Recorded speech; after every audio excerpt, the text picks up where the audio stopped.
You are listening to Pocketful of Diamonds, Book 7 of the Nadia Wolf series, written by Nicolette Pierce. Copyright 2016. Audio copyright 2025 by Pierced Heart Publishing. Digitally narrated with full cast of voices.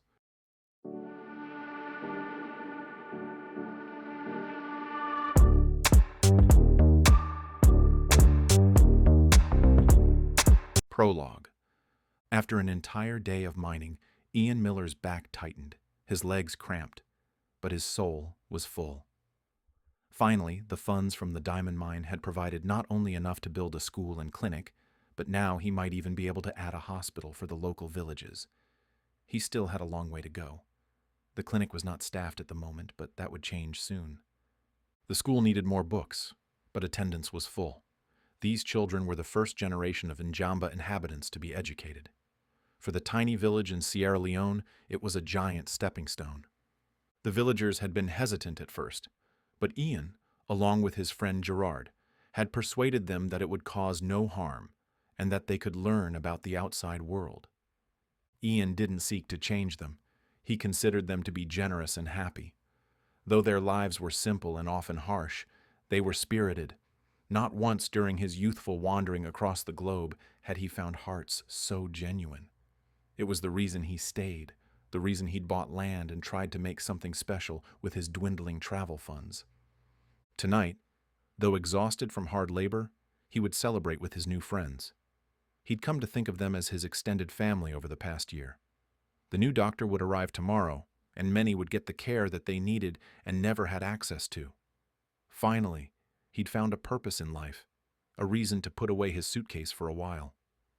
As the sun dipped low in the sky, casting long orange fingers through the white clouds, the musicians drummed a steady rhythm, calling all to its low, repetitive beat. Soon, many gatherers drifted out of the canteen to meander along the edge of the winding brown river that hugged the village. Some built a fire for light. It certainly wasn't for warmth. The constant heat and soupy humidity meant no one ever had to worry about winter's chill. Gerard pressed a bottle of beer into Ian's hands. They joined the others near the fire as the first of the dancers circled the growing flames. One of the matrons pulled Ian into the circle, encouraging him to participate. "We celebrate because of you," she said. With such a statement, he couldn't turn her down. He could have argued that they had worked alongside him in the mine and helped to build the school and clinic. But instead, he would dance. While he wasn't sure of the steps, it seemed simple enough to figure out. However, he would leave chanting to them. He still hadn't picked up the native language they spoke in ceremony and song. Ian joined in, one of the girls taking him under wing. After 10 minutes, he nearly danced like a local. At least that was what he thought. No cameras existed here to prove him wrong. But his limbs seemed to keep time, and it felt almost natural. Ian had never felt so free, so alive. He danced as if he were an extension of the drums. When the last of the sun had reached the horizon, he took a moment to enjoy it. Colors threaded through each other as if they were also dancing, not wanting to give way to the night. That's when he saw her. Ian wasn't sure if it was a person at first.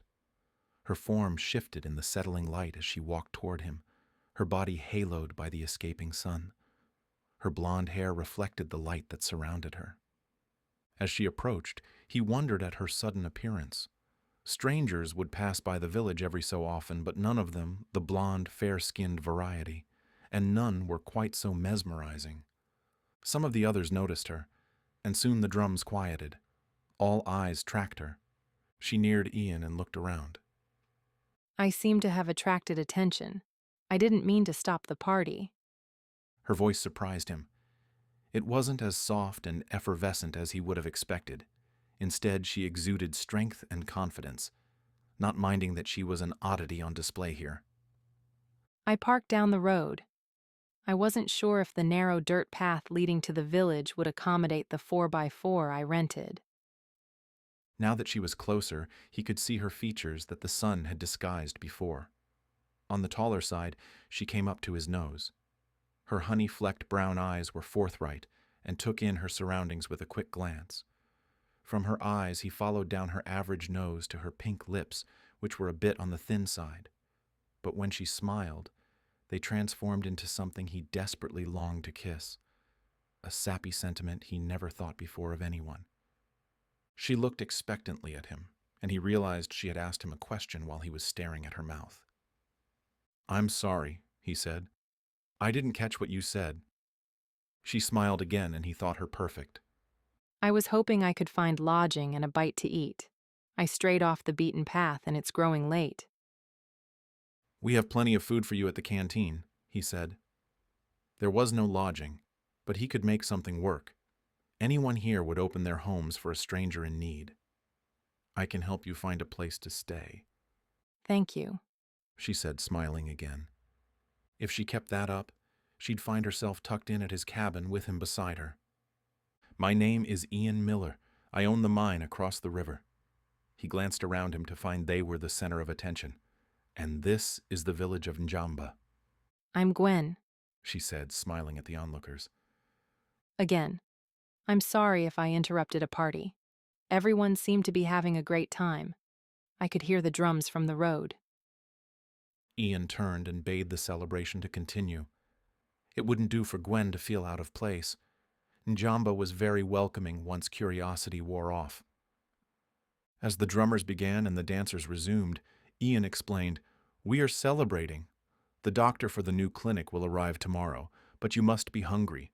Let's go to the—" Gwen squeaked, jumping forward. He grabbed her arms to steady her, not sure what had frightened her. He looked down to find Harry. "It's okay. It's just Harry. He won't bite unless you're a salad." Gwen looked down at the pygmy hippo and took a breath. She righted herself and composed her features, seeming upset that she took fright of the little hippo. I'm sorry. I'm a bit jumpy. I've never been to Sierra Leone before, and I guess, well, everything is so new and different. I didn't know what to expect. I certainly wasn't expecting Harry. Harry heard his name and grinned up at her, pressing his head to her bare leg.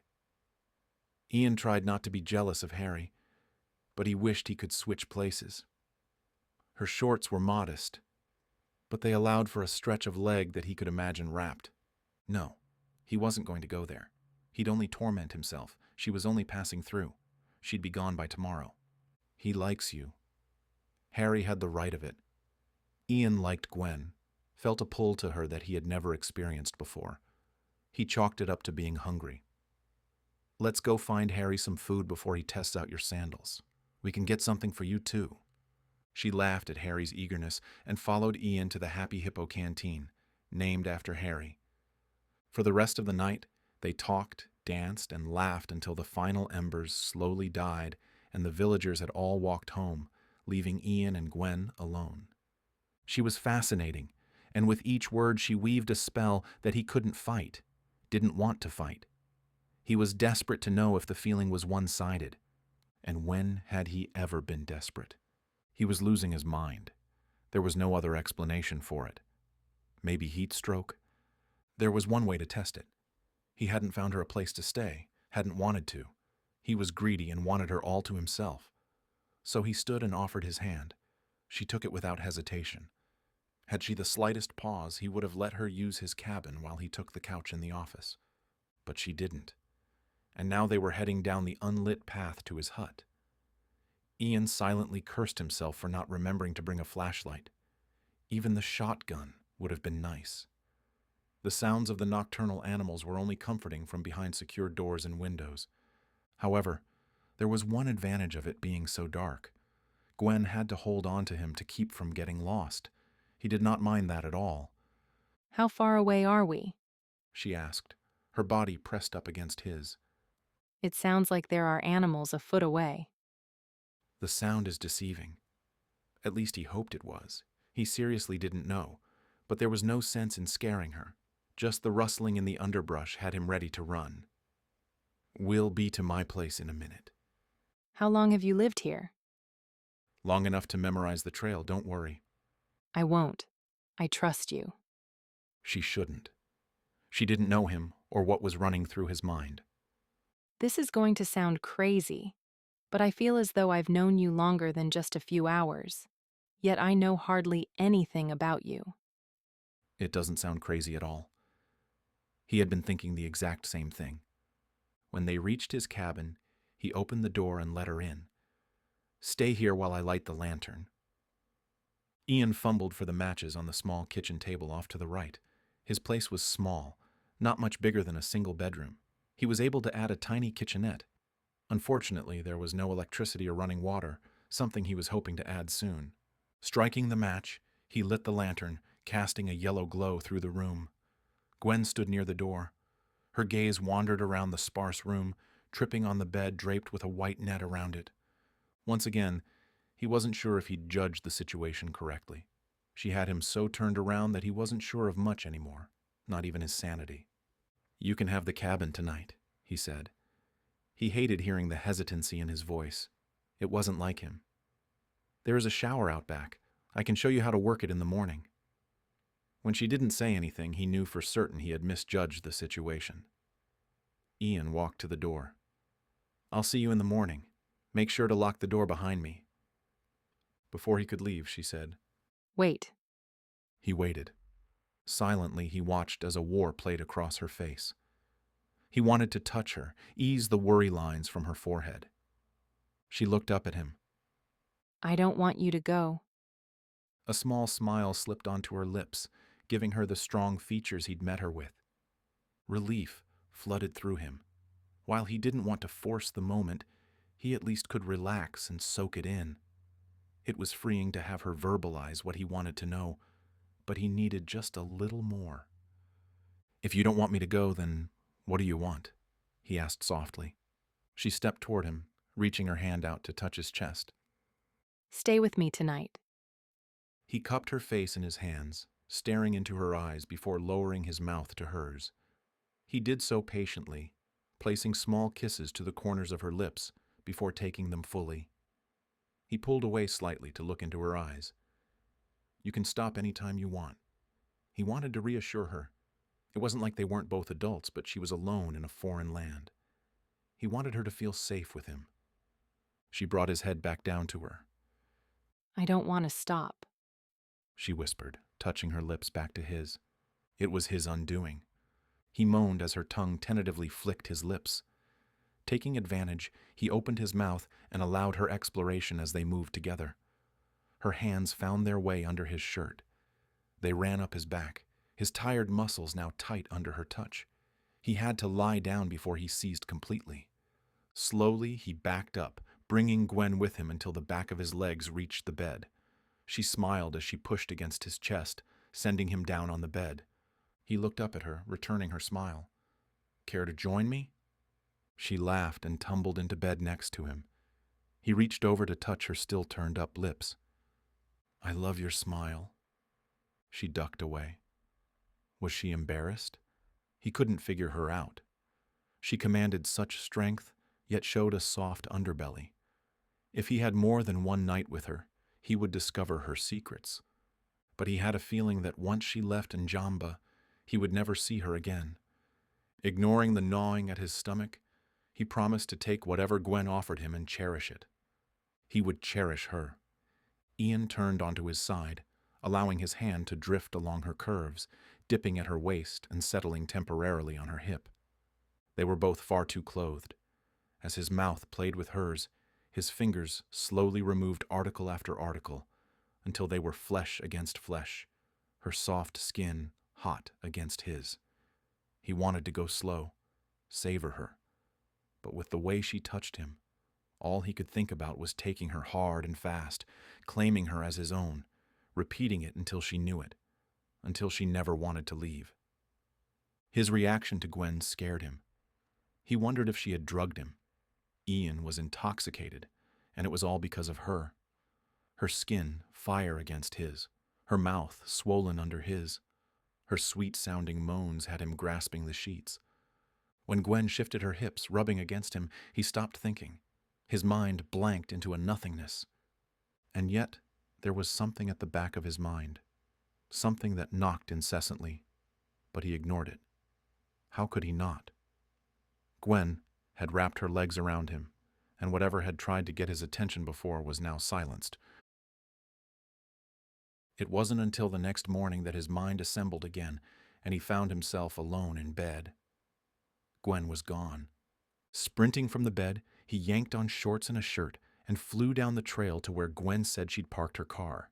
He found the place, with tire tracks as evidence, but no vehicle, no Gwen. Ian sat at the side of the road and gathered his thoughts. He knew she would leave, but had thought she would say goodbye. Between making love over and over, they had talked throughout the night. It wasn't until she finally fell asleep in the small morning hours, curled in his arms, that he'd slept soundly, not hearing her leave. After all they had shared, he had no idea how to contact her. He didn't even know her last name. She was truly gone. It felt as though an appendage he'd once counted on was ripped from him. Ian stood and wandered to the office. There was no sense dwelling on her. It would only torture him. He'd have enough tortured nights ahead of him, he was sure. But while Gwen might own his nights for a time, he still owned his days. There was too much work that still needed to be done. When Ian arrived at the office, which was no bigger than a trailer, he found Gerard standing by the safe, peering in. Ian sank into the chair behind the desk. "We should move those diamonds today." Gerard swung the safe door open wide. Too late. He flicked a scrap of paper in front of Ian. Ian looked down to read the feminine scrawl. I'm sorry.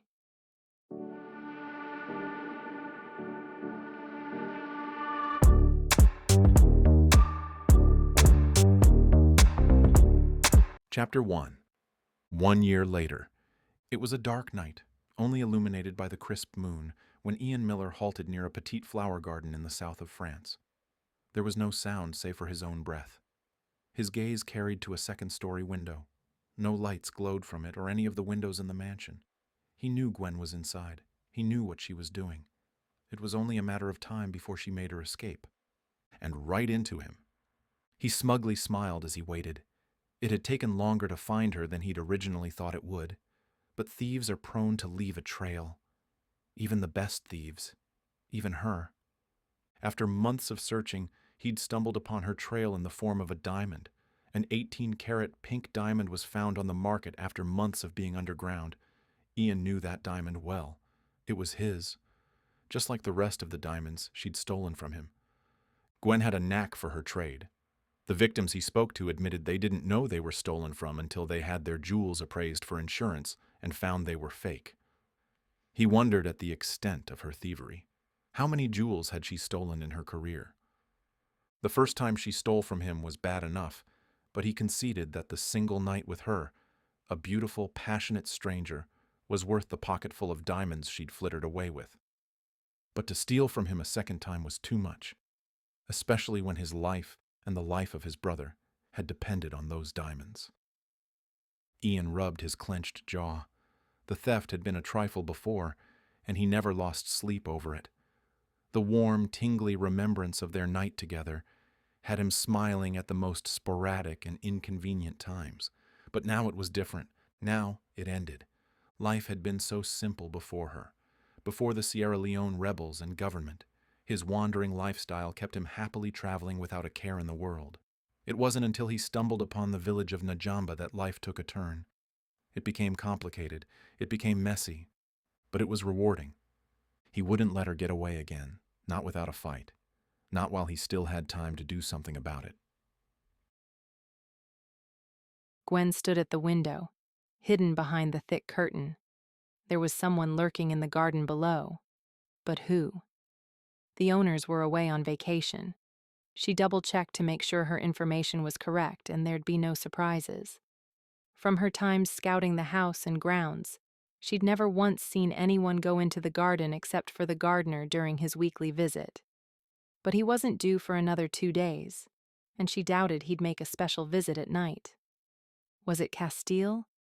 He had poached on her territory before, but she'd left him a warning he was sure to feel for years. Well, whoever it was, she had no intention of being detected, especially not to someone as obvious as the man outside.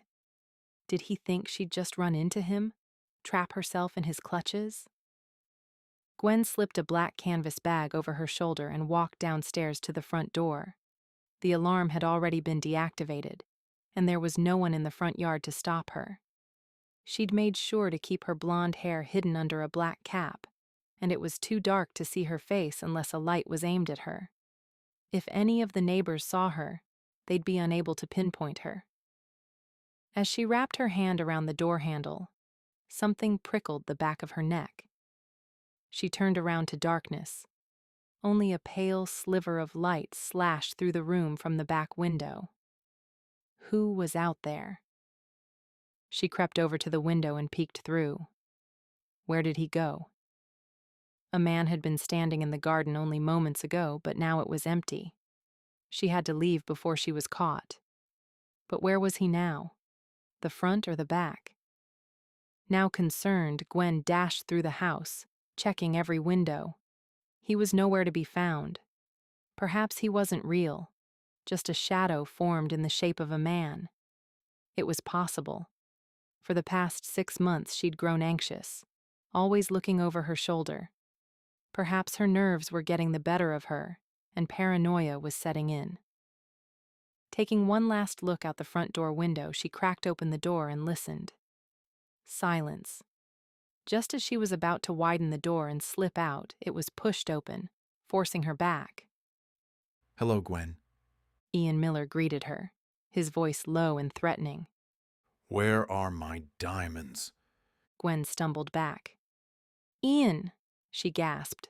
How did you find me? He took a step closer, blocking the door with his athletic frame. He followed her gaze and kicked the door closed.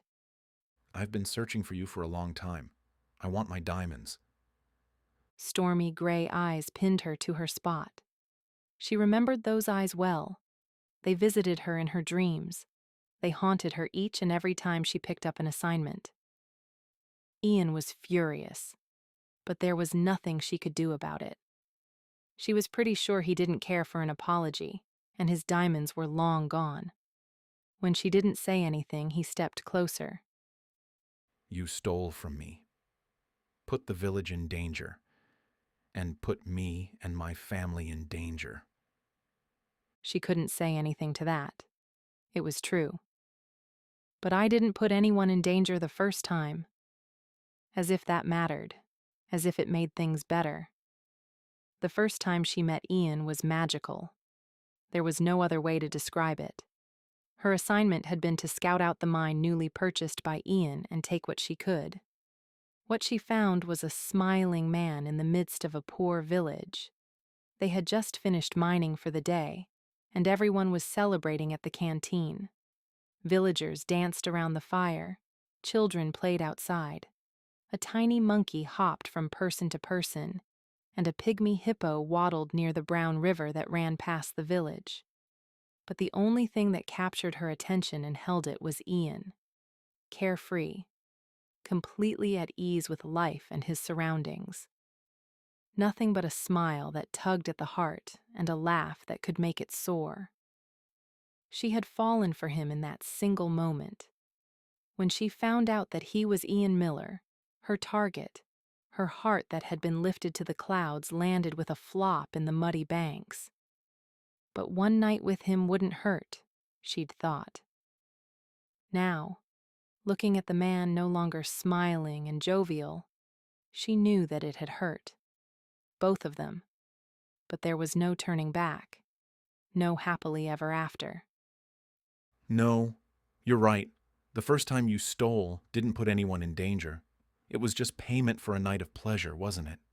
If you needed the money so badly, I could have used your services a little longer. There was no need to rush off, unless that's what prostitutes. Gwen's powerful punch came out of nowhere, and she wasn't sorry. Her fist connected squarely with his jaw. He fell back and hit his head on the door handle, knocking him out cold. Only then did she feel a tug of remorse, but not enough to lose sleep over. Her memories of him that night were nothing but warm and intoxicating, but now she knew they were one-sided. Plus, he was married. She hadn't known he was at the time, but she met his wife months later. The man was nothing but a two-timing jackass. All of those nights she had lain awake thinking of him were her penance. Rolling him out of the way, she said, "Goodbye, Ian." Without another glance, she stepped over him and left. Someone repeatedly nudged him. Didn't they know he was trying to sleep? The person shook harder. "What?" Ian demanded, his eyes blinking open. He had to squeeze them shut again to block out the light. Why did his head hurt? Had he been drinking? Someone shook him again, speaking to him in French. French? Ian groaned and cracked open his eyes. "English, please." While he knew enough French to have a reasonable conversation, his head felt like it'd explode at the mere challenge of it. Who are you? A French policeman asked. What are you doing inside this house? Ian attempted to piece together what had happened. He followed Gwen, then found her, wanted so badly to shake her and then kiss her, and then he. Christ, it was no wonder he was flat out on the ground. He was so livid at seeing her. Emotions he didn't even know he possessed had overflowed and took over his mouth. He didn't blame her for punching him. He deserved it after calling her a prostitute. It made their night together seem polluted and dirty. It had been anything but. But still, she stole millions from him. He wouldn't be stopped by a mere sucker punch. The policeman shook him again. Yes, Ian groaned. "I'm Ian Miller. I tried to stop a thief, but she got away." Unfortunately, they didn't believe him, and he wound up at the station for further questioning. No matter how many times he tried to explain in English and in French, the police interrogated him over and over about his reason for being in France and for breaking into a house. They still hadn't realized anything was stolen. The owners had yet to return, and they wouldn't know their diamonds were replaced with fakes until much later. Ian kept silent. They'd only question him more. They were like hounds on the hunt, demanding answers as to his reason for breaking into a government official's house. Government official? It was then that Ian realized he needed help. So he requested a phone call and then contacted his brother Grayson. Ian didn't think he could have been kicked any lower, but a call to Grayson to save him from another scrape was about as low as he could sink. "Again? Why do you need a lawyer?" Grayson asked. "You know the best. Just help me out." Ian didn't want to beg, but his head was killing him. If he was reduced to groveling to his always perfect brother, then he would. At this point, he just wanted to return to Najamba. There was so much he still had to do. "I've already helped you. Grayson grumbled. Or did you forget that you were taken hostage only 6 months ago? It cost me millions." As if he didn't have millions more. "I'm sorry," Ian muttered. "Next time I'll ask the Sierra Leone rebels to please let me go. I'm sure they will." Ian wasn't always prone to sarcasm. However, Grayson wasn't standing in front of him to strangle. And anyway, you never paid the ransom. David and I escaped before the handoff. My hotel was set on fire. I told you I'd pay you back. How? By marrying my girlfriend? Ian groaned. Were they really going to have this conversation now? It was true Ian didn't give Grayson a chance to yell at him before. He had made himself scarce after thoroughly enraging his brother. But it's not as if Grayson cared. That was their thing. Grayson was perfect, armed with an impenetrable shell, and Ian tried his best to crack it. Well, it all worked out in the end. Grayson was completely besotted with his new girlfriend. They even opened a bed and breakfast together. "Grayson, you know we had the marriage annulled immediately. We didn't even sleep together." Well, they did, but they didn't have sex. Marrying Nadia had been too perfect of an opportunity to miss. Grayson had had his head buried under office papers, like usual, and didn't see the fun, pretty woman he was missing out on. So Ian did what any responsible younger brother would, and interfered. Juvenile, yes. He'd been that and more. Much more. But not now. Not anymore. What had been a simple existence of traveling and caring only for himself had changed. His whole world had changed. When Grayson didn't respond, Ian added, "You have Jenna now." Grayson let out a breath, and Ian knew he'd found Grayson's weak spot. What do you need? "Just get me out of France. I have to get back to Najamba." What about Gwen? Ian had no choice in the matter. It was either Gwen or the village, and the village had already suffered enough by her actions. He refused to make it worse, no matter how much he wanted to catch the pretty thief with a wicked hook. I'm letting her go. David filled me in on what happened when you were a hostage. I'm sorry it happened. Is that why you haven't gone back to Sierra Leone yet? Is your search for Gwen just an excuse? Ian cleared his throat, not wanting to speak about the not-so-distant past, but Grayson was right. Gwen might be the reason he was here in France, but his nightmares kept him from returning to Sierra Leone. However, it was time to go back. There were too many people counting on him. Gerard had kept him abreast of the situation, and it was bleak. It was time to end his hunt for Gwen and resume his responsibilities.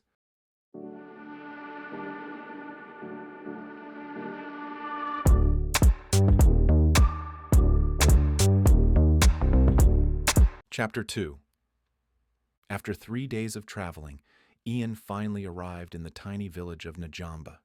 He parked the jeep next to the metal-roofed office and went straight to work. There was much to be done. He had spent way too much time searching for Gwen, and now he had to focus on the mine. For hours he checked and then rechecked the production notes and the accounts only to discover what he had surmised months ago. The mine was in financial ruin. Ian Miller slammed his fist on the desk and then buried his face in his hands. It was no use. Everything he'd worked so hard for was gone. The office door swung open, then snapped shut. Any luck? No, Gerard, Ian muttered. I haven't had luck in a long time. Finally. Ian looked up. Finally? Gerard smiled and crossed the room, making himself overly comfortable on the couch. It was one of the only things that had survived the riots just over 6 months ago, and now he wished it hadn't. What a black look. You knew your luck would run out eventually. You forget. If I'm out of money, there won't be a paycheck for you. Gerard shrugged. You'll figure out something. You always do. Which is why I'm still here. Not this time. He hated to throw in the proverbial towel, but the situation in Sierra Leone was deteriorating. He wouldn't be able to run the mine for much longer without the government or rebels seizing it. Not that he'd be able to anyway. The mine hadn't been producing like it used to. His land had never been rich like some of the mines near him, but what he lacked in quantity, he made up for in quality. Large showcase diamonds could be found deep in the wet muck that lined the muddy river. There was still a chance they'd find more, but time was running out. The rebels had stolen everything of value and destroyed the rest. The one thing they didn't find was his last stash of diamonds that he kept on him at all times. It'd keep them solvent until he was able to sell his house or luck returned. He'd rather flush the stones down the toilet than see them in the wrong hands. Blood diamonds would not come from his land. Don't worry. I'm sure your pretty little thief will come back. Ian glared at Gerard. He knew about Ian's hunt for Gwen. It was impossible to evade his questioning. There were only so many excuses Ian could think up, and the one that weighed heavily on his soul would not be told, not to anyone. That David and Grayson knew about it was bad enough. She's not my pretty little thief, Ian gritted. I'm done with her. Gerard smiled. You chased her around the world for 6 months. She'll be back. Girls don't like it when you ignore them. What makes you think she'd be stupid enough to come back? Gerard kicked his feet up on the makeshift coffee table. 3rd time's a charm. Get out. Still sore? Gerard stood and shoved his hands into his dusty pockets. For what it's worth, I don't think it was personal to her. It was just business. Ian glared. It was personal to me. Don't get all twisted up over one thief. You have a village that adores you. It's obnoxious, by the way. I'm surprised they haven't already erected a statue in your honor. Don't be absurd, Ian muttered. And Gwen stole not once but twice from me.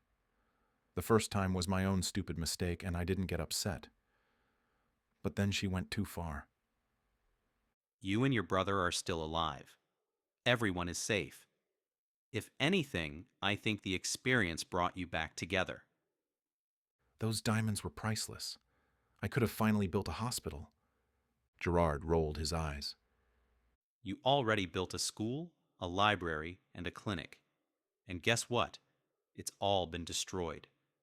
Sierra Leone cannot be saved by one man, no matter how many diamonds he has. Ian sat back, avoiding Gerard's blue gaze. They had been tight friends ever since Ian hired him to oversee the mine.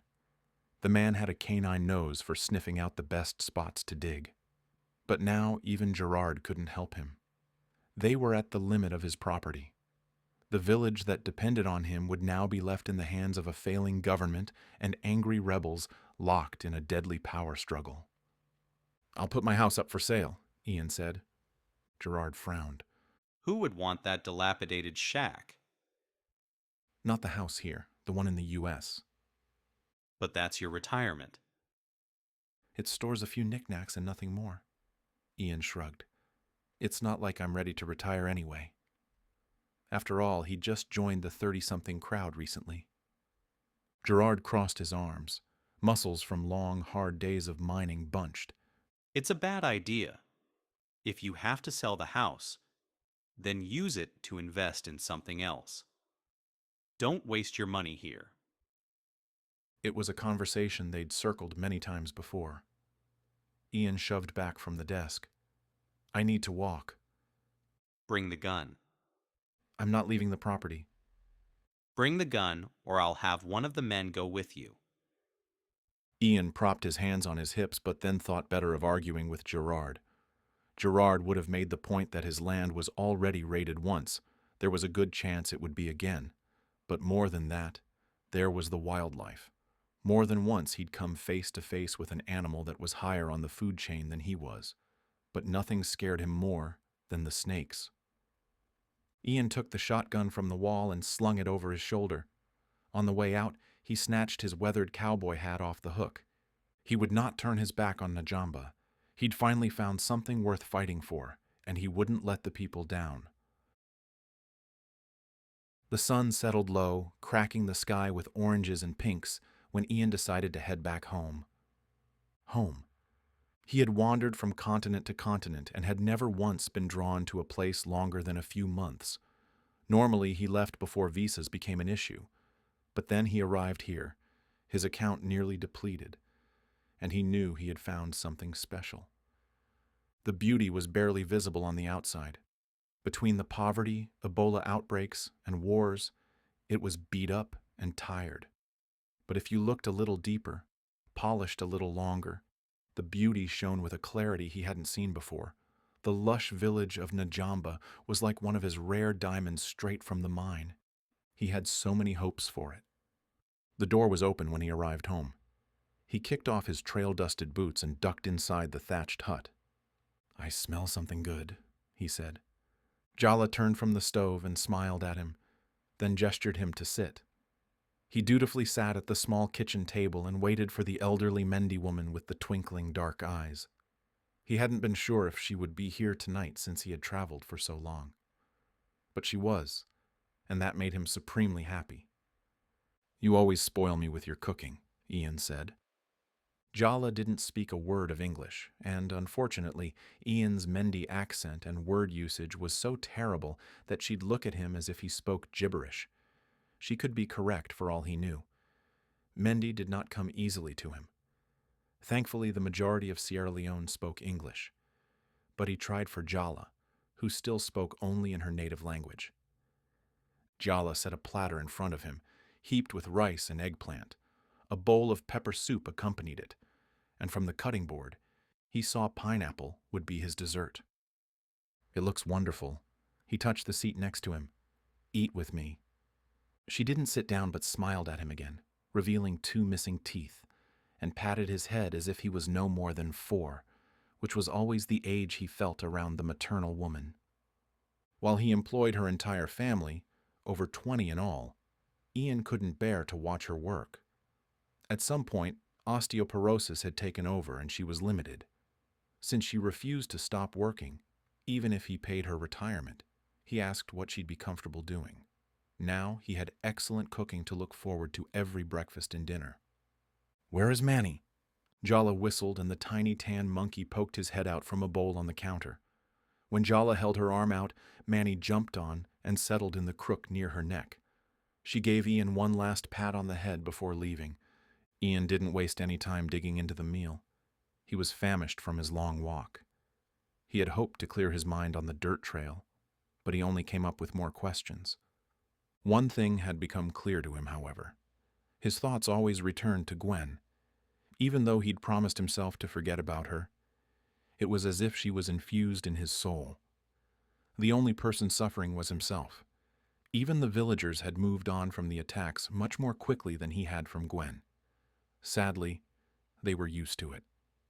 Living in Sierra Leone was bad enough, but operating a diamond mine was like living with a target on your back.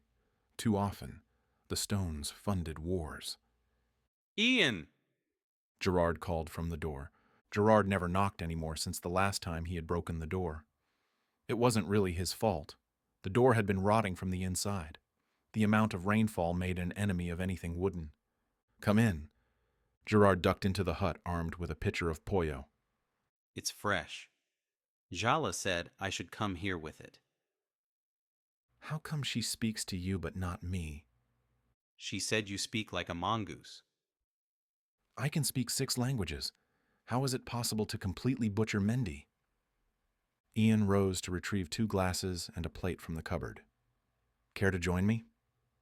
Gerard nodded. You try too hard. He took the glasses from Ian and generously poured the white pollo. After passing one to Ian, he took a large drink from his. While Gerard had settled in as if he were a local, Ian still had a few glitches. Snakes were one. Pollo was the second. The lightly fermented palm wine was something his taste buds hadn't acquired yet. But since it was the favorite at local canteens where men came to talk and debate, it was something Ian decided he'd learn to like. He took a sip, trying not to wince. Still don't like it?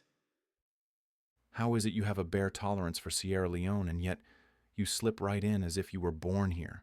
And I love the place, yet I still jump when a snake slithers by.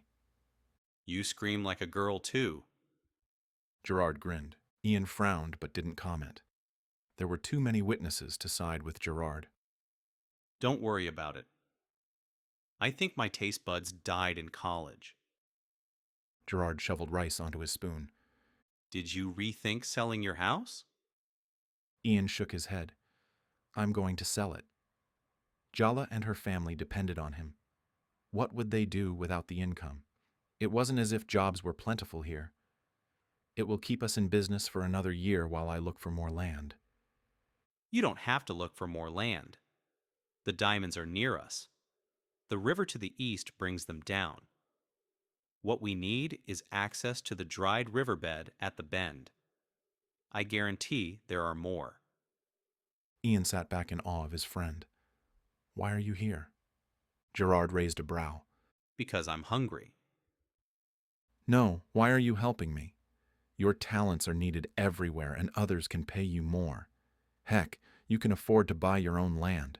Why stick with me? Who else will save you from the snakes? Gerard grinned. I'm serious. I value your help more than I can say. But why stay? It's not always about you. I have my reasons. Ian studied him. It wasn't as if Gerard was a closed book. If anything, Gerard shared too much. But Ian had a feeling Gerard was purposely not telling him something. So, instead of prying, Ian let the subject drop. I'll go to the riverbed tomorrow and take a look. A dark shadow darted through the room. Did you leave the door open? Ian asked, standing to retrieve his gun. Gerard looked up from his food. Maybe. There's something in here. Gerard gave a low whistle. Manny scurried over and jumped on Gerard's lap, then proceeded to help himself to the food. He must have stayed behind for dinner. Gerard patted him on the head with a gentle finger. Smart little guy. Ian sunk back into his chair, willing his heartbeat to regulate. Why wasn't he used to the wildlife yet? Especially Manny. The little monkey was as adorable as he was sneaky. Of course he'd stay for the food. You look a little pale. Gerard said to Ian. Manny leapt to the cutting board and eyed the pineapple. Gerard reached over for a chunk and handed it to the very happy monkey. "I'm fine." Still thinking of Gwen? "Always." "No. I put her out of my head for good. I have to focus on the mine." I'm glad to hear that. Gerard stood, the chair scratching along the rough floor. Should I take Manny with me? "Please." Gerard chuckled and walked to the door. He gave a short whistle for Manny to follow, but the little monkey remained, looking expectantly at Ian. "You're predictable," Ian muttered and grabbed some pineapple for Gerard to take with him. Manny followed the food, chattering happily. By the way, it's good to have you back.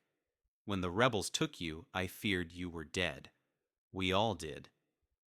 Ian nodded. It's good to be back. And he would lie, until it became the truth. Gerard tossed the chunk of pineapple up at Manny, who caught it and brought it to his mouth. Good night, then. Good night. Ian closed the door behind them and secured it. After a long walk and a full belly, bed called to him.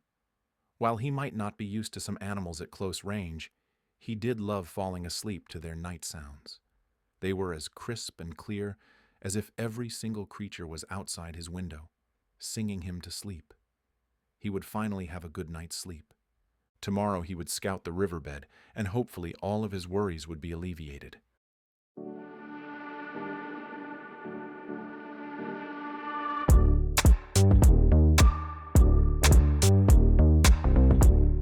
Chapter 3. The next morning, Ian awoke to the sound of scratching. He cracked open his eyes and settled them on the screened window where Manny peered back at him. It had been a long night, one filled with sounds that normally comforted him but now kept his heart racing. Within the wildlife songs came rustling and movement. He had never noticed it before. It kept him awake, thinking that rebels were moving right outside his hut, coming for him. And while he didn't think it was true, it kept his senses on alert.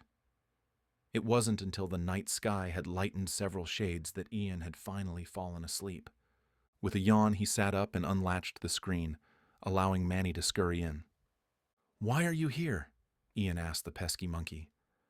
"I have no food. Jala isn't here, and Gerard took the pineapple, which I'm sure you ate."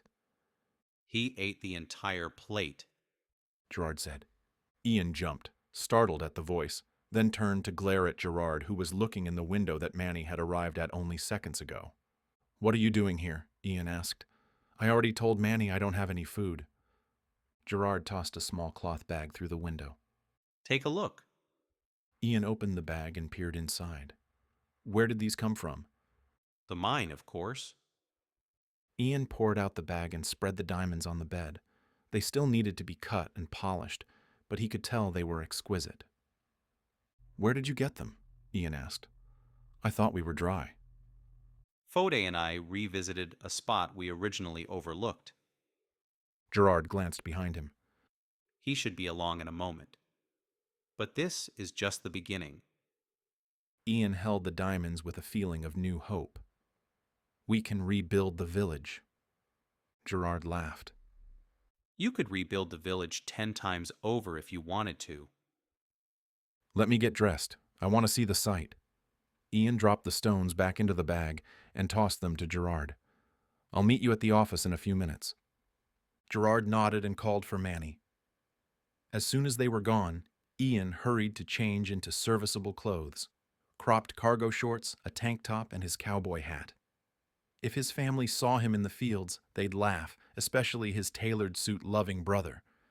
But after mucking in mud for a day, he'd learned quickly what clothes worked and didn't work. And jeans definitely didn't. By the time the sun set, he'd be caked with 20 pounds of mud. As soon as he dragged a comb through his thick dark hair and brushed his teeth, he raced out of the cabin. Finally, something was changing for the better. Fode met him on the trail. The 50-something-year-old walked with the pep of a school kid. "Gerard told me the good news," Ian said. Fode smiled widely.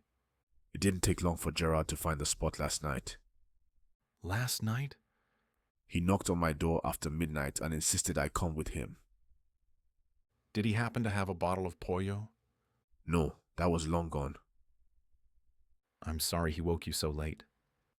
Fode shrugged. Gerard works hard. I help him when I can. Thank you. He clapped the man on the shoulder. Will you do me a favor and let your mom know I'll skip breakfast today? She will not be pleased. That's why I'm asking you to give her the message. Ian smiled. Fode chuckled. I will tell her, but you owe me. Anything. I will hold you to it. Fode said, retreating down the trail to Ian's cabin. She will be to your house soon. I will go now. Thank you. I'll see you later at the mine. Ian jogged down the trail, thankful for Jala and her family. Fode, her son, was one of the hardest workers at the mine and acted as a supervisor for the rest of his family, which included brothers, sisters, children, nieces, and nephews. They were all there, all working. Even Jala's great-grandchildren worked. Ian had put a stop to it during school, but Fode had insisted that some light work would help them grow into strong men and women. So, they negotiated. Ian allowed them to help while not in school, and he set aside a college fund for them. And if there was ever a reason to set aside work to play with the kids, Gerard would be the one to find it. Soccer was always a highlight. Jala insisted that she keep score because Gerard was not to be trusted with the task. When Ian flew into the office, Gerard teased, What took you so long? I can't believe you woke up Fode in the middle of the night. His wife will shoot you one day, and I wouldn't blame her. I didn't want to wait. It was only a few hours until morning anyway. Gerard shrugged. Besides, Manny was quite insistent. More like the pollo affected your judgment. Judgment that was correct, I might point out. Ian glanced at the monkey now picking through Gerard's hair. What's with the two of you? What do you mean? He seems rather attached. He knows a good human when he sees one, which is probably why he's not overly fond of you. Gerard scratched Manny under the chin. Who's a good little fellow? Just don't let him get into the pollo again. Ian sat down at his desk where the small bag of diamonds sat. I nearly felt sorry for the critter. Gerard laughed. He was having a good old time. Can't fault him for that. Ian remembered it well. He also remembered the cleanup. For a tiny monkey, he could do some serious damage. I'll lock the diamonds in the safe for now, but I want to sell them before we run into trouble. Still fearful of the rebels? And the government. It wasn't just the rebels after the diamonds the last time. The government sent agents after me as well. They lied to my family saying I was the thief. I don't trust them any more than I do the rebels. I can help you polish as soon as we get back from the mine. Thank you. It will be a load off my mind once we have funds in the account. Or, no, it was a stupid idea, one that would come back to bite him. But the more he tried to push the idea out of his mind, the more it came back at him. He could use the diamonds as bait for a certain blonde who couldn't seem to keep her hands out of his pockets. It'd be easy enough to let slip that the stones were worth millions. It was a lie, of course. The stones were probably only worth a few thousand. However, the Matahari necklace she had stolen was worth over 15 million. A few more gems worth the same could turn her eyes to him once again. Only this time he'd be ready for her. What are you thinking? You have the most peculiar expression. If I didn't know better, I'd think you were dreaming of pizza. Pizza. His stomach growled just thinking of the heavenly pie. You don't suppose there is a pizza place in the city? Gerard laughed. There might be, but I doubt it tastes like home. I think I might have to take a trip out today. For pizza? Are you serious?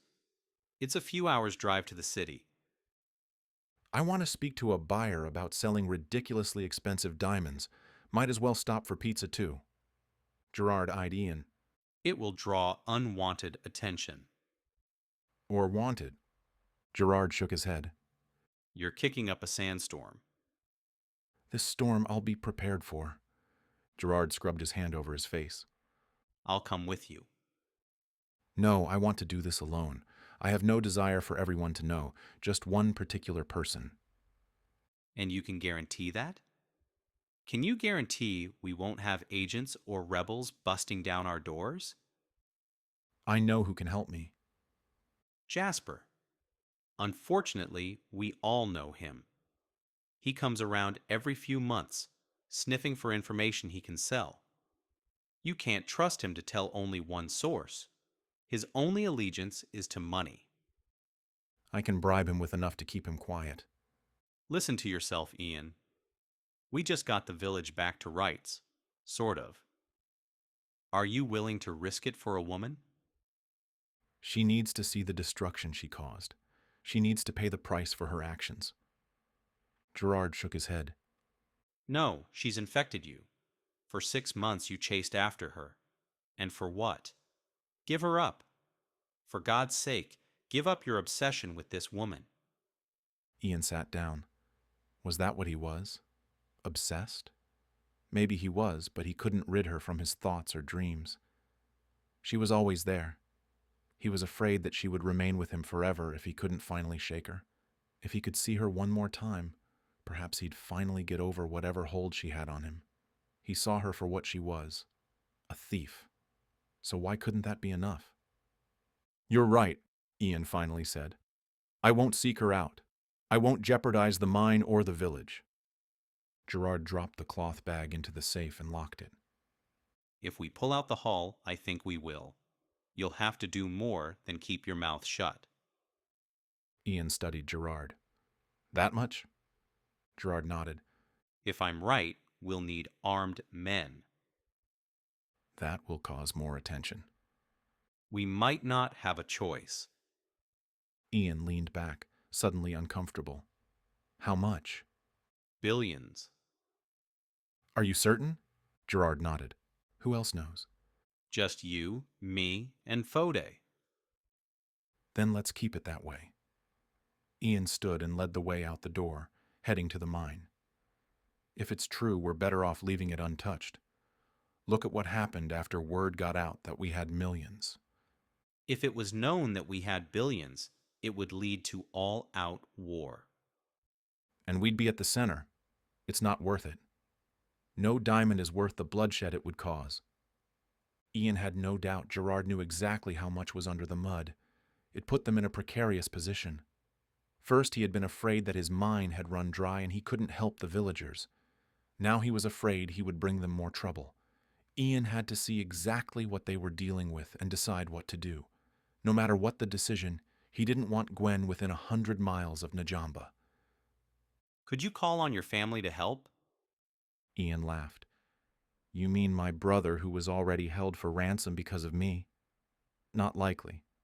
I'm sure David said the words, I will never step foot into Sierra Leone again. Gerard shrugged. It was just a thought. I know you said he was army. David's wife is pregnant and he refuses to leave her side, or promised. I'm not really sure.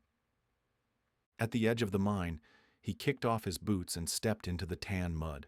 He sunk ankle deep. Each area was a little different. Sometimes he could walk across without sinking, and sometimes he sank to his knees. A river, the same color as the mud, ran next to the mine, depositing or stealing diamonds as it wound its way through the land. Over here! Gerard strode to a far corner. Ian maneuvered over to where he knew the firm ground would hold him and then walked the rest of the way to where Gerard stood. Just reach in. You'll feel them immediately. Ian knelt down and pushed his hand into the soft earth. Dear God, Gerard was right. There had to be hundreds just where his hand was inserted. Ian pulled one single stone out and inspected it. He pocketed it and stood. This area is off limits to the workers. I don't want any of them to know. You don't trust them? It's not that. I don't want to put them at risk. We'll keep the stones buried for now. As long as no one knows they are there, no one will come for them. We can pull a few out now and again for quick sale. Gerard frowned. Ian wiped his hands off on his shorts. What are you thinking? You're trying to keep this a secret. Gerard scratched his jaw. And I understand. But Sierra Leone doesn't keep secrets well. We'll be found out eventually, and then it'll be too late. They'll take everything. What do you suggest? We mine for it all at once and get it out of here as soon as possible. Ian looked at the brightening sky for a moment. The workers will be here soon. Let's think about this today and come up with a plan tonight. Gerard nodded. I'll keep them out of this area for now. Will you stay and help, or do you have other work to do? I'll stay for the morning, but this afternoon I want to see if I can move those diamonds you put in the safe. Gerard smiled. Great. Ian frowned. Why are you suddenly happy? No reason. Gerard headed over to the river. Come, I want to show you something. What? Just follow me. Ian slowly followed Gerard over to the river.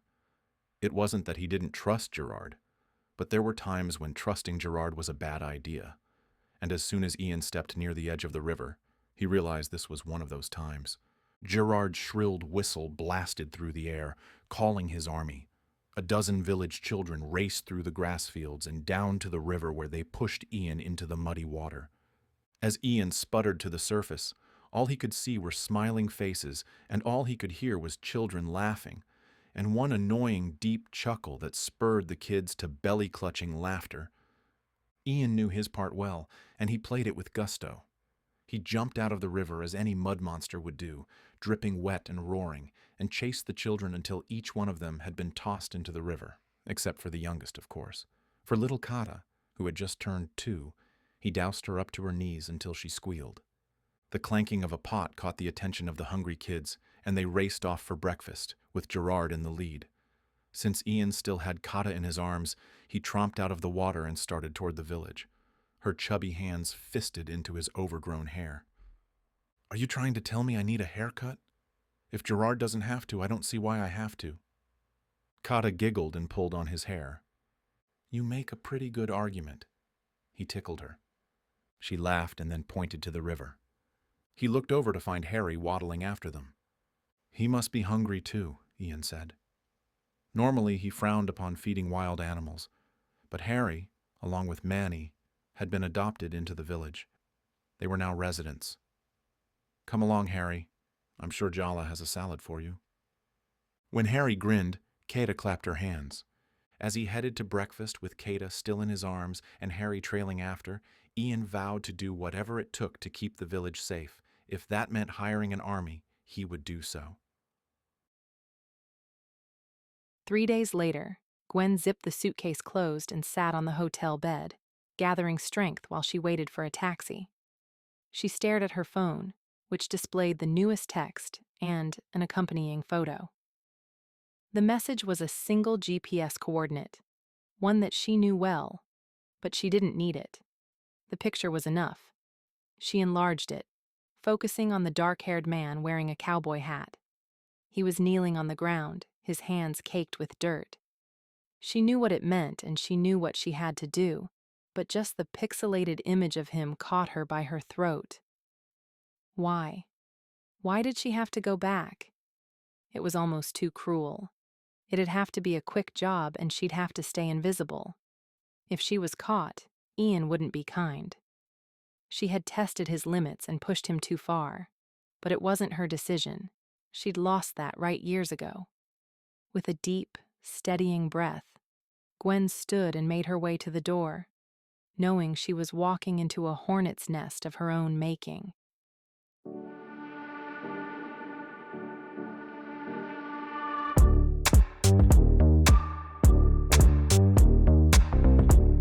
Chapter 4. Ian couldn't shake the feeling that there was someone watching him. But no matter how many times he scanned the green canopy and terrain, there was no one to be seen. That didn't mean there wasn't someone out there. Hiding places were abundant in these remote areas. The hills were masked by trees and dense foliage. A rustling sound drew near. Ian turned to find the source, but there was nothing. He should have brought the gun, but he had just gone to the cabin for a change of clothes. He didn't expect to be gone long nor wander far from camp. Please don't be a snake, he silently repeated like a mantra. The rustling grew louder. Ian was about to make a mad dash to escape whatever lurked in the wild when Manny jumped from a tree and onto his shoulder. Ian cursed and held his chest. After taking a breath to regain his faculties, he scolded, "You scared me half to death." Manny didn't seem to care and chattered at him, most likely begging for food. "Well, you're not getting treats now." Why was he talking to the monkey? It's not like they understood one another. Manny decided Ian's shoulder wasn't a good vantage point, so he climbed on Ian's head, tilting his hat to one side and settled in as if he was king. Ian blew out a puff of air. Where in the hell was Gerard? Couldn't he keep an eye on the little ape? He shouldn't blame the monkey for his frayed nerves. It had been a week since the discovery, and he'd agreed with Gerard. The mine had to be protected. He would not draw out Gwen. In fact, Gerard and Ian wouldn't mind the spot at all. For now, they would pretend like they'd never found it. He'd already put in requests to see if he could claim the land at the river bend just for show. If others saw him trying to acquire land, they would think his was stripped. The fact that they hadn't sold any diamonds recently helped the mirage. I knew there was a purpose for that ridiculously large hat. Ian turned to find Gerard. It's not ridiculously large, it's standard size. And perfect for a monkey. Can you do something with him? Gerard shrugged. I'll play a game of dominoes with him later. Right now, we need to talk. Dominoes? He's actually very good. I bet he'd beat you in a game. There was a challenge there, but Ian squelched it. Being the younger sibling to two older brothers who seemed to be great at everything made him a bit trigger-happy when it came to taking on challenges or bets. Both were successful in their lives, happy and content. It made him realize how unsatisfied he was. Sure, he liked what he did. He loved the village. But just like within Sierra Leone, there was unrest that stirred inside of him. He couldn't quite put a finger on why. He chalked it up to chasing Gwen all over the world, only to come up short. He just needed a few more days to get back into the routine of mining and let his cares drift away. He had been happy when he'd first sifted through the muddy banks of the Njabo River. He had found a reason to stay somewhere instead of wandering aimlessly around the globe. It hadn't been aimless at first. Each destination had a purpose: to see the great pyramids of Egypt, to raft down the River Kwai, to scuba dive in the Great Barrier Reef. Those were reasons to keep moving, but with each item checked off his list, there were fewer reasons to keep moving and more reasons to question his existence. Sierra Leone had been an answer. If he did nothing more with his life, at least he could say he helped the people of Njamba. And being in his early 30s, he still had plenty of time to continue the work. I'll take a rain check on the dominoes. Ian took Manny from his hat and plopped him on Gerard's shoulder. You said you wanted to talk. What about? Jasper is in the village asking questions. Fode has been keeping him off the mine, but he knows something. His questions are too pointed for him to have guessed. Ian tried to keep calm, but fear won over. If Jasper had even the smallest inkling, then so did the government, so did the rebels, and so did Gwen. He didn't know which of the three he feared the most. We have to keep him quiet. Where is he? Fode has him at the canteen for now. This could ruin us. We have to get him out of here. He'll come back. You know how he operates. Gerard was right. Even if they shook off Jasper today, he'd come back with more questions later. Let's see what he knows. Ian turned to head home. Let me change and I'll meet you at the bar. Be quick about it. Not only can he spot a fake diamond at 100 yards, he's a human lie detector. Then talk about the weather. Ian hurried off. It wasn't a good idea to leave Jasper in the village, bar or no. But if Ian showed up in his current mud-soaked attire, Jasper would know immediately that Ian was up to something. While it wasn't uncommon for Ian to help in the mine, nearly a daily occurrence actually, it'd be uncommon for him to go anywhere but home covered in mud.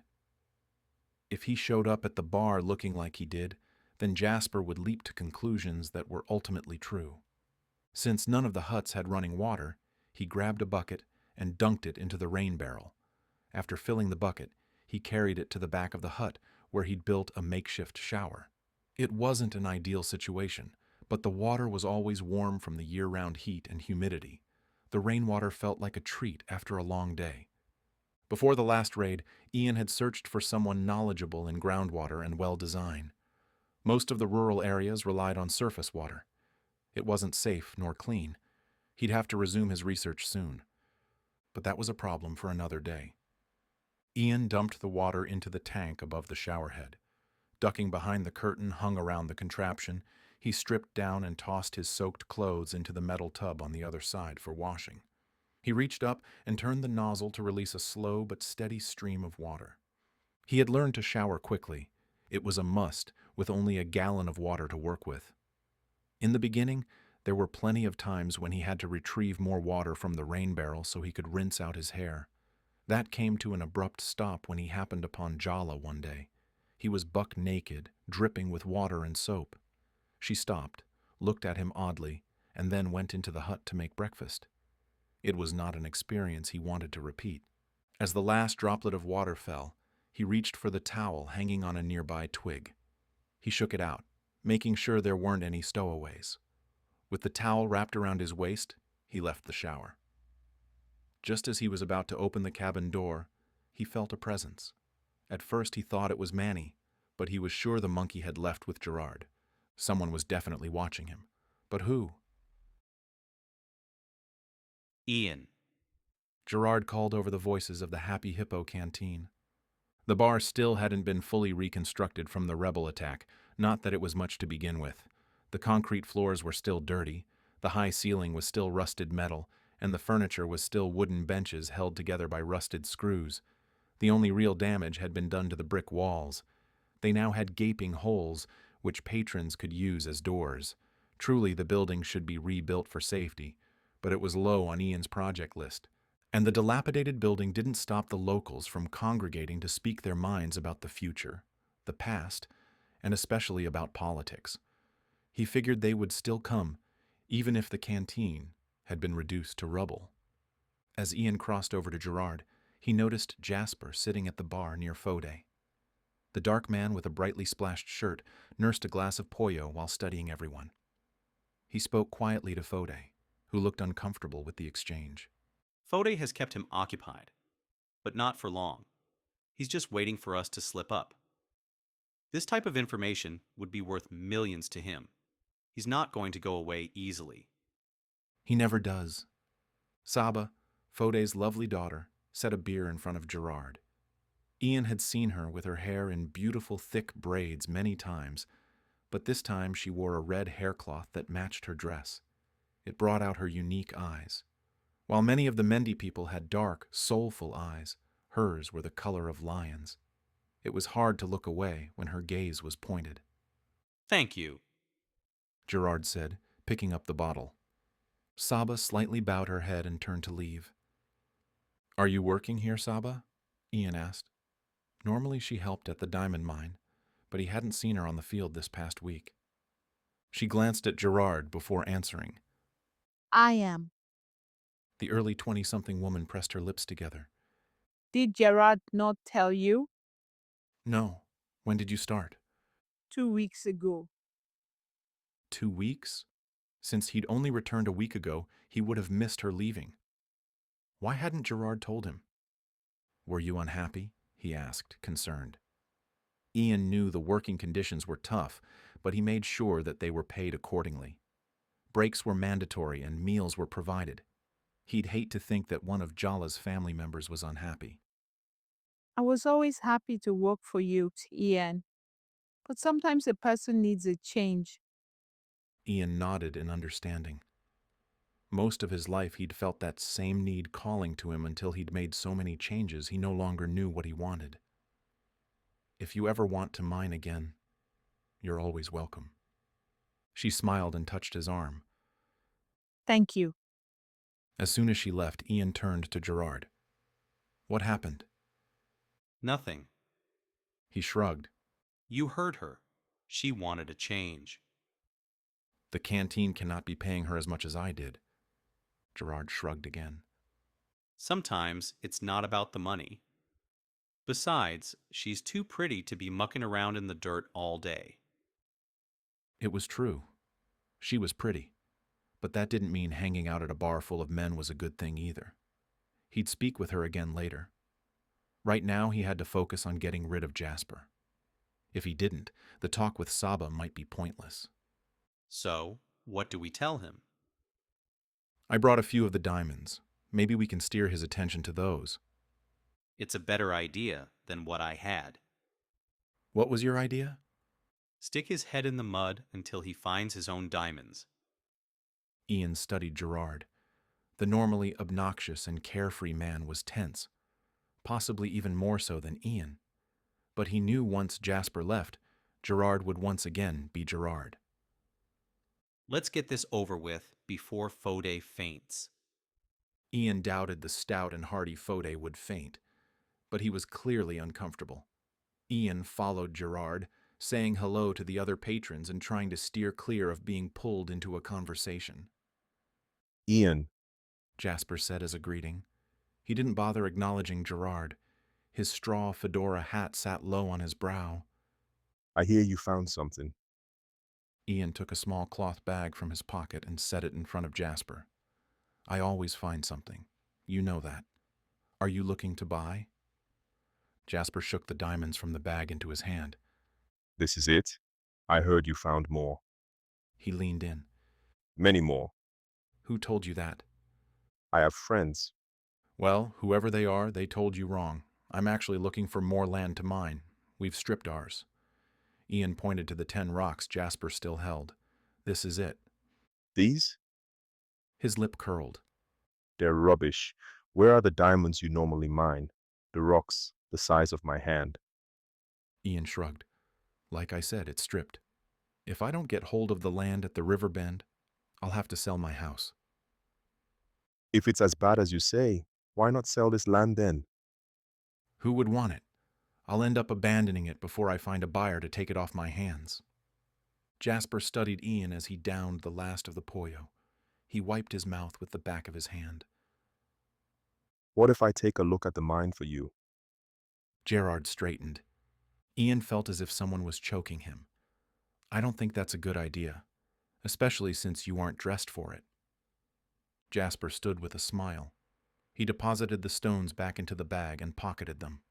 I will sell these today and bring you payment in the morning. Thank you, I'll be better prepared to help you then. he said, clapping Ian on the back. I'm sure we'll turn up a rock or two. Ian and Gerard watched as Jasper left. His laugh carried through the bar and settled in Ian's twisted stomach. Why would you tell him he wasn't dressed for it? Gerard snapped. It was an open invitation for him to come back. Ian let out a breath.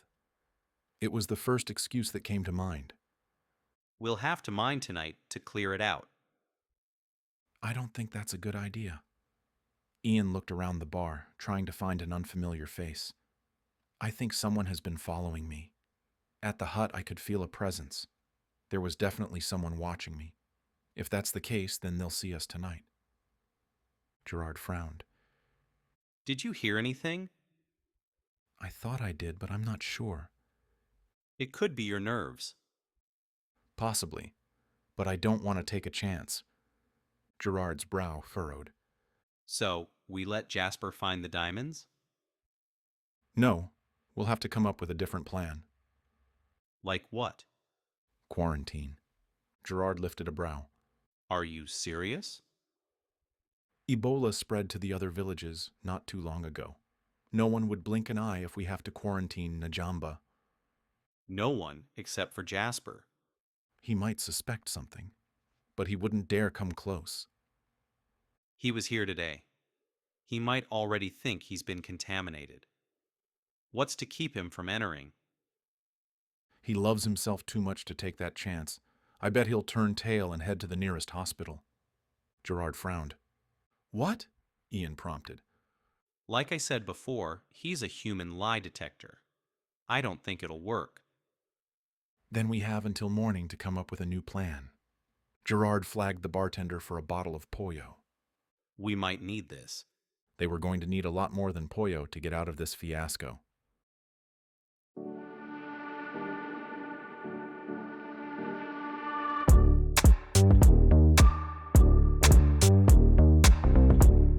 Chapter 5.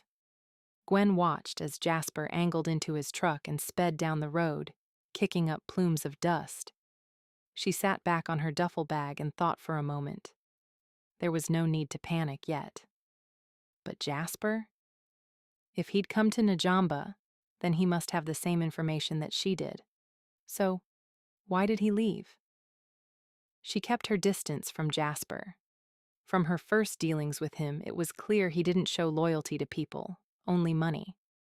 She found out quickly whom she could trust and whom she couldn't. Jasper was one of those people you gave a wide berth. But this complicated things. How many people knew? And was her information even correct? Her instructions said nothing about stealing the diamonds, only to scout locations and to relay information as she found it. And why send her? Even without her history with Ian, she was easy to spot. With her fair skin and blonde hair, she couldn't blend in no matter how hard she tried. So she did the next best thing and became invisible. She'd hid the 4x4 she rented about a half-mile away from Najamba and walked the rest of the way on foot, keeping to the edge of the forest. Anytime someone happened along, she would take cover inside the foliage. It was not something she was comfortable doing. Wildlife had a way of sneaking up on a person. From her vantage spot nestled in the trees just west of the village, she could hear the chattering of monkeys, the squawking birds, and the rustling of underbrush. She pulled out binoculars as Ian and Gerard stepped out from the Happy Hippo. Their heads bowed together as they spoke in hushed tones. She wished she knew what they were saying. Being Ian's right-hand man, Gerard would know all the secrets. She wondered briefly if she should keep her eye on him instead of Ian. Whatever happened, she did not want another encounter with Ian. She studied Ian through the binoculars. He didn't seem to have any bruises from the knockout.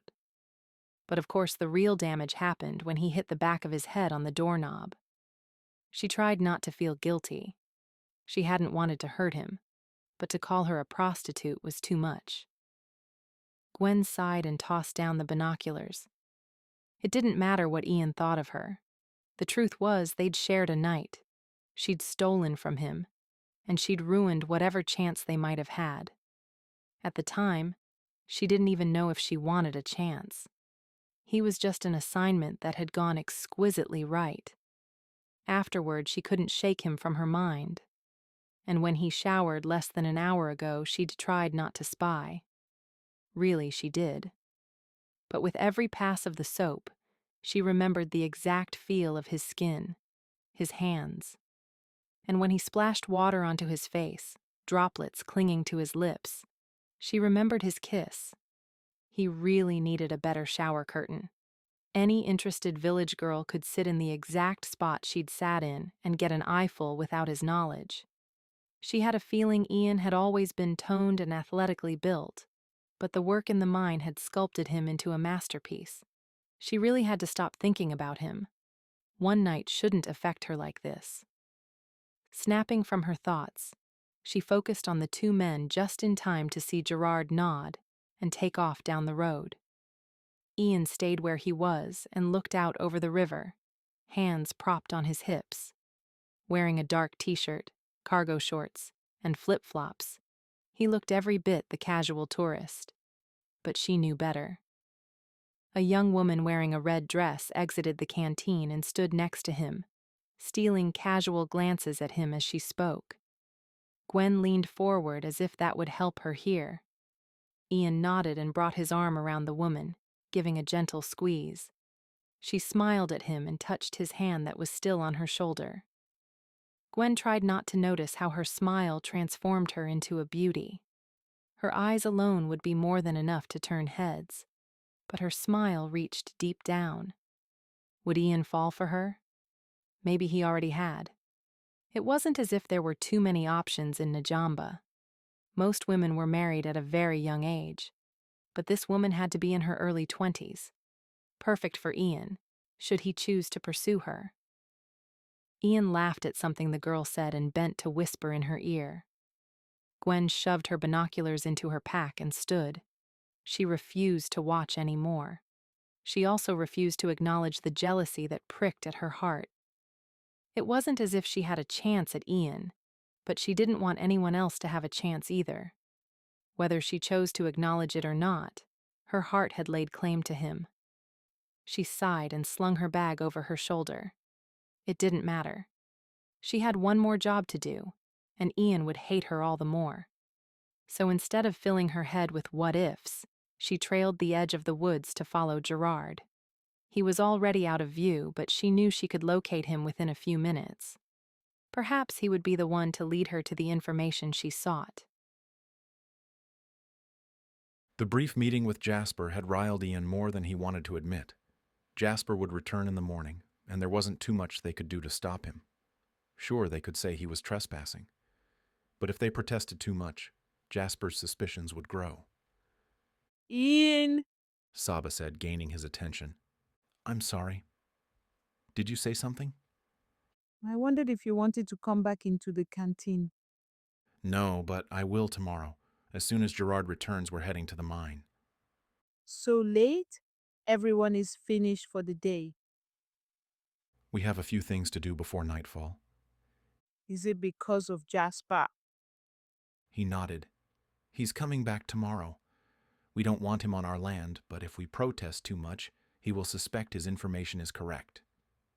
What information? Someone must have told him we found a wealth of diamonds. Saba frowned. That's not good.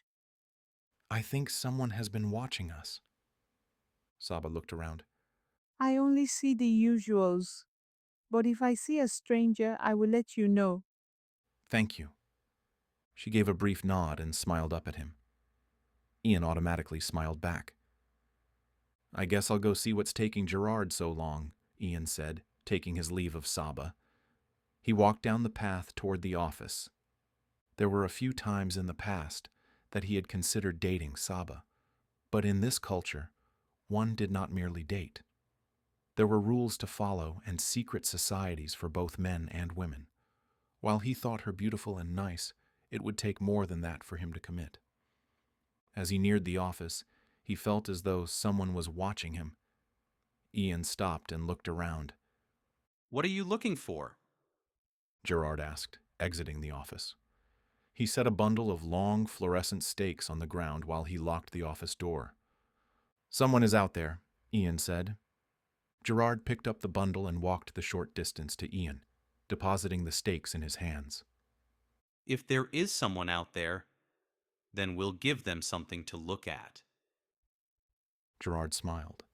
Ian nodded. After Jasper had left, Gerard had quickly thought up a plan to place markers throughout the mine.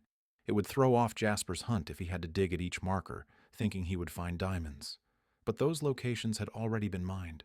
Jasper might see through the farce, but not at first. It would give them time and hopefully wear him down.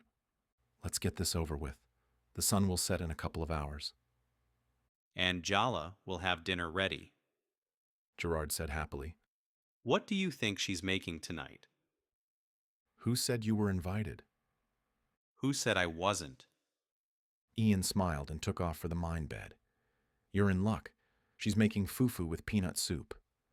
Gerard moaned his acceptance. My favorite.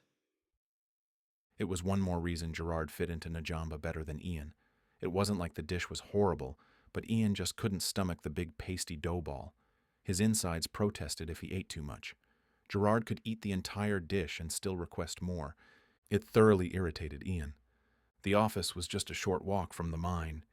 Ian had wanted to build the office closer, but with the river and the soggy banks, he didn't want to take a chance of it flooding or sinking. At the edge of the land, Ian dropped the long sticks in a pile. How should we do this? Are there any areas that might have a couple of diamonds? Appeasing his appetite?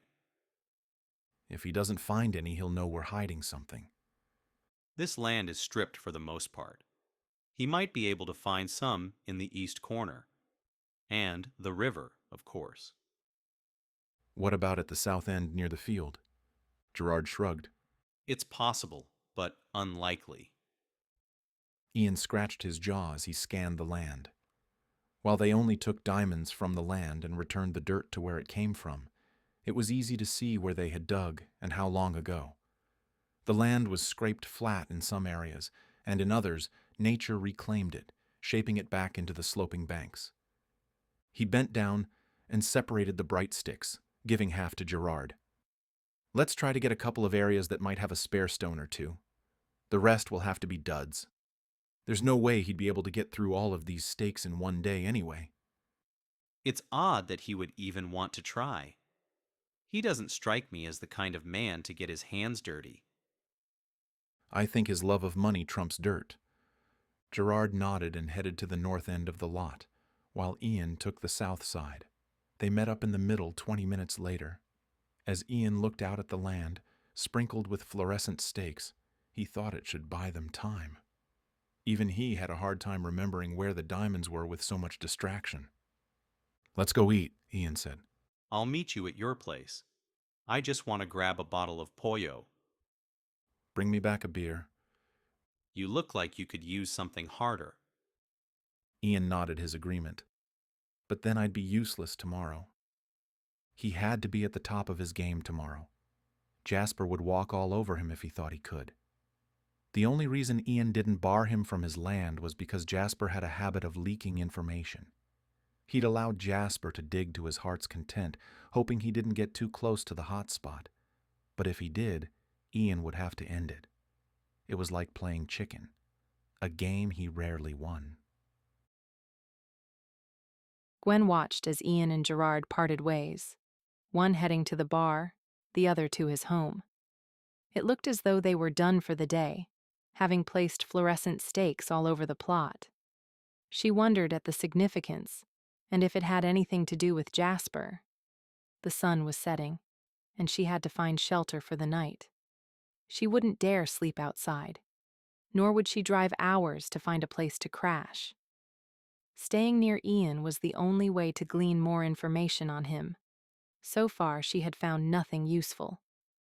Gwen was about to trek back to the rental vehicle but was hesitant. With the sun already slipping past the horizon, she was afraid of getting lost. She hated this part of the assignment, the self-doubt, the fear, the anxiety. At another point in time, she had been fearless, but not now.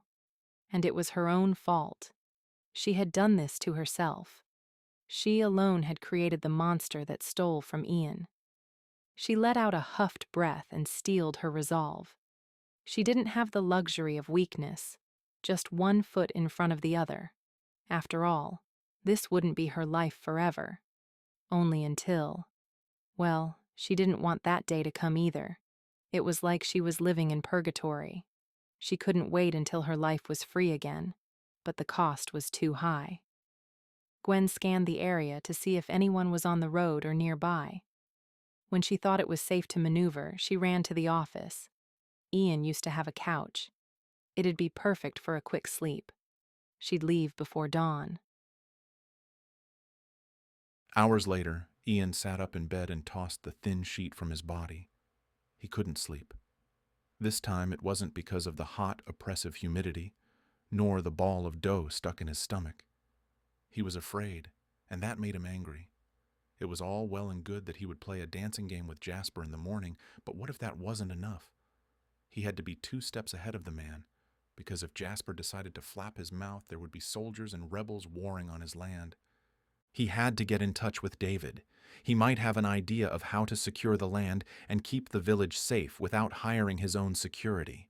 Having gun-toting guards would only add fuel to the fire. Ian quickly dressed, knocked his boots out before slipping them on, and slung his gun over his shoulder. The office had satellite internet and a phone. It was the only place in Najamba where he could connect with the outside world. The rest of the village remained in isolation. He had thought about adding technology to the village, but it would be a major feat in their remote area. Not even some of the large towns had modern conveniences, but the more he thought about it, the more he thought it was a bad idea. The people of Njamba were happy. They moved about life with no interference from the outside world. So he let the thought drift away and focused on other things, like health and schooling. And if the village ever requested modernization, he would oblige. As Ian neared the office, he brought out his key and inserted it into the lock. But as he turned the handle, he realized it was already unlocked. He stared at the door, trying to remember if Gerard had secured it when he gathered the markers. He couldn't remember. Since Gerard had his hands full, there was a good chance that he hadn't. He held the gun firmly in his grasp when he nudged open the door and slowly stepped into the dim interior. It was hard to see, but from the shadows, everything looked normal and in place. The desk was still in the corner by the one window. The computer and equipment still sat on it. The jeweler's workbench sat at the side with all of the tools in their proper places, and the couch. Was Gerard sleeping on the couch? He looked a little small, but it could be the shadows. Perhaps it was Fode. He had a key to the office as well. Ian moved closer, his footsteps silent. He noticed the blonde hair first, shimmering in the pale moonlight. Her body stretched along the couch, her long legs bent just slightly to allow her to fit comfortably. Her chest rose and fell with each sleeping breath. Gwen.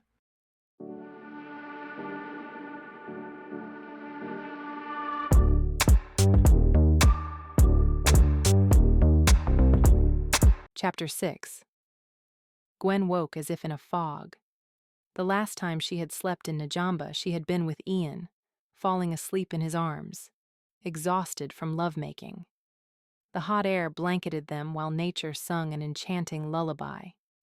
It had sung to her again, and she'd fallen asleep instantly. So, if it was still dark, why was she awake? She rubbed the sleep from her eyes and sat up. Something must have woken her, and she had better figure out what. She didn't want any unpleasant surprises.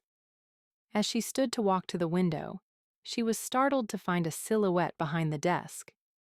Was it just a shadow playing with her imagination? It stayed eerily still, no movements to animate it. Yes, it had to be her mind playing tricks on her. But, just to make sure. Hello?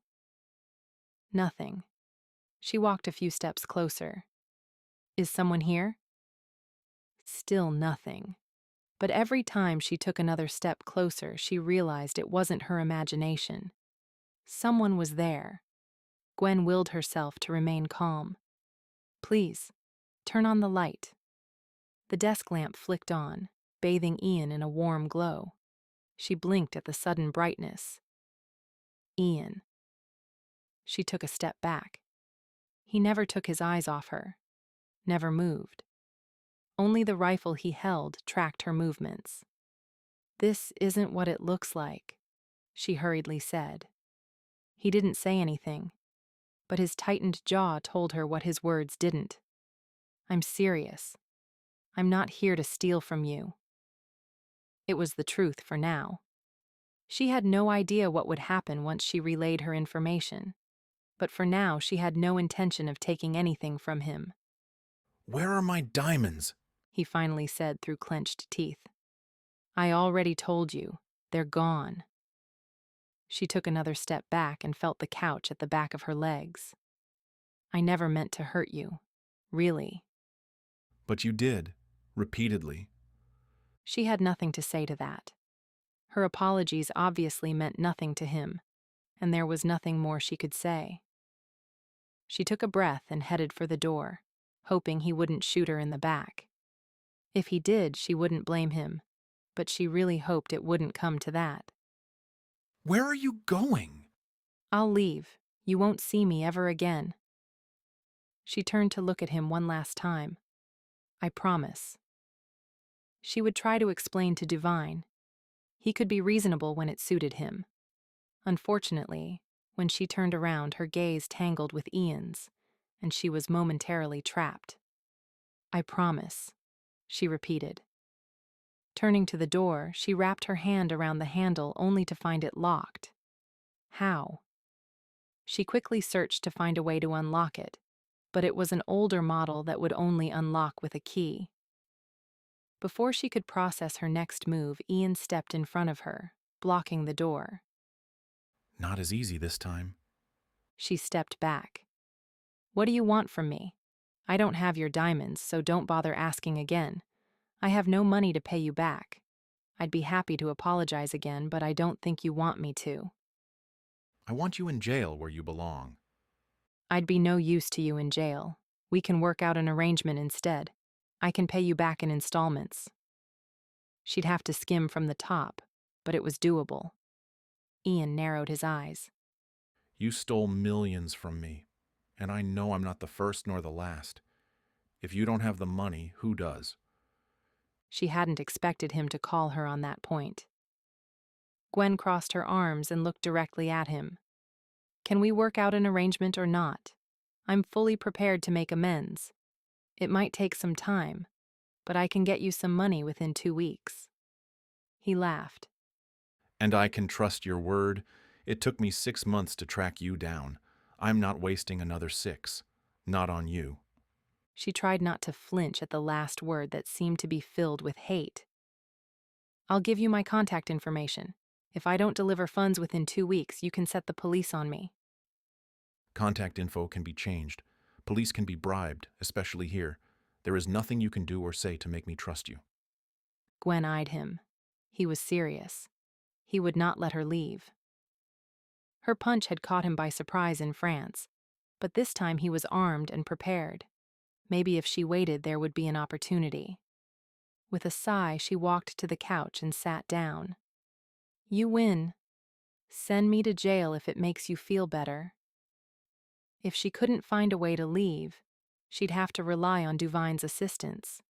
He had enough money to move mountains if he chose to, and since all that money came from her, she doubted he would let her sit in jail for long.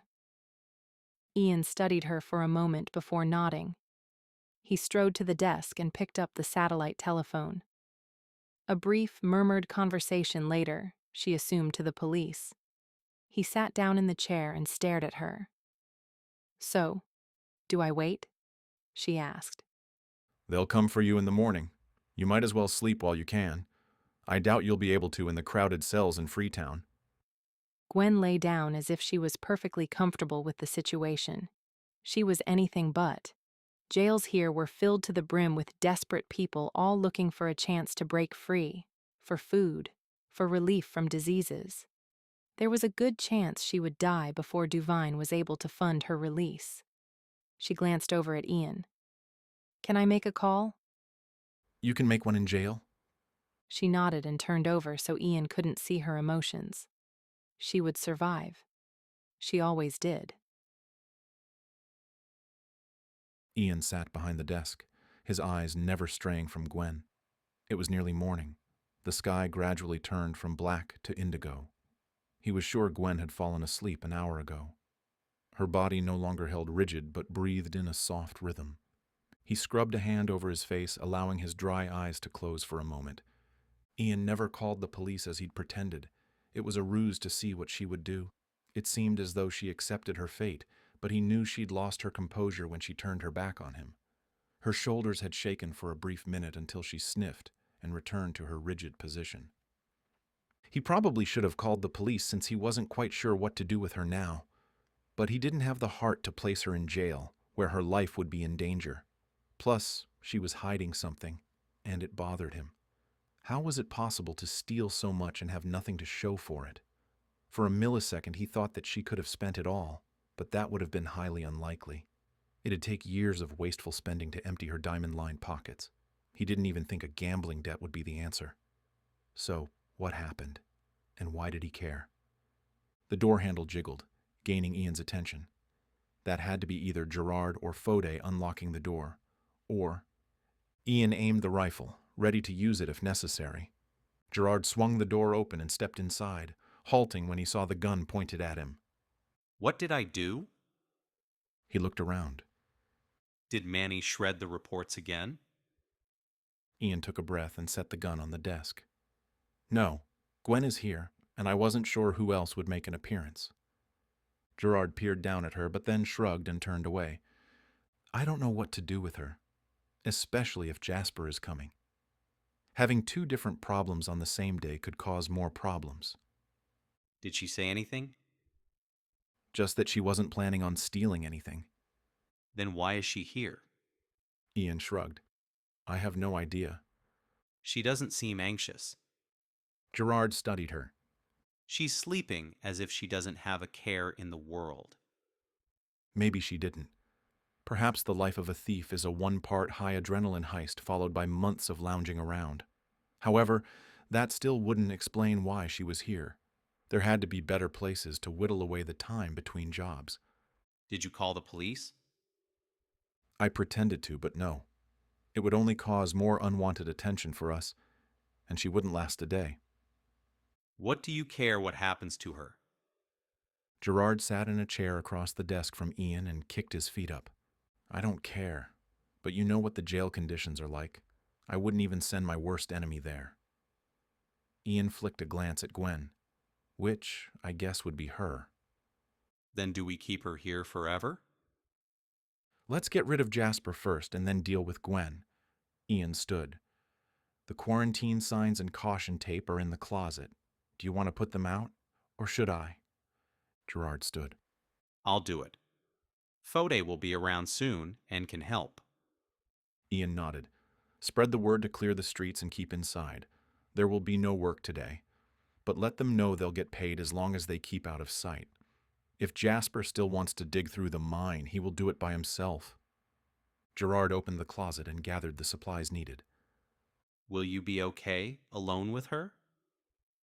I might need a break once she wakes up. Give me an hour or two, then I'll take a shift. By that time, Jasper might be here and will want to speak to you. Ian felt his chest tighten. He took a breath, but it didn't seem to help. Don't worry. What's the worst that could happen? A war on our land. Villagers butchered. The tightening grew worse. Gerard raised a brow. Or we hire guards and train the villagers to protect themselves. Ian cursed his forgetfulness. The reason I came here last night was to get in touch with David. I thought he might have ideas on how to secure the village without armed force. Instead, he had stared at Gwen for who knows how many hours. I was distracted. Could have been a very nice distraction had you done more than sit in an uncomfortable chair all night. Looking is never as fun as... Stop. Ian pointed at the door. Just go before I actually use this gun you always make me carry around. And aren't you glad I do? Hunting blondes has always been a favorite sport. The corners of his mouth kicked up. Maybe yours, but not mine. I'm not so sure about that. He opened the door. Before he left, he said, Happy hunting. Try not to let her get another knockout.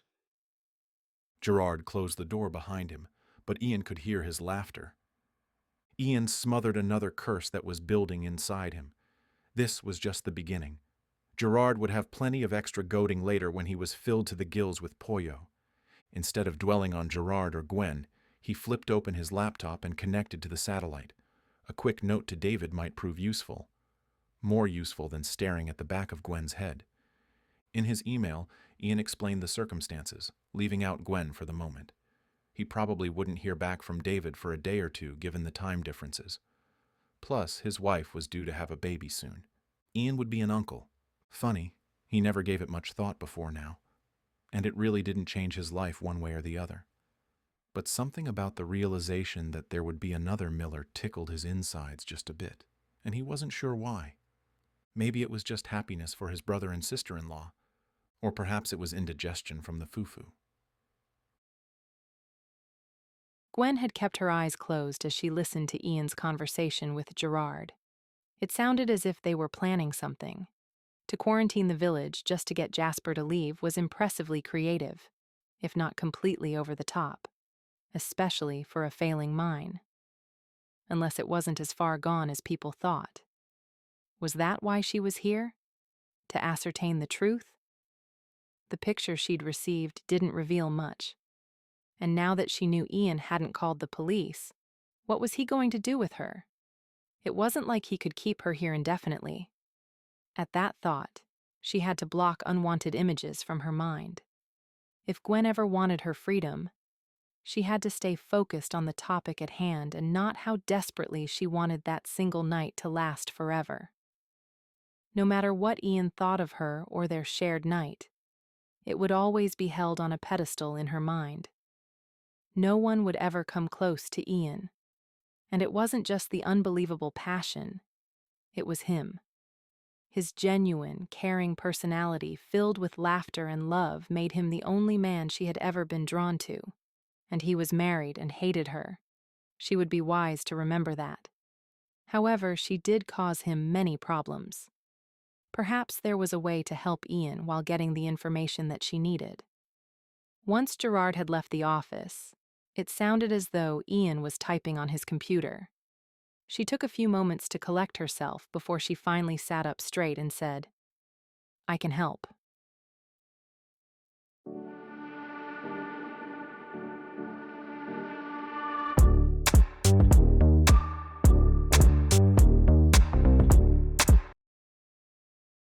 Chapter 7. Excuse me? Ian couldn't have heard Gwen correctly. I can help. He'd heard correctly. Unfortunately, his mind blanked. A simple no would have sufficed, but he didn't even get that out of his mouth before she continued. I overheard your conversation with Gerard. I know you don't want my help, nor do you trust me. But if Jasper and I are both here at the same time, there's a reason. Someone leaked information to the wrong people. You would know all about the wrong people. She looked at him for a moment before finally nodding. I don't deny that. But the fact is, you have someone who is selling your information. I trust everyone here in Najamba. They would not sell me out. They are far better with the mine operational than for the government and rebels to war on their lands. We've only just begun rebuilding from the last invasion. Gwen swept her hair over her shoulder, combing it with her fingers. The last piece of information I received was that your mine wasn't viable anymore. Now I've been sent here to obtain more information. The only reason to do that is if you had a windfall. Jasper knows it, and I know it. I am willing to help you. I doubt Jasper will give you the same courtesy. She took out her phone and flashed a grainy picture. It's you. You must have found something worth investigating. Who would you rather fight, me or Jasper? Jasper would sell his grandmother's secrets. He didn't give a damn about anyone. But it gave Ian an idea. Perhaps for a few diamonds, Jasper would part with the name of his informant. It would prove that the person wasn't from Najamba, which would be a relief. He truly didn't suspect anyone from the area would betray him or their livelihood. It just didn't make sense to do such a thing. With the informant's name, Ian could take steps to find him and make sure he no longer continued. Gwen looked expectantly at Ian as she wrapped her hair into a knot at the bottom of her neck and secured it with a hairband she slipped out from her pocket. Ian tried not to notice the wisps of hair that had already escaped and caressed the sides of her face, nor how her white shirt was now rumpled from sleep. Not even the tan shorts that hugged her hips and stopped midway on toned thighs. And he definitely tried not to notice her long, sun-kissed legs. What in the hell was wrong with him? If he didn't get Jasper under thumb, the situation would spiral out of control. Yet all he could think about was Gwen's legs wrapped around him. He dragged his eyes away from her. Why would you want to help? He wouldn't let her, of course. But he was curious. Maybe it was a scheme so that he would trust her again, only to be blindsided when she showed her true colors. He rubbed the back of his head where he still had a lump from their last encounter. Gwen sighed. Sorry about that. I didn't mean to knock you out, or punch you, if you hadn't said. Well, either way, I'm sorry. Ian had felt a twinge of remorse as soon as he had called her a prostitute, but he wouldn't admit it, especially not to her. Again, why would you want to help? Like I said before, I'm not here to steal anything from you. Except information. Yes, I suppose so. But I'll make a deal with you. I won't make a report. All I ask is that you let me go, and you'll never see me again. Why should I believe you? It's either me or Jasper. You don't want us both coming after you. Ian nudged his rifle. You forget that you are no longer in the hunt. She let out an exasperated breath. I'm lending my services to you for free. Stop acting like a wounded boy and start acting like... Don't finish that sentence, he warned. Ian stood and grabbed the rifle, keeping it tight in his grip. There was no way he'd ever use it on Gwen, but she was testing his patience. She crossed her arms and sat back, averting her eyes. Her silence gave Ian a chance to think. While he didn't trust her, he was curious to know how she could help him. Maybe there was a way to play with fire but not get burned as well. Who do you work for? She turned her head away, ignoring his question. I just wonder how you are able to steal so much and yet come out with nothing. I have enough. From what I can tell, you gather the information, you steal and fence the diamonds, yet you can't afford to pay me back. Where is the money? I said I would help you. I will not, however, answer your questions. Then we are at an impasse. I won't trust your help until you answer. Then we are at an impasse. She agreed. Ian watched as her expression hardened. Then why don't I tell you my suspicions? Ian said. He studied her for a moment, wondering if she would argue. She didn't. Instead, she waved her hand flippantly and said, Be my guest. With what he knew of her situation, which wasn't much, he suspected that she wasn't working alone, nor was in control. For a strong, smart, independent woman, he could only come to a few conclusions. I think you are being blackmailed. You steal to keep the blackmailer content. He was happy to notice her stony expression had shifted to surprise for a mere second, which meant he was close to the mark, but it also gave him instant indigestion. If Gwen was truly at the mercy of a blackmailer, then he pitied her. It was not an emotion he wanted to feel for her. It led to so many others. So, what does the blackmailer hold over you? Gwen looked him straight in the eye and said, I have to go to the bathroom. He raised a brow at the abrupt change in topic. Gerard swung the door open. He's here and already broke through the quarantine perimeter. Ian silently cursed. He shouldn't be surprised. Jasper would see through any stall tactics they used. Handing the rifle to Gerard, he said, Gwen has to go to the bathroom. I'll deal with Jasper. The bathroom? Gerard's brows rose high. Shouldn't you... No! Ian barked and walked out of the office into the early morning light. Following the trail to the village, he hurried to find Jasper. Instead of focusing on the problems Jasper posed at the moment, he replayed his suspicions and realized that Gwen never denied them. Was he right then? If he was, he might have an easier time dealing with Gwen. If she knew her blackmailer, then he could help her escape his reach. He halted. Help Gwen? Had he lost his mind? Yes, he was truly out of his mind. He tried to shake Gwen out and focus on Jasper. He would have to talk to her later. As it was, he just reached the village to find Jasper and 10 men with him, all with necessary equipment plus rifles. I've come to help in the mine. Jasper said, his dark eyes lighting with knowledge. It was good timing, seeing as the village is in lockdown. Ian knew Jasper had called his bluff, but he could at least try to make him reconsider. Are you sure you want to chance a case of Ebola? You could end up spreading it to your wife and children. A few of the workers looked uneasy. Ebola had swept through the land months before and claimed thousands of lives. It was not something they wanted to rekindle. Jasper must have heard a stir amongst the men standing behind him. He raised his hand to settle them. It's a lie. Don't forget we are under strict orders. Whose orders? Jasper smiled. You attracted attention from the wrong people. I suggest you move out of our way. Wrong people? Unfortunately, that didn't give him any clues as to who was behind both Jasper and Gwen's appearances. In Sierra Leone, the wrong people were everywhere. The only people he trusted lived in Najamba. Ian didn't bother wasting his breath with further arguments.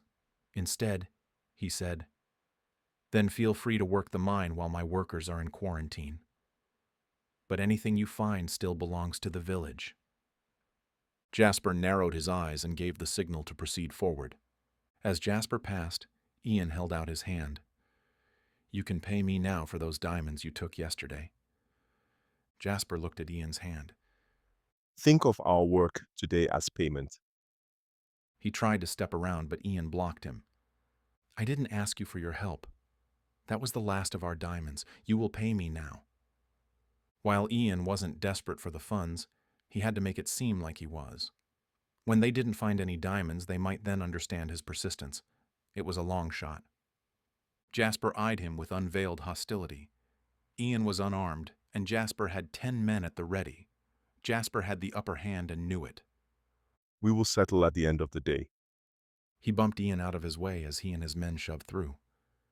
Ian watched as they headed down the path to the river. Jasper was right. They would settle at the end of the day. Ian would make sure of it.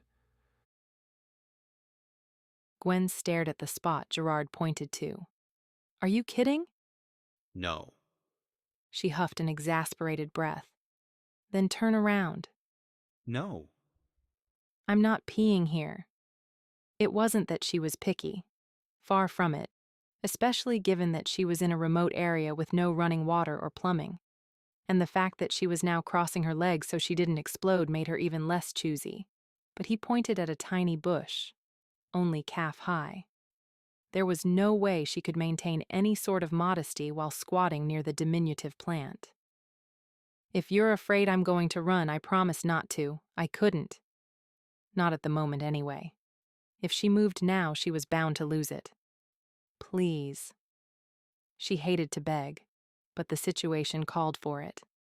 Fine. He said, turning around. I won't look, but I can hear if you make any sudden moves. Thank you. If you run, you won't thank me when I catch you. She had never met Gerard before, just saw him in passing. He didn't seem the threatening sort, but neither did Ian. She seemed to bring out the worst in people. Gwen hurried to relieve herself, but it seemed as if her full bladder was never ending. Will you finish any time soon? I have other things to do. She rolled her eyes. This was worse than having to shower after gym class. There was absolutely no privacy. If you are in such a hurry, then go. I'll be fine here on my own. And let you run off? I don't suppose you have toilet paper. There are leaves next to you. Gwen frowned. Why are you here anyway? We don't have anything for you to steal. Don't you? He turned just as Gwen was zipping up her shorts. What have you heard? Absolutely nothing. Liar. Gwen shrugged. If Ian didn't believe her, why would Gerard? I doubt your plan to quarantine the area slowed Jasper down. Are you sure you want to stand here and call me a liar when you should help Ian? He nudged her with the gun. Walk. Where? The mine. If you want diamonds, you have to earn them. She sighed and walked down the path. She didn't want to see Jasper, but it looked as if she had no choice in the matter. As soon as she stepped at the edge of the flattened land, she saw Jasper ordering his armed men to dig in certain spots. Some were near the marked areas, and others were digging elsewhere. A few had waded into the river to sift through the bottom sediment. Jasper narrowed his eyes. He scoured the land with his focused gaze, barking orders and hurrying the men. Gwen had a sick feeling that he knew more than she did. While Gwen didn't know much, she knew that Jasper and armed men meant that Ian had diamonds. A lot of them. But did they know for certain? Ian stood on the bank and watched as the men tore up his land. Are you sure you want Jasper to see me? She asked Gerard. If I'm here, he'll know for sure you're sitting on a fortune. Why do you care? Aren't you here for the same thing he is? When she didn't answer, he continued. Ian poured money into this village. And for what? So people like you and Jasper could steal? So the government and rebels could destroy it? Gwen had always carried the burden of guilt with her, but she had never faced her actions before. It had always just been a growing knot in her stomach.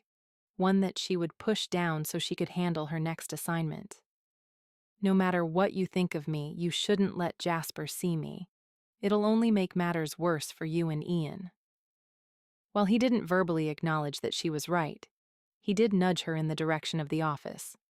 Once there, he tied her hands and feet and secured her to the office chair using caution tape. She didn't protest because she knew it would only make him angry. It wasn't like they could keep her here forever.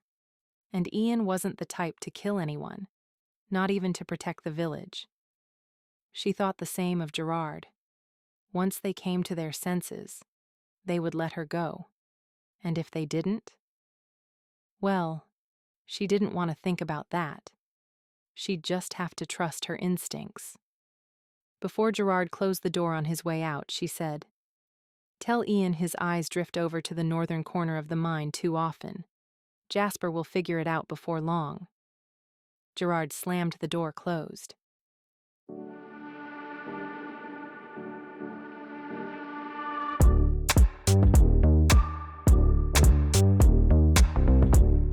Chapter 8.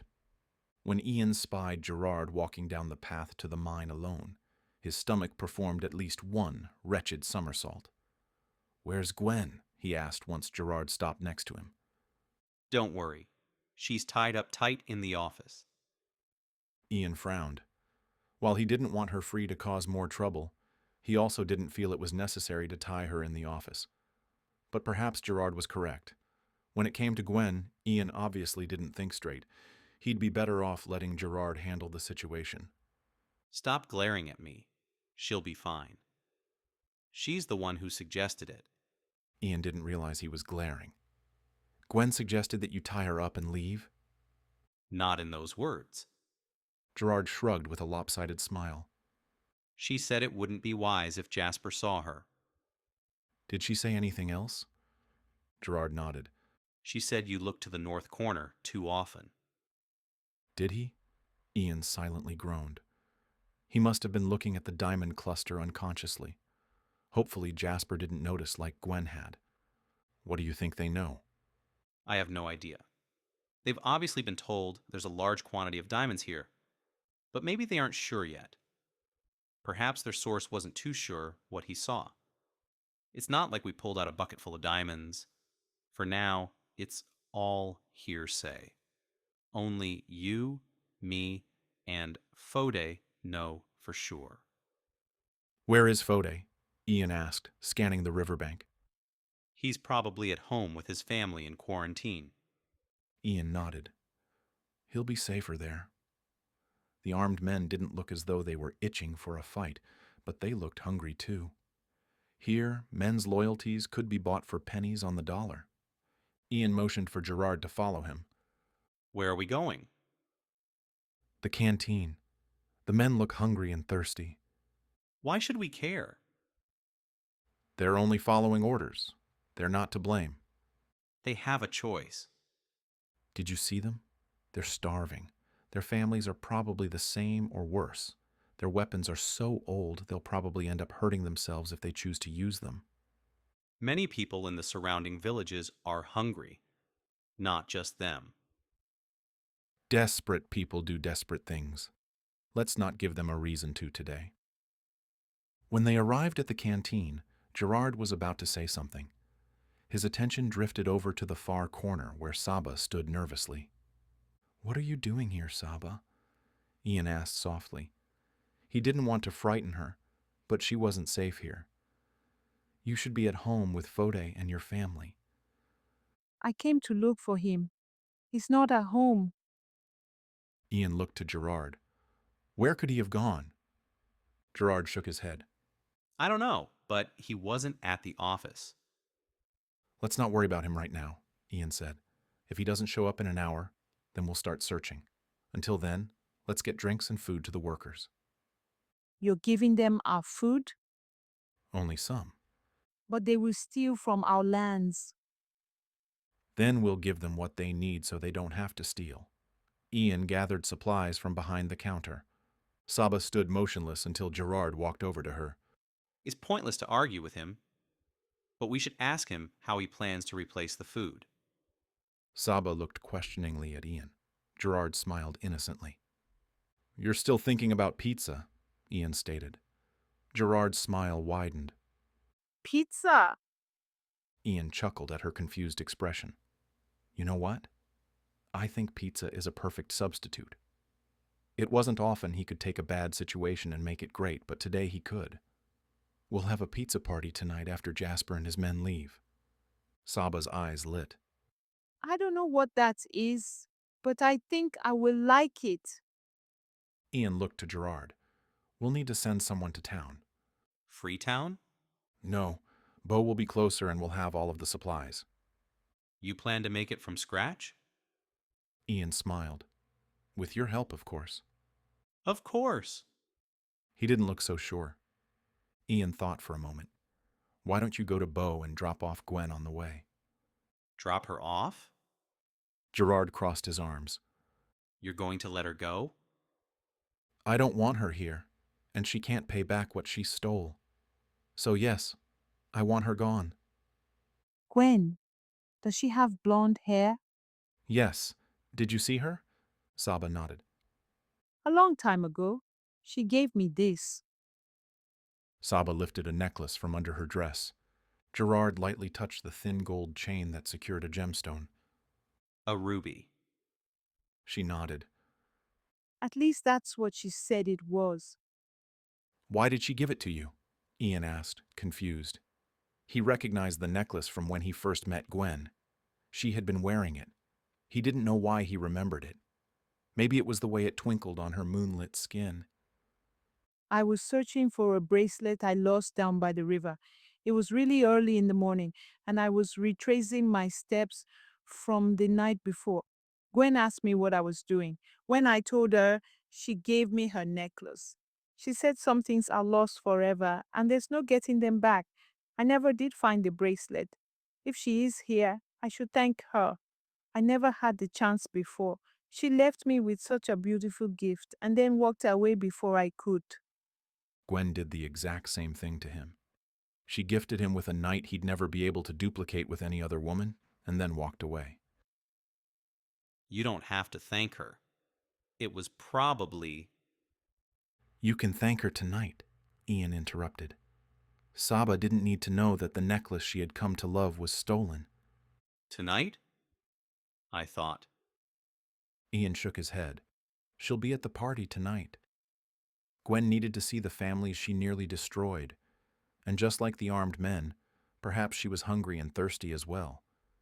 He'd keep her close for now. The sun was setting and the workers had yet to find anything.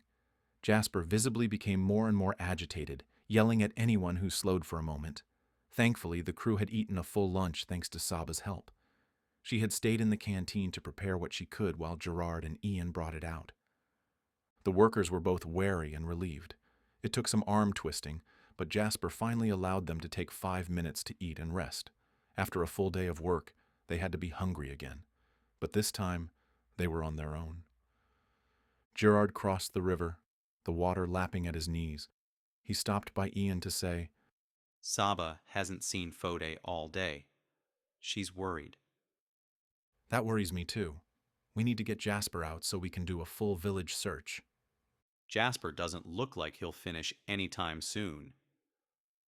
His workers are to the point of exhaustion. He won't have a choice if they start passing out. I don't think we'd get an argument from the men if we force them out.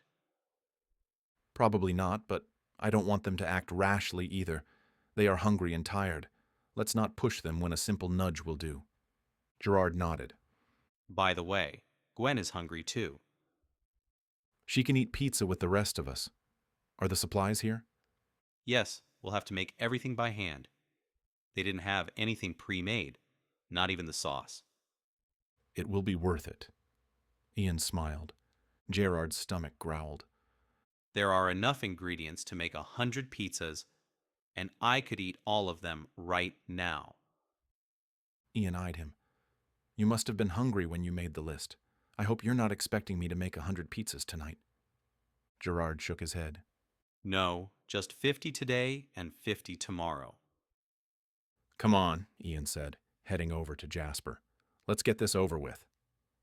As they crossed over to Jasper, Ian hoped he wouldn't put up a fuss. But by the way he was barking, he wasn't going to leave with a polite request. He was furious they hadn't found a single diamond yet. "Jasper," Ian called out as he closed the distance. "Your men are tired and hungry. There is nothing here except dirt. Give up." Jasper's eyes darkened as his gaze latched onto Ian. You tricked me. You must have mined everything yesterday after I left. "You can think whatever you want. You took the last of the mined diamonds yesterday." Which was true. Jasper was actually standing on top of the diamonds they hadn't mined yet. "I'd like payment now." Jasper called to his workers to gather up their supplies. He turned to Ian. You will get nothing from me. Pray I don't call the government and let them know you're sitting on a fortune. "Then they'll be as disappointed as you. And I don't think you'd want to disappoint them. Not with all the stories I've heard of you." You don't know anything. "True. I still don't know who leaked false information. Tell me who it was and I'll split the diamonds you took yesterday." They're mine now. But if you wish to bargain with more, then I'm all ears. Then you have clogged ears. Gerard said, stepping toward Jasper. Ian held up his hand to stop Gerard. "We are done here. Jasper, you are no longer welcome." And make sure not to return. The workers had already cleaned the area and hauled their tools and weapons back to the trucks, not bothering to wait for Jasper. Realizing his own men had abandoned him, he sputtered and raced to catch up. I hope he falls in the river. "Do you think he'll come back again tomorrow?" Unlikely.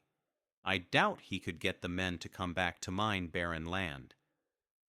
He'd have to get a fresh batch of workers. "It wouldn't be hard for him to do. There are many people who would come just for the chance to eat." True. But I doubt even Jasper wants to wallow in dirt for another day. Ian nodded. Jasper might not want to muck around in the mud, but somehow Ian didn't think this was the last he'd hear of him. Jasper could cause a real problem for the village. "Is Gwen still in the office?" Yes, and she's your problem now. Gerard scratched his neck. I refuse to take her to the bathroom again.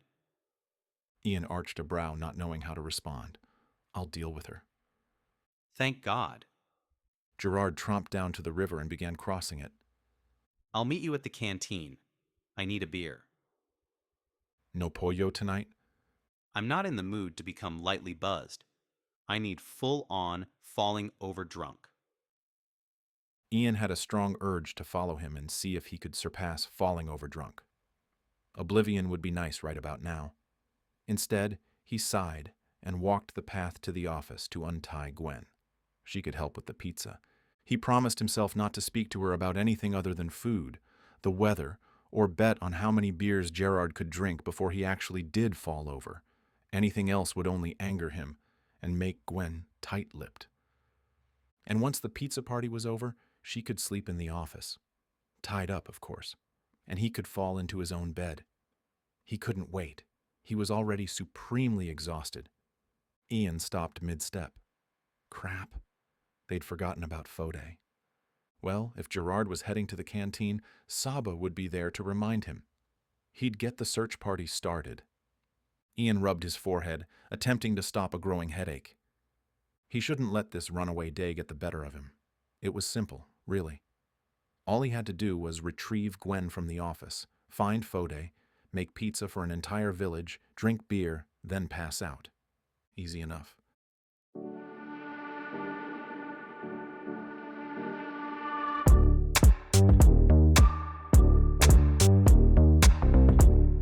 Chapter 9. Ian took a deep breath before he entered the office and found Gwen exactly where Gerard had left her. Tied up on the office chair, looking as though she would bring down the roof with just her enraged glare. How long do I have to stay like this? I've done nothing to warrant this treatment. Ian raised a brow to which she amended. Nothing this time. Had he not been so thoroughly exhausted and worried, he might have found her amusing. Gerard had wrapped her up like a mummy in yellow caution tape. Her stormy expression only added to the silliness of her current predicament, one that he should apologize for. He hadn't meant to leave her alone all day. Please untie me. I've had a terrible itch on my nose for the last hour. Ian pressed his lips together to keep from smiling. God knew he didn't have much to smile about, but something as simple as a nose itch had his lips twitching. He must be more exhausted then, he thought. She scrunched her nose as though trying to relieve the annoyance without her hands. She gave up with a sigh. Please. If you won't untie me, then help. Ian raised his hand toward her face, but then thought better of it. He would not touch her except to release her. He took the pocket knife from the desk drawer, ignoring the way it quivered in his shaking hand. He steadied it long enough to carefully slit the tape so it loosened and fell to the floor. He then tossed the knife back into the drawer and slammed it closed. Thankfully, Gwen didn't notice his trembling fingers. Gwen quickly scratched her nose and sighed with relief. Thank you. He didn't want her thanks. It felt odd to hear those words, seeing as he was the reason she was without the use of her limbs to begin with. But maybe they were just customary polite words, ones that easily dripped off the tongue without thought. What now? I thought you might be hungry. We're having a pizza party tonight down at the canteen. You're welcome to join us. She eyed him, and he could see the war that played upon her face. It changed from skepticism to hunger, then back to skepticism. Or you can go home. Just like that? Just like that. Why? I'm tired. I don't want to fight anymore. I have a village depending on me. All I ask is that you never come back. She stared at him for a moment before finally nodding. I will leave now. He tried not to let the words affect him. She only agreed to what he asked of her. But they still stabbed into an old injury.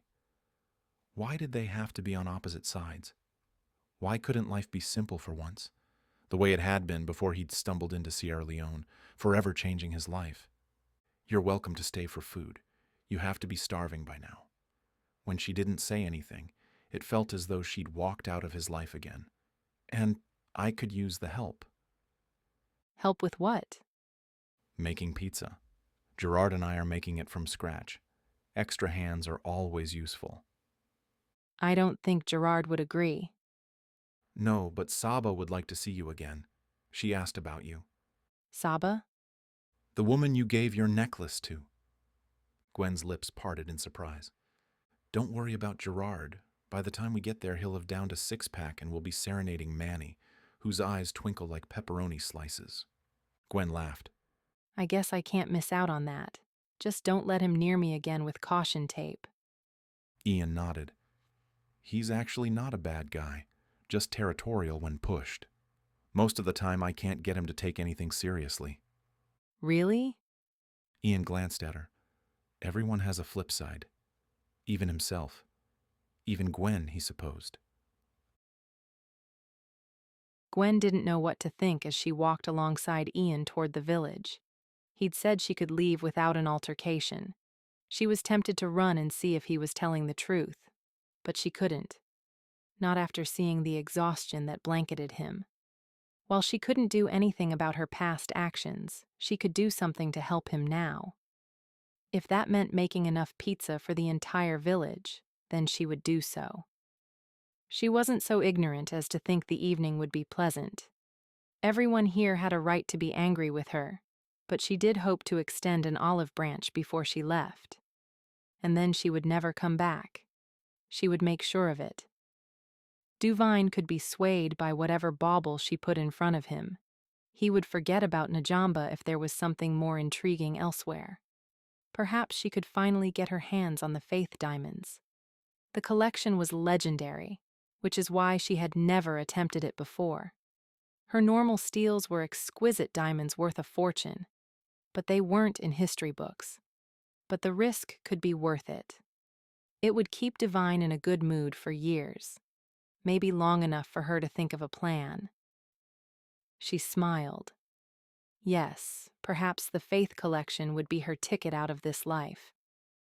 Why are you smiling? Ian questioned, eyeing her with a mix of curiosity and distrust. She shrugged. It was none of his business, and she didn't want him to think any less of her than he already did. I assume the villagers have never tasted pizza before. I'm wondering how they will react. He nodded, seemingly taking her words as the truth. I hope they like it, but it might be a shock to their palates. However, I don't think I can stand another night of foo-foo. You haven't acquired their palate yet then either. Gerard has. He practically lives on pollo. She remembered the fermented white liquid. It wasn't horrible, but it did require an acquired taste to truly enjoy. I'm thirsty, so I would accept any drink right now. Ian frowned, and she had the distinct impression that he felt guilty. But why? She had no idea.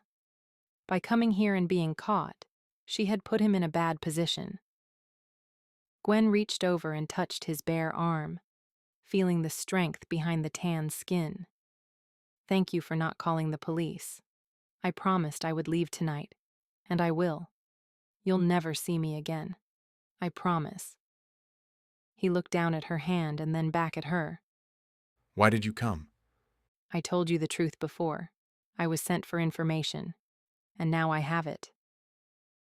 And what is it that you know? That your mine is dry like we originally thought. And yet you warned Gerard that I was looking in the northern corner. You are not one for deception, Ian. While I'm not a fan of Gerard's, I like Jasper even less. He wouldn't give a fig what happened to the village. You care. It's what drew me to you. She let her hand fall to her side. I'm sorry I hurt you. I never wanted to. He looked deep into her eyes. Then why did you? She didn't want to lie to him again and say she didn't have a choice. He had already stated quite accurately that she did, but sometimes the choices went from bad to worse. She shook her head and took a step toward the canteen. He placed a hand on her shoulder. Why? He asked again. Nothing I say will remove the past. It will only end up hurting you more. He let her go and didn't say another word. They walked in silence to the canteen. At least silence was better than the truth. Word about the pizza had spread, and the Happy Hippo brimmed with villagers in their finest. Ian had to smile at that. They obviously didn't know pizza wasn't cause for dressing up, but maybe to them this was reason enough. They certainly didn't have many causes to celebrate with the wars and sickness that plagued the weary country. If pizza was the cause for such happy smiles and bouts of laughter, then he would gladly make 1,000 pizzas, no matter how tired he was. Thankfully, 20 pizzas should do. He caught Gerard out of the corner of his eye. He was over by Saba, leaning in to whisper something. She frowned and shook her head. Gwen must have noticed too, because she asked, Do you think something is wrong? Saba's dad Fode has been missing today. Maybe they haven't found him yet. Ian ducked and weaved through the gathering, greeting the men and women who were eager to begin the festivities. Maneuvering as fast as he could without being impolite, he finally reached Gerard and Saba. Have you found Fode? Ian questioned. Yes, he had been in Bow and didn't realize he had been missed. Oh, Ian said, confused on more than one count. Fode had never been one to leave without letting others know, especially not on a day when he knew he might be needed. Saba, are you okay? You seemed upset moments ago. I had thought it was because you couldn't find your father. Her lioness eyes glanced tentatively at Gerard before saying, Everything is okay. I guess I was just feeling the effects of a stressful day. Skeptically, Ian glanced between Gerard and Saba. He could feel the lie in her words, yet he was unsure if he should prod further. He would question Gerard later in case it was a delicate matter. Saba looked behind Ian and smiled. Gwen, you are here. I'm so happy to see you again. She pulled out her necklace to show. I've been keeping it safe. Gwen returned the smile. It looks good on you. You should keep it out so people can admire it. Saba shook her head. It is our secret. The women here don't have many pretty things. I wouldn't want them to feel jealous. Gwen's smile turned sad and she nodded. I understand. It will be our little secret. Gerard downed a bottle of beer and plunked it onto the table next to him. Let's start the pizzas. I'm starving. Gwen will help us, Ian said. Gerard's distrustful expression gave way to annoyance when Saba nudged him out of the way, saying, I will help too. Ian, thankful for the extra hands, agreed, and they made their way to the small kitchen for supplies. How are we going to cook these without an oven? Gwen asked, looking around the sparse kitchen. Over the fire. Over the fire? You'll see. Saba, will you cut the toppings? Gerard can get you started. What should I do? Help me make the dough. We're making the dough, but it has to rise. We'll never have time to make them all. We'll make do with flatbread. They'll never know the difference. At this point, even I wouldn't notice. And I don't care. I'm so hungry, I'll eat it raw. Saba laughed. You are always hungry. You eat more than the entire village. I have to. Gerard flexed his bicep. I require extra energy for these babies. Saba snorted, her golden eyes twinkling. Your ego certainly doesn't need the extra energy. Gerard chuckled and tossed a tomato to her. She caught it with ease and brought it to the cutting table to begin preparing. Gerard followed her with the remaining vegetables and small quantities of meat, leaving Ian and Gwen alone. She cleared her throat. I guess we should get started or they'll be done before us. Gerard has to make the sauce as well, so we have plenty of time. I would have never guessed he could cook. Gerard is more versatile than he lets on. Ian took out the flour and began measuring. He had remembered a very simple flatbread recipe from a class he had taken in college. He couldn't remember why he took the class, probably a pretty face that he was interested in seeing. But the recipe he remembered quite vividly. Perhaps it was because it was the first thing he had made from scratch. Gwen watched Gerard with interest. Versatile? Like how? Ian tried hard not to notice the jealous twinge that pricked his insides at Gwen's notice of Gerard. It wasn't as though Ian liked her. He was just using her for extra hands to help with dinner. But he also felt a little possessive of her, which was probably natural, given their night together. Of course, he wouldn't want her interested in anyone else, especially not Gerard. He pushed a bowl in front of her. Stir this while I measure another batch. She took the bowl and spoon, focusing on the dough instead of Gerard. It was moments later when she prodded, Well, Well, what? you said he is versatile. How? Why do you care? Ian asked, trying to keep his tone neutral. I was just curious. He seems to change in a blink of an eye. I guess what I meant is that he tends to acclimate better than I do. We both arrived here at the same time, and yet he is nearly a local while I still have to choke down Fufu. Gwen smiled. This kind of life isn't for everyone, Ian. I know I couldn't do it. Not for any length of time. I love modern conveniences too much. So did he. By traveling extensively, he was used to foregoing air conditioning and showers in exchange for desert trekking and mountain climbing. But he always knew he'd arrive back in civilization where he could relax until his next adventure. His last adventure had landed him here. And for a while, everything was right with the world. He felt like he had finally come home. Little by little, that feeling was slipping away, and it scared him. His comfort level had plummeted the day the rebels came and tossed him blindfolded into their jeep. However, he couldn't leave, not when there was so much still to do. And yet, he didn't see himself growing old here either. You're quiet. Do you think Jasper will be back tomorrow? Ian shook his head. I think he'll be back, but not tomorrow, though I wouldn't doubt he'll have men watching to see what we do. So you'll leave the diamonds in the ground. You know they won't stay safe there forever.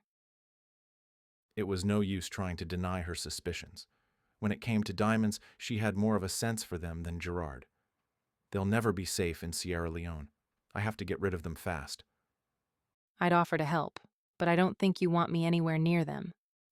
Ian watched as she stirred. What was it about her that made him want to trust her when he knew she'd steal from him again? Weren't the first 2 times enough? She rubbed her nose with her forearm, leaving a smudge of flour. The palest of freckles that he'd never noticed before shone darker next to the white dusting. His fingers twitched, wanting to reach out, but he held back. No, she was not to be trusted. It was just his body trying to convince him otherwise. It wasn't the first time his body had led him astray, but he sure wouldn't let it again, especially not with Gwen. He just had to survive tonight, and then he would never see her again, as long as she kept her promise.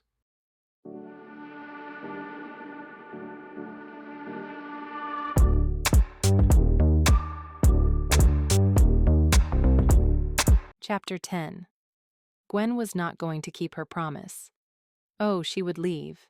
But she had a plan. Well, maybe not a plan, but an idea. One that she couldn't tell Ian because she knew he'd never agree. Gwen gazed upon the merry party as they sang songs in a language she couldn't understand. The pizza had long been eaten while the pollo and beer still flowed, their colorful dress clothes illuminated under the bright moon and millions of twinkling stars. There was no need for light when the sky worked its magic. She watched as Saba danced around the fire with Ian, while Gerard and Manny sat in companionable silence, each drinking from the same cup. Gerard glanced over, surprised to find her looking at him. Trying to find a way to do us in and plunder our diamonds? He muttered, taking a drink and then handing the monkey the cup. Seeing that it was empty, Manny dropped it and chattered angrily. Plunder? Am I a pirate? Gerard stood and grabbed 3 beers from the stash he had next to him. He walked over the few steps to Gwen and sat down beside her in the grass. He opened all 3 and handed 1 beer to her, and 1 to the monkey. You shouldn't let him drink, Gwen said, eyeing Manny. He was drinking long before I got here. The locals say he wandered here as a baby, and has thought he's a human ever since. But still. Gerard shrugged, jostling the tipsy monkey. He can open a beer himself if he wants to. No, he can't. Gerard reached over for a new beer and gave it to Manny, taking the one he had opened away. Manny let out a disgruntled screech and jumped down. He grabbed a small rock from the shore and used it to pry open the bottle cap. Gwen was sure she heard a contented sigh when it popped off. Smart little fellow. Gerard cooed as Manny raced back with the beer bottle that was nearly as big as he was. Gwen shook her head. Life here was a little odd, a lot stressful, and a bit enchanting. She could see why Ian and Gerard stayed, but it'd still never be the life for her. She would, however, help. It was the least she could do. She wasn't expected to report back for a few days, so she had some time to solidify her plan. When are you leaving? I'll leave now if you want me to. He glanced over at Ian and Saba still dancing and shook his head. Stay the night. You can have the couch in the office. She eyed him. Why the change of heart? Before you tied me up like a mummy. It's safer to drive in the daylight, and you worked hard tonight. Gerard stood and brushed off his shorts. But I strongly suggest not coming back. Life here is not easy and extremely unkind. And if you come back, I will be unkind. These families have been through enough. She took his warning to heart. I will be gone in the morning. Thank you for letting me use the couch. I'd give you the key, but you know how to break in. She nodded. I can manage. Gerard walked off without another word and headed over to Saba, cutting in on the dance. Ian didn't seem to mind and clapped Gerard on the shoulder, tagging himself out. Gwen watched as he spoke with the others. He smiled and laughed. Each second she watched him, she fell further under a spell that he didn't even know he was weaving.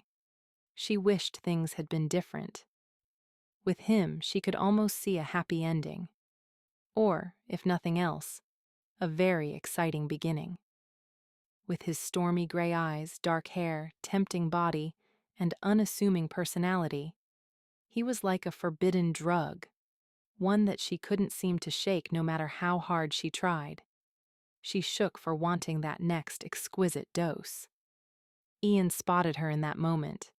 His jaw clenched and he said something to the man he had been speaking to, then left to walk over to her. She steadied her nerves for whatever he might have to say, especially since it was most likely in order to evacuate. I thought you might have left by now. She shook her head. I was watching the party. Everyone is enjoying themselves, but perhaps not the pizza. She tried for a smile but feared it didn't quite make it onto her face. Why did he affect her so? Ian laughed. I think they did enjoy it, but it took a few bites to get accustomed to it. It turned out rather well. He nodded. Thank you for your help. She dipped her head in acknowledgement. Gerard offered me use of the office couch tonight, if that is okay with you. And if it isn't? Then I'll leave. Ian grabbed a beer from Gerard's stash and opened it with a quick twist. He took a fortifying sip before nodding. The couch is yours if you want it. Thank you. He nodded one last time and set off, away from the party. Away from her. Gwen would stay for the night, and all he could do was think about taking her to his bed and burying himself deep within her. What was the matter with him? He shouldn't think of her in that way. He should hate her. And yet, he didn't. Not really. Yes, he was angry with her and would never trust her. But there was something about her that he couldn't let go of. While they were making dinner, it had been almost too simple to forget how she nearly destroyed him in the village. They had worked in harmony, each moving around the other in sync, her body close to his as they worked in the small kitchen. Why couldn't the Gwen of tonight and the Gwen of his dreams be the Gwen of his future and not a thief? He shook his head to stop thinking of her and walked down the path that led home. Thankfully, he was beyond tired and would probably pass out as soon as he hit the bed. He wouldn't have to think another minute about her, and when he woke up, she'd be gone, just like last time. But as he finally fell into bed, kicking off the sheets because it was too damn hot, all he could think about was her. He stared at the ceiling until he thought it would light on fire from all the images streaming through his mind. She had been beautiful that night. The pale moonlight glimmered on her skin as she lay entwined with him. Her brown eyes darkened to the purest onyx. Her satin skin dampened with their mingled sweat after he took her again and again. It had seemed as though it would last forever. Willing his eyes to close and remain that way until the sun rose, he shifted to his side and bunched the pillow under his head. After a wrestling match with what used to be his favorite pillow, he gave up. It was no use. Ian sat on the edge of the bed and let his head fall into his hands. How could he have given so much control to Gwen? She held his heart in her hands and didn't even know nor care. Slowly, he glanced at the door as a really bad idea took hold. Perhaps one last night with Gwen, knowing they would never see each other again, would finally break the spell. What if, after all this time, there really hadn't been a connection between them, and it had just been a figment of his imagination? It was possible, but did he really want to find out? It could cause more harm than good. And if he did go to her, how would she react? He imagined everything from her jumping into his arms to slapping him across the face. At this point, he would take either reaction just to know where the hell he stood. As of right now, it felt as though the world was toppling off its axis. He groaned and fell back on the mattress. No woman was worth this much self-doubt and misery. A soft knock on the door jarred him. He jumped from the bed and hurried over to the door. "Gwen?" He swung the door open, only to slam it shut again. Gerard blocked and let himself in. I guess I'm not the one you wanted to see. With his hands on his hips, Ian took a steadying breath. "I'm not in the mood to talk." Obviously, you have something, or someone, on your mind. "What do you want?" Just making sure you're okay. I saw you leave after you spoke to Gwen. You seemed upset. "Upset?" Ian wanted to laugh. "She dug her way under my skin and I can't get rid of her no matter how hard I try." She'll be gone tomorrow. That should help. He shook his head. It didn't help last time, and it won't help this time either. Gerard plunked down a bottle of whiskey. A sleeping aid. Ian eyed the bottle. Where did you get that? Gerard smiled. I have my suppliers. Must have cost a pretty penny to ship it here. It's worth a good night's sleep. Ian studied Gerard. I didn't know you had trouble sleeping. Some nights yes, and some nights no. Why can't you sleep? Ian questioned. Though he and Gerard had never talked about much other than the mine, day-to-day village life, and the odd conversation now and again, he thought he knew Gerard pretty well. Perhaps he didn't.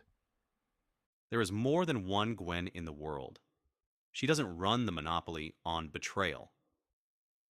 Ian picked up the whiskey and opened it. Who? Does it matter? I would think it matters to you. Ian took a swig straight from the bottle. The burning liquid hit his tongue, and by the time it reached his throat, he was hacking. Christ, he sputtered. What is that crap? Crap? Gerard repeated and grabbed the bottle from Ian. He swirled the bottle and sniffed deeply. That's the good stuff. It tastes like fire. He nodded. You'll be passed out in no time. Really? Never fails. Ian grabbed the bottle and took a large, sleep-inducing gulp. His body involuntarily shuddered as his taste buds reacted to the hard liquor. Gerard laughed as he headed toward the door. Sleep well? Before he shut the door, Ian said, Make sure Gwen gets to the office okay. I don't want to have to worry about her. She's already tucked in. Ian eyed Gerard. Tucked in? And you would know this how? I saw her leave the party, and I followed her to make sure she wouldn't cause any problems. She walked straight to the office and let herself in. I peeked in the window to make sure she wasn't rummaging through the office or hacking the computer. Ian hadn't even thought of protecting the computer and files. Maybe I'd better go over there and take the computer. I wouldn't bother. I think she fell asleep as soon as her head touched the couch. Lucky her. Take 2 more shots of whiskey and you'll be out in a wink too. I guarantee it. Come wake me if you don't see me in the morning. He swallowed the 2 additional gulps of whiskey and crawled into bed, waiting patiently for oblivion.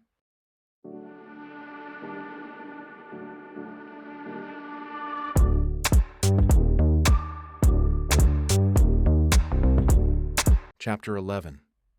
Oblivion Never Came. Ian had flipped and flopped on the bed, strangled his pillow, guzzled more whiskey, and counted sheep until they blurred together, but nothing allowed him sleep. He stood and paced the hut, wondering what he should do. He knew what he wanted to do, but he also knew what he shouldn't do. Unfortunately, they were the same thing, but he could at least check on Gwen and make sure she was okay. He didn't see how he could sleep if he didn't. He quickly dressed and slipped on his boots. After grabbing a flashlight and shotgun, he left and made his way to the office. Half of him was sure she'd be gone, and the other half prayed that she would still be there.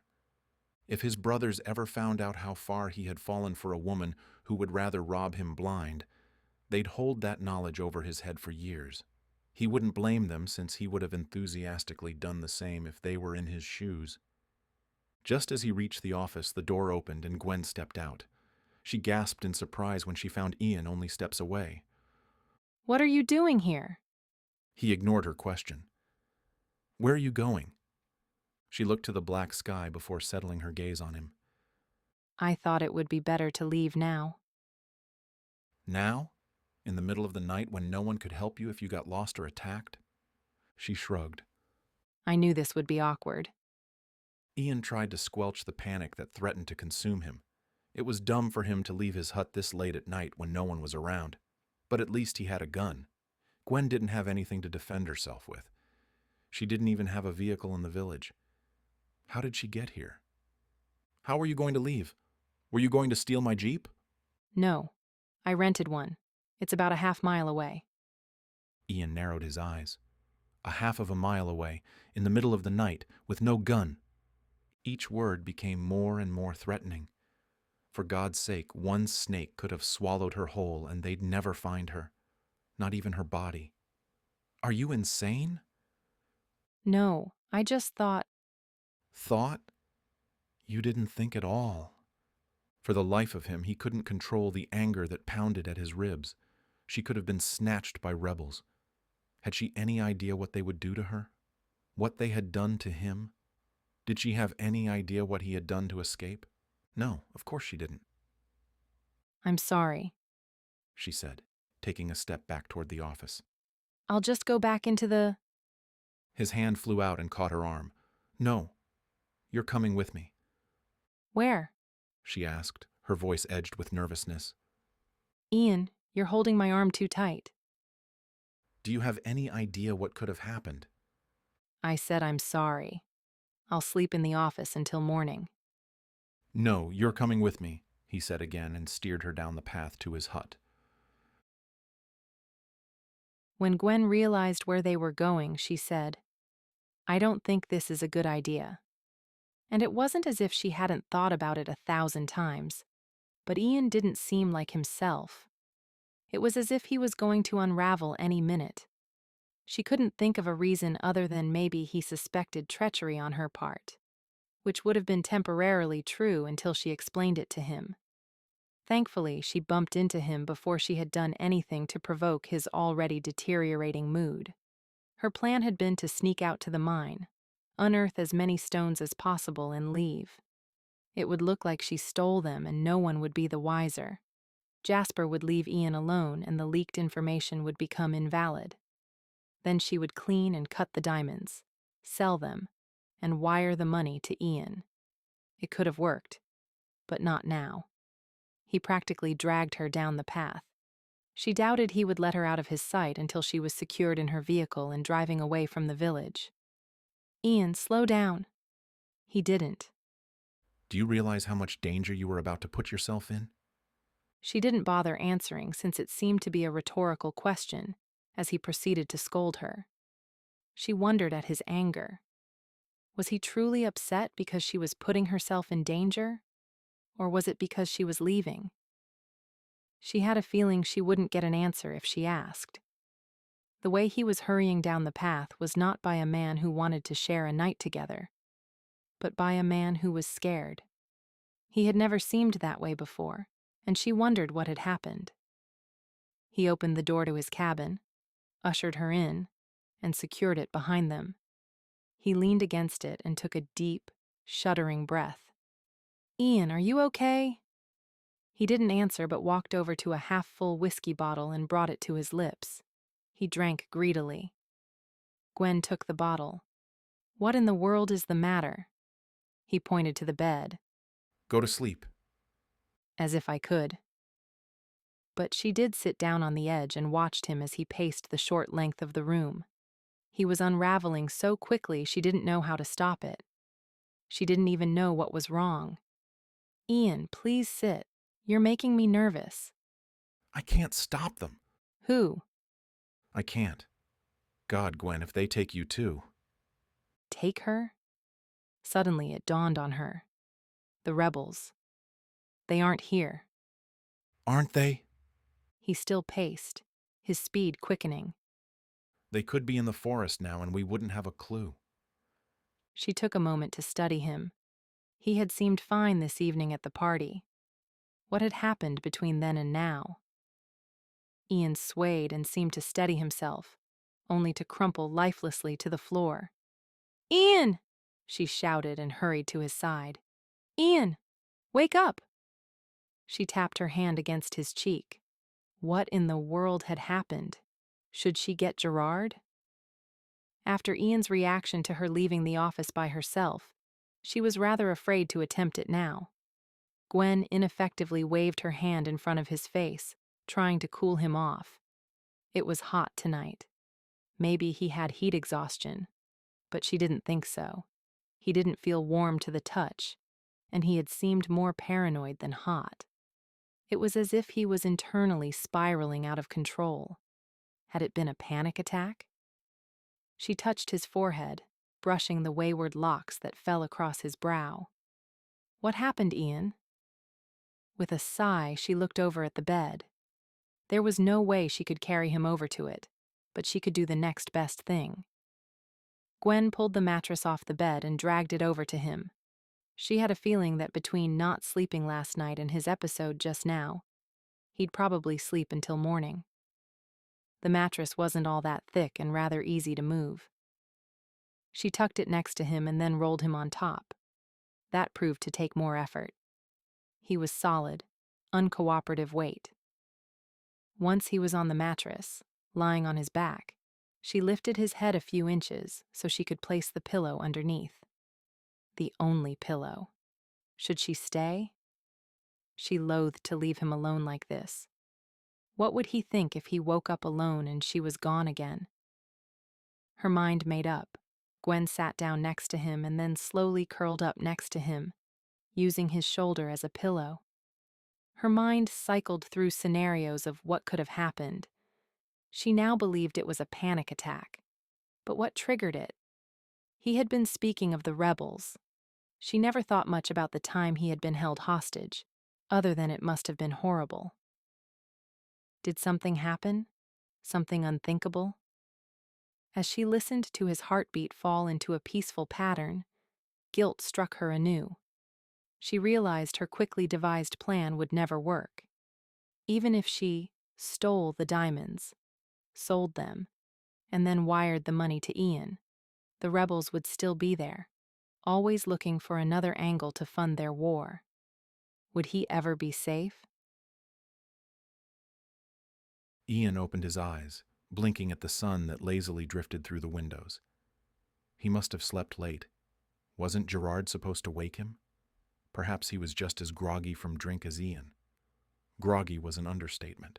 It was as if he was trying to navigate the mine with his head stuck in the mud. He would never drink whiskey again. Ever. Groaning, he tried to sit up but was pinned. He looked over at the blonde head that kept him in his spot. Why was she here? How did the mattress get on the floor? She hadn't left. Gwen had every opportunity to leave, and yet she was here, curled up next to him. He wiggled his fingers, attempting to get the feeling back in his arm without waking Gwen. She slept so soundly. He wished he could say the same for himself, but he did sleep soundly last night. It must have been the whiskey. He wished he could remember how he came to be on the floor with Gwen. He doubted anything happened between them since they were both still dressed. Interesting. Ian looked over to find Gerard and Manny staring at him through the open window. Go away. Ian was in no mood to deal with Gerard's needling. You told me to wake you. I can't say I didn't expect this, but why are you on the floor?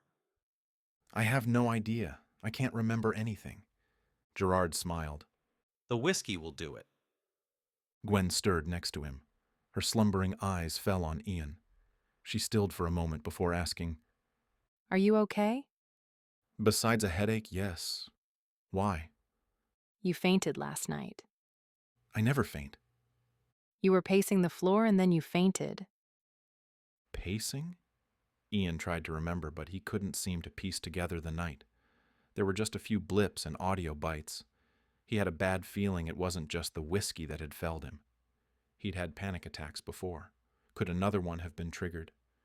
Is that why the mattress is on the ground? Gwen gasped and swung her gaze to Gerard. I didn't see you there. Hard to see anything when you're so cozy with the enemy. Ian is not my enemy. When he fainted, I had to move the mattress over here because I couldn't move him. And then you thought to protect him by jumping in bed with him. Stop. I was making sure he was okay. It's not like there's a phone to call 911. Since he seems to have survived, you can leave now. I will. I promised Ian I would. You seem to promise many things, but they're lies. Stop, Ian barked, and then held his head. He didn't recall any promises, nor did he give a flying pig.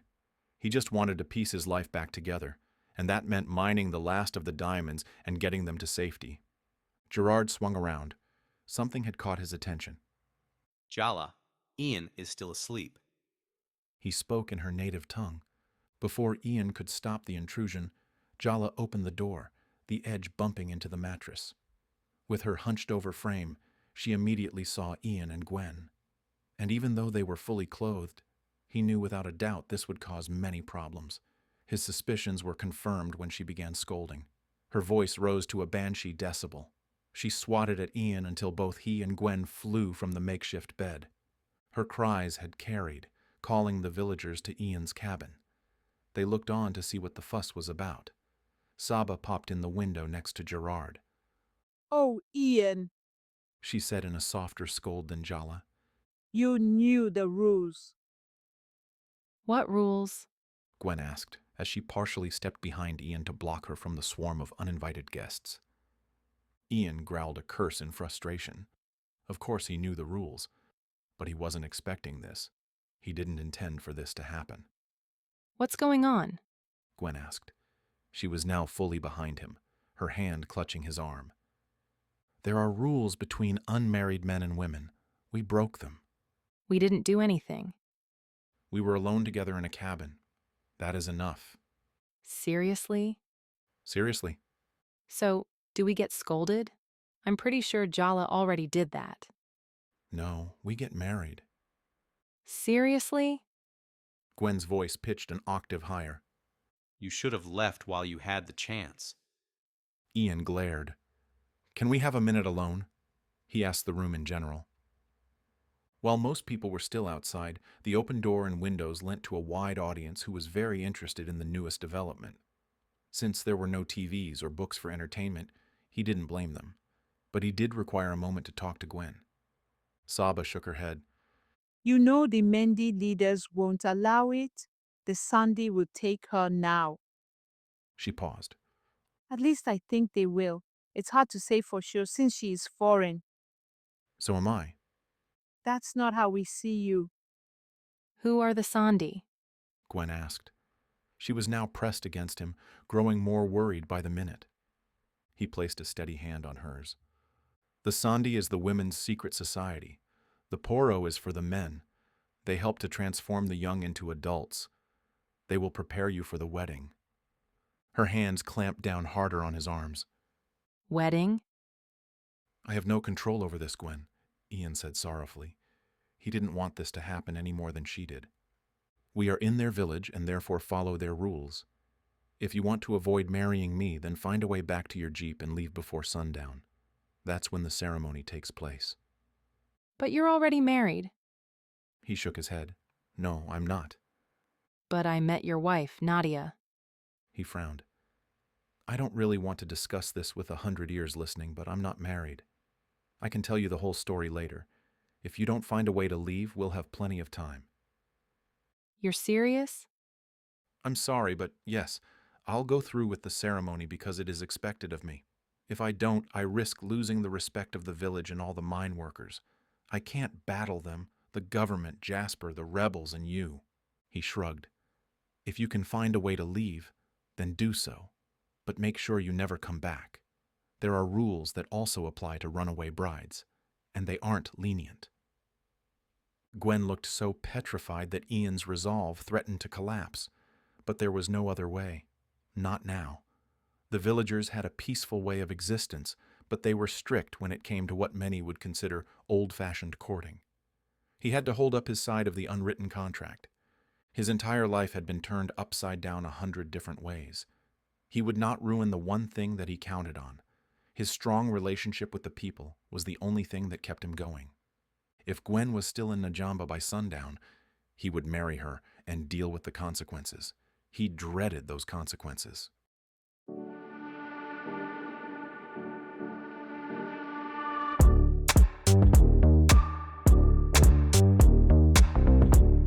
Chapter 12.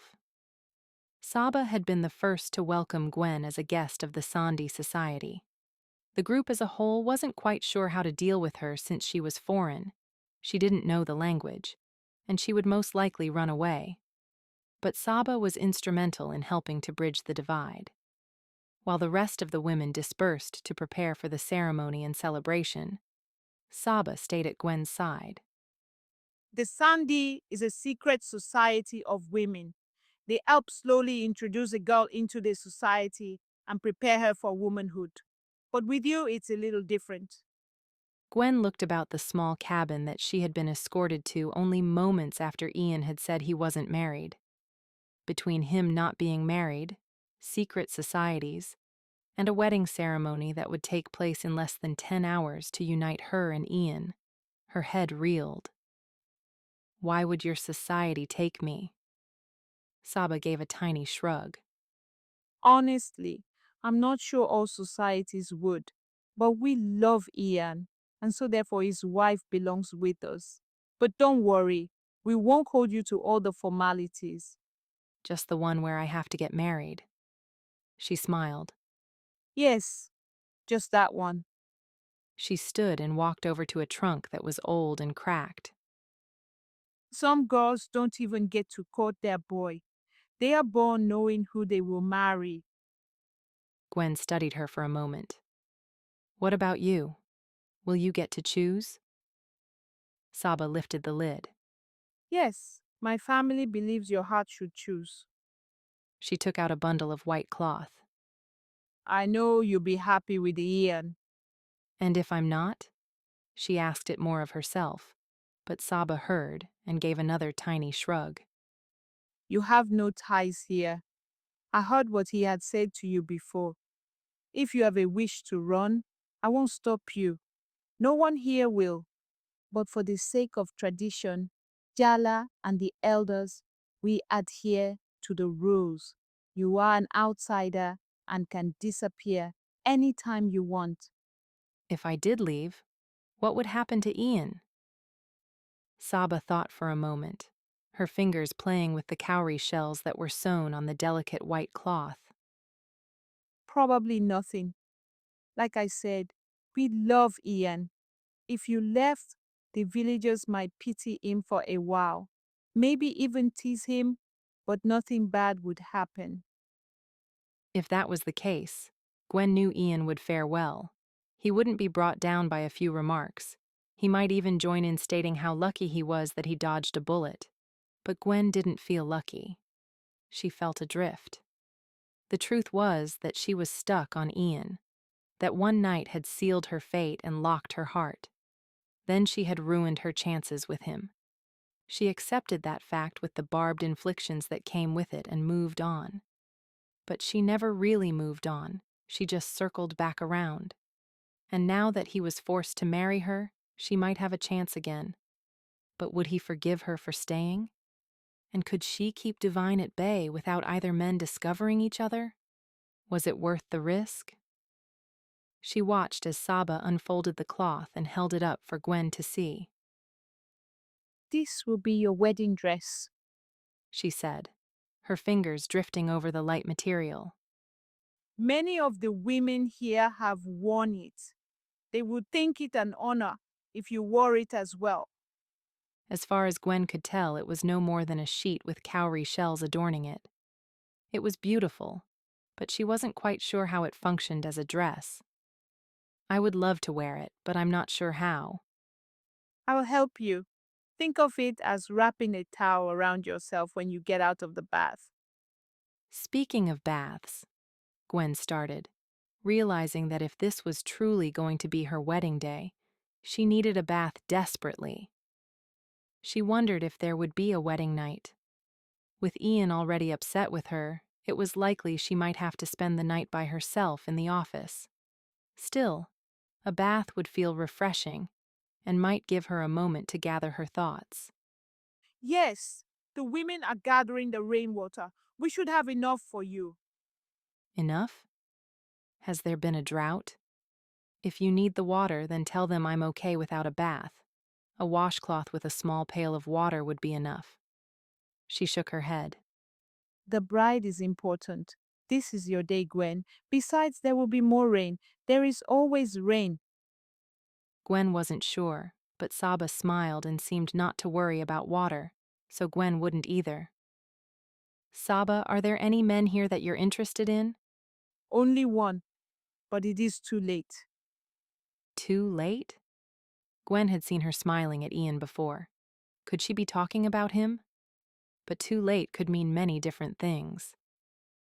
Why is it too late? Gwen asked, trying to steel herself if Saba was indeed talking about Ian. She never would want to hurt Saba, but Gwen was too selfish to give up this opportunity. He lost his heart to another, and she broke it. That didn't clear up the matter. While Gwen didn't think Ian had lost his heart to her, he could have lost it to his now ex-wife. She really needed to learn more about that story. Who is it? Saba shook her head. It is better if I don't say. Is he still with the other woman? No, but his spirit is lost. Then let's hope his spirit finds his way home. Saba smiled. I hope for that every day. The door opened, distracting them both. Saba quickly placed the cloth back into the trunk. It's time to eat and then off to your bath. Gwen let Saba lead the way. She would not ponder any more about her decision to stay, nor the future. She knew she was making a horrible mistake, but she would not regret this one. Ian paced along the river as the men sang and played music in the canteen.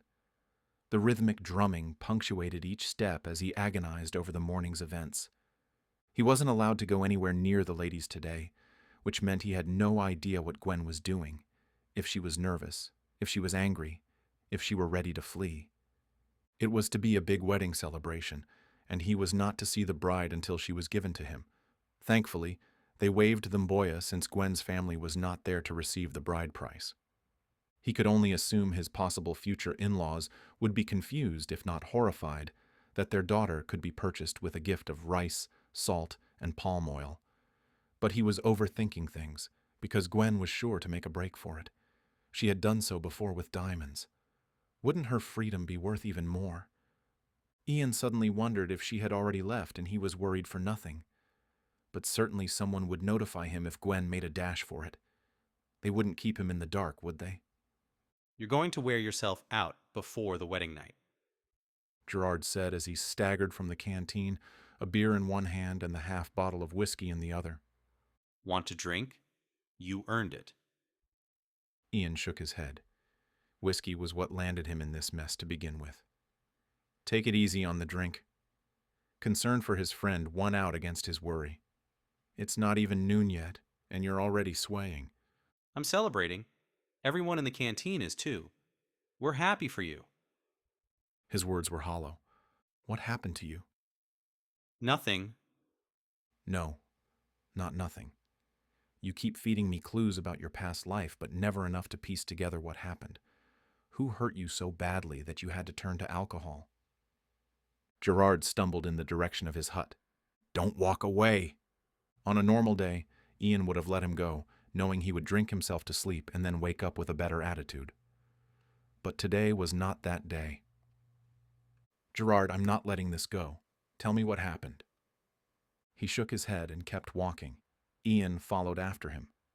Whatever bothered Gerard couldn't be fixed or salvaged with a bottle, and while Ian knew he was far from a deity, he would move whatever mountains he could for his friend. With Gerard's billion-dollar find, he could move several mountains. When Ian put his hand on Gerard's shoulder, stopping him, Gerard swung around with more speed and accuracy than he had moments ago. Leave it alone, Ian. Just leave it alone. Ian held up his hands in truce. Just answer me this. Could your problem be fixed with money? Life's not that simple. Money is only a bandage. Would a bandage help at all? He asked, feeling very inadequate. Was money all he had to offer? Surely he could do better than that. He just didn't know what kind of problem he was dealing with. Gerard downed the beer and tossed the empty to Ian. It just did. You know what I mean. If you want to be a shrink, I suggest finding your clients elsewhere. He gave a shrill whistle that brought Manny down off a tree and onto his shoulder. And if you're looking for one yourself, especially after the wedding, Manny charges a very reasonable rate. How did you know he was in the tree? Didn't you hear the rustling? Ian shook his head. It's a wonder you're not dead yet. Gerard muttered. He turned and stalked off with Manny in tow. When they disappeared from view, Ian retraced his steps back to the canteen where he met up with Harry, who was currently looking for lunch. You and me both. Harry looked up at him and smiled. Do you understand what I'm saying? Harry made a throaty grunt. Well, I guess if Gerard can have counseling sessions with a monkey, I might as well tell you my problems over a head of lettuce. Did you just nod? He eyed the pygmy hippo, not sure what to make of him. Come inside, Ian. Fode called from the doorway. We are nearly done preparing the noon meal. Do you have something in there for Harry? Sure, I'll be out in a moment. Fode ducked back inside through the broken wall and returned the same way, carrying a small basket filled with leafy edibles that Harry was sure to love. I'll take it, Ian said, reaching for the basket. Thank you. Will you come inside? We have your place of honor set up. Ian nodded. I'll come in a minute. Just want to make sure Harry feels like he's part of the party. Fode eyed him and then nodded. He's always a part of our family. We welcome everyone, and we welcome your bride as well. What if she leaves? Everything in life is temporary. We are only promised the moment we live in. Nothing more. What if I want more? Fode smiled. We will always want more. He walked back to the canteen. Ian had never felt so lost or bewildered in his life. For the first time, he was afraid Gwen would run. He just wanted one more moment with her. But if she left, he'd never find her again. He barely found her the first time, and that was by luck and her failure to clean up a stray track. She wouldn't make that mistake again. Did this mean he wanted to marry Gwen? No, but he didn't want her to leave either. Harry nudged his leg. Ian looked down. Am I crazy? Harry nodded. I think you're right. Setting the basket down, Harry happily tore into the greens. Ian watched the little hippo who contentedly ate until his belly was full. Ian wished life was that simple, that a basket of lettuce would make his day complete. That wish of simplicity took on the form of a blonde who was probably gunning it to the airport as he whittled away his time dreaming about salads and unpromised moments. Ian picked up the empty basket and said farewell to Harry, who waddled into the river. He then headed into the canteen. There was nothing for him to do but wait until the sun sank to see which trail his life veered off in. For the next few hours, he would lock away all thoughts and just live as the man he used to be, the man that he missed. He plastered a smile on his face when he entered the canteen. I thought there was supposed to be dancing. He was met with a cheer. Tables and benches were scooted back, and while all the action whirled around him, Ian felt nothing. Nothing while he circled with the dancers, each swaying and stepping in rhythm to the drums and gourd shakers. Nothing while he ate and drank. Just nothing.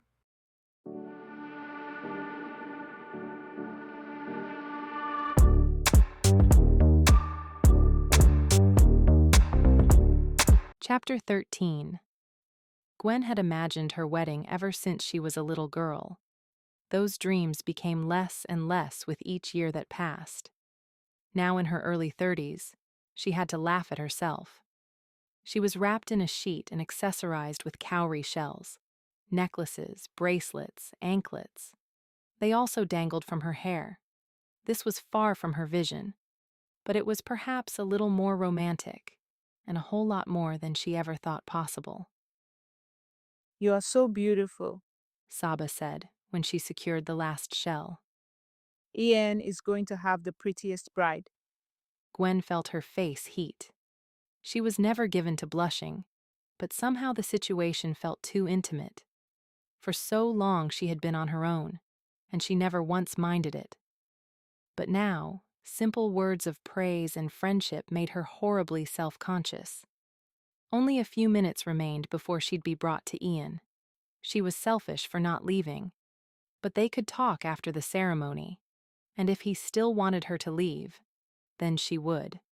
For once, she wanted him to listen to her apology and truly forgive her. It was asking a lot. She had been pampered the entire day. Food and drink brought to her, a bath filled with flower petals, songs and laughter. They took care of her.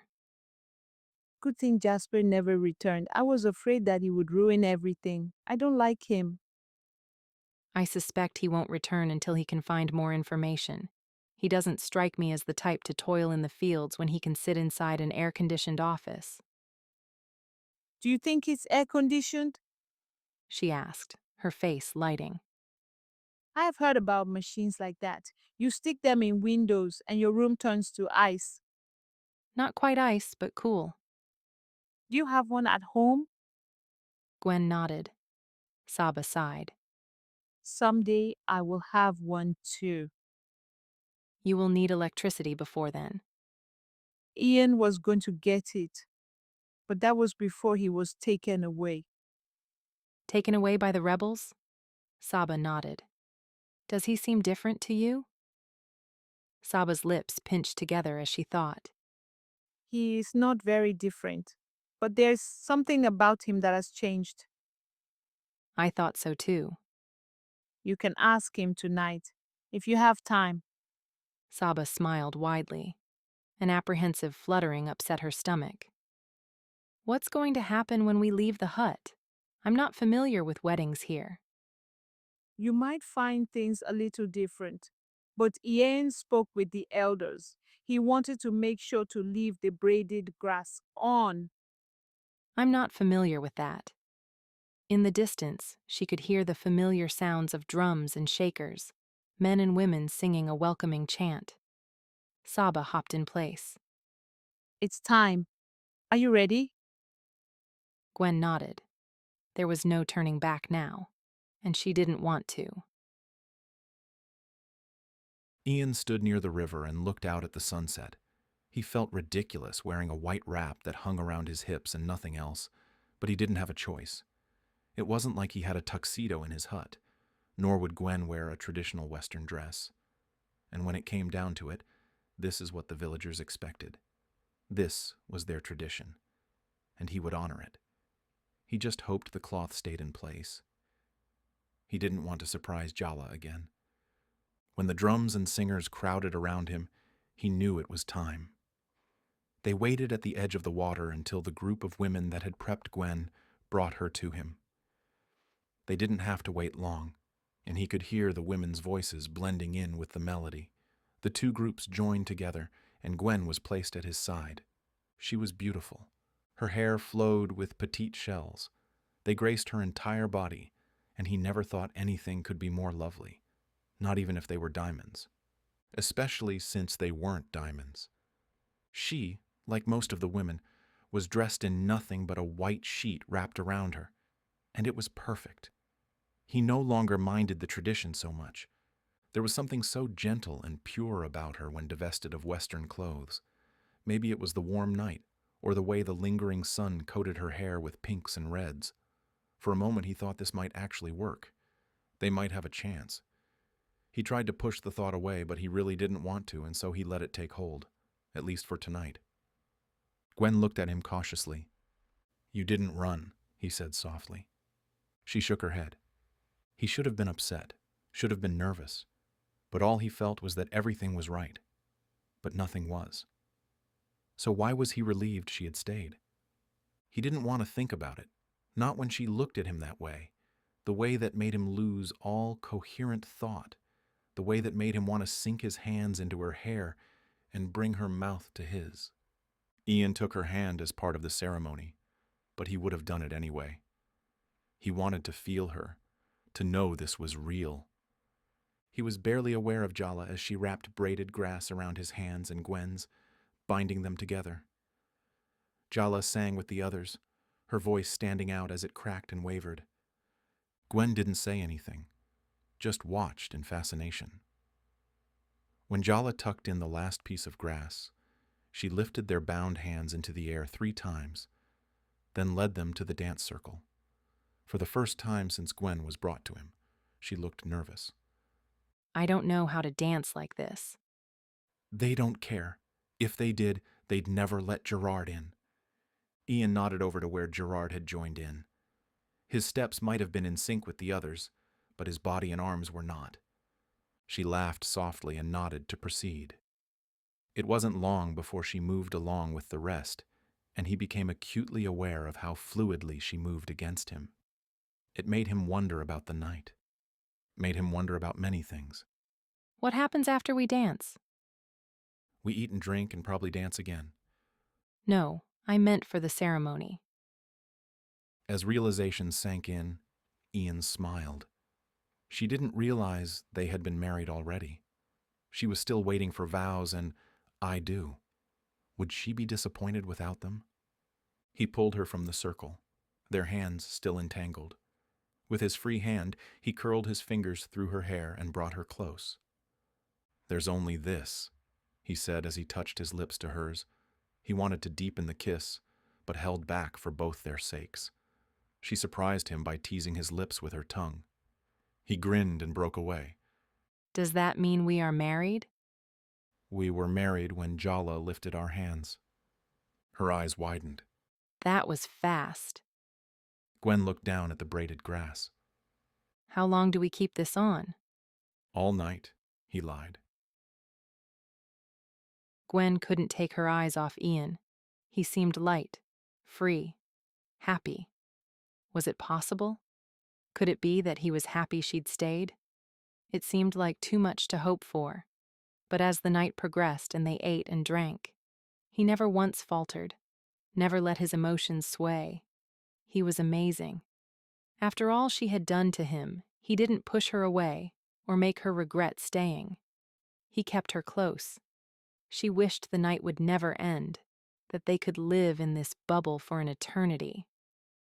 As she sat next to him, they watched as the party continued. Saba had danced nearly the entire night, and Gwen envied her energy. But Gwen was quite content sitting next to Ian. Not that he could go away without dragging her along.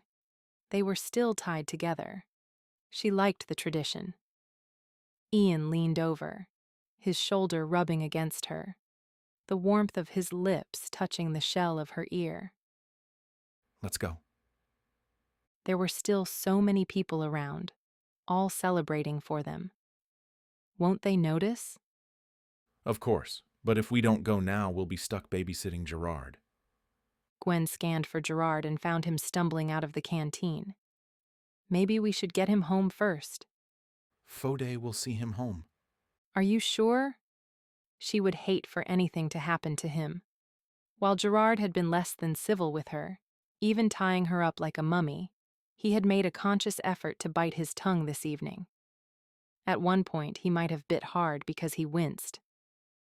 Trust me, Ian said, pulling her to her feet. Look, Saba is already heading over to him. She'll make sure he gets home. She was very helpful today. She did a good job. His gaze caressed her. You look beautiful. I approve of the dress. Gwen's heated gaze cast along his form. He really did look amazing in just a sheet. She wondered how securely wrapped it was. And I approve of yours. He tugged her close to him. Are there any safety pins holding your dress together? She shook her head. How about you? He smiled. I'd never cheat. He nudged her down the trail to his cabin, and she was happy to follow. However, a word tripped in her brain, and she wondered at it. Cheat. He had told her he wasn't married well before the ceremony, but how was that possible? She didn't think he was a cheater, so what had happened to Nadia, the woman who said she was married to him? Ian must have felt her slow and looked over at her. What's wrong? We can go back to the party if you want.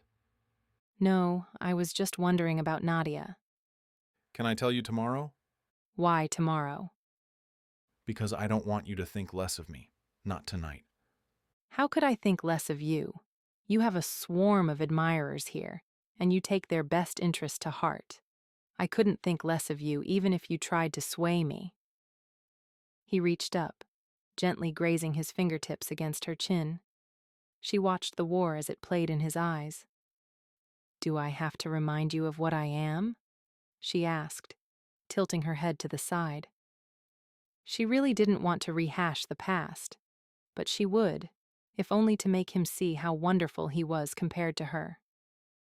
How could you possibly have anything to worry about? Then can I tell you the quick version? She nodded.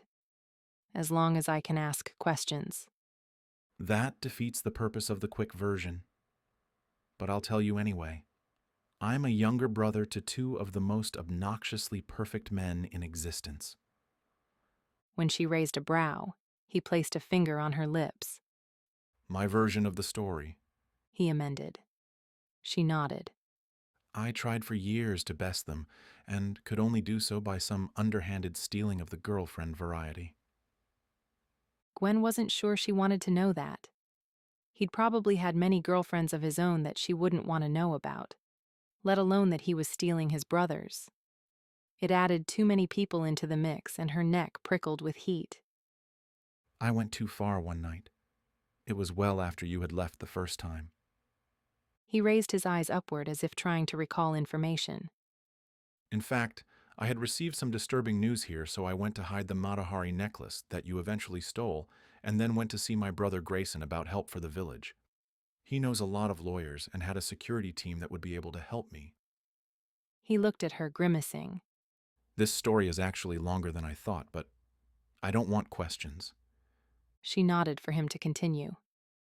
His assistant blocked me from seeing him. She actually blocked everyone, including his girlfriend, who had to basically kick down his door in order to get into his penthouse. Nadia did that? When he nodded, she smiled.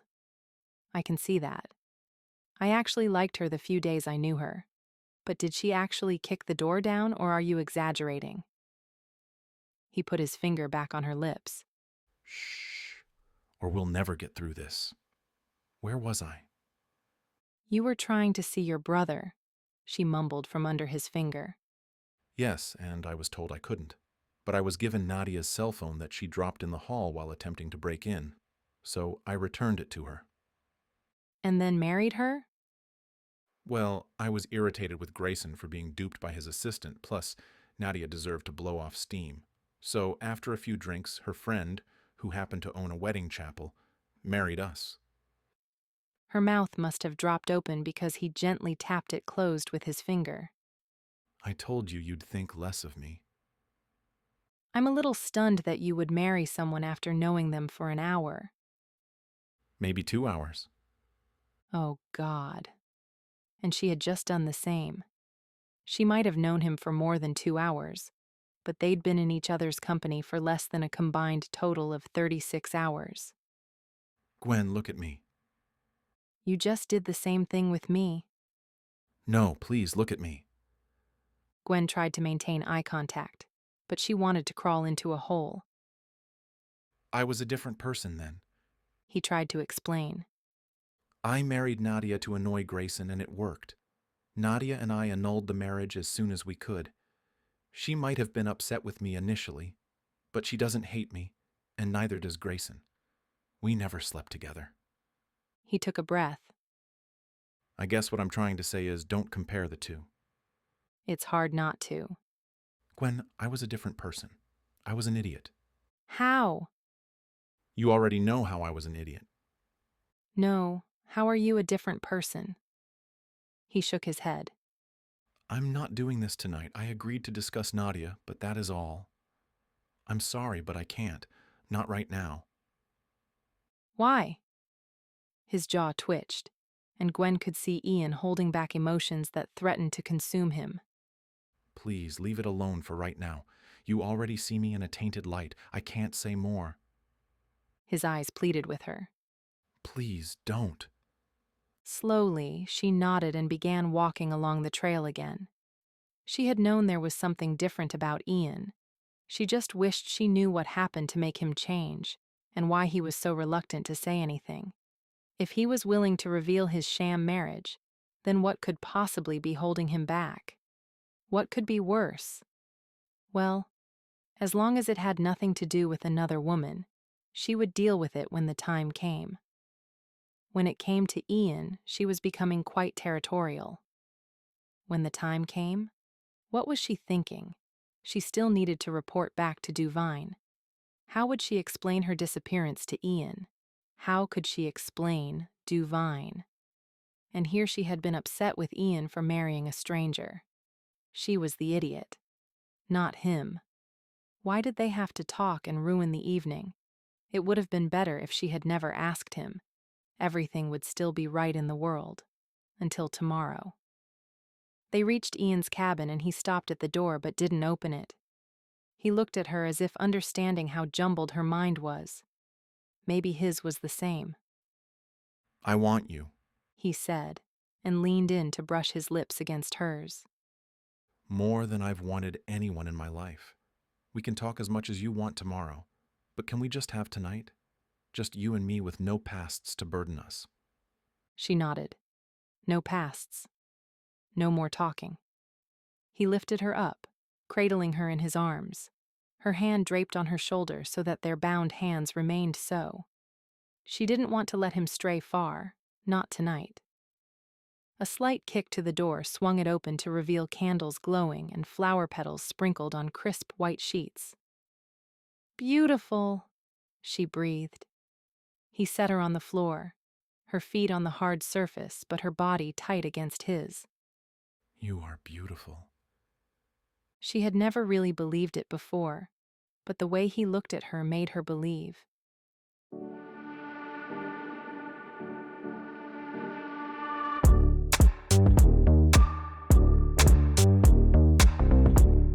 Chapter 14. Ian said she was beautiful. She felt every bit of it under his caring gaze. She would give herself this one night no matter what the morning would bring. She would have no regrets. "So, I believe," she said, letting her finger drift over his abdomen and down to the sheet, thrilled to notice his body quivered at her touch. "That your cloth will fall off quicker than mine." And I think yours will. She raised a brow in challenge. Gwen let her fingers play with the edge of the cloth before she grabbed hold and let gravity take over. She smiled as the cloth fluttered to the floor. Her fingers dragged lower. "This. I remember." Ian returned the smile playfully. Before she even saw his hand, her dress fell next to his. He leaned to her. And I remember this. Ian kissed her, but not like before at the ceremony. This kiss demanded and took with no questions. It was hungry and desperate. He nudged her closer to the bed, and when he fell into it, she tumbled down with him. With her hand still tied to his, she was limited and wanted to rip it off in order to run both her hands along his form, through his hair, down his back. But one hand would have to do for now. She would not remove the grass braid. It meant too much to her. She hoped to keep it as a reminder of her time with Ian and this night. Ian kissed a heated trail down her neck, lingering on a spot that left her breathless. He took his time placing kisses that branded her as he navigated farther down her body. He gave all of his attention and talent to one breast, and then mirrored his actions on the other. She moaned her satisfaction, spurring him to more amazing feats with his tongue. I missed you. She lit from the inside out. Not nearly as much as I missed you. His hand caressed her, making her toes clench. I'm not stopping here, Gwen. I don't want you to stop. He chuckled, the sound rumbling through him and into her. You misunderstand. He looked her in the eyes, his gray eyes smoky and dark. I'm going to find out all your secrets. I'm going to find out who is blackmailing you and why. I'm going to find out everything. She swallowed, unsure how to respond. Finally, she shook her head. Don't. I already made the promise. I believe you also promised not to talk until tomorrow. He smiled, and then kissed her thoroughly, his tongue at war with hers. She knew he was telling her in body language what he couldn't say out loud. This wouldn't be the last she'd hear of his promise to learn her secrets. As soon as he woke tomorrow, he'd wear her down. But tonight was her chance to wear him down.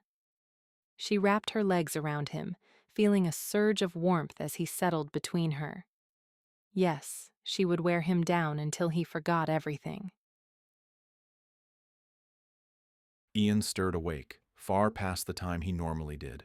While his body was limp, satiated even more than he thought possible, his mind was in turmoil. He didn't dream in clouds and kisses. He dreamt in numbers, diamonds, guns. Whatever happened today, he had to come up with a solution, and not just to get the diamonds out of Najamba safely, but for the health and longevity of the village. Diamonds weren't the answer. They caused more problems than they solved. He would not look to expand the mining land like he originally had anticipated.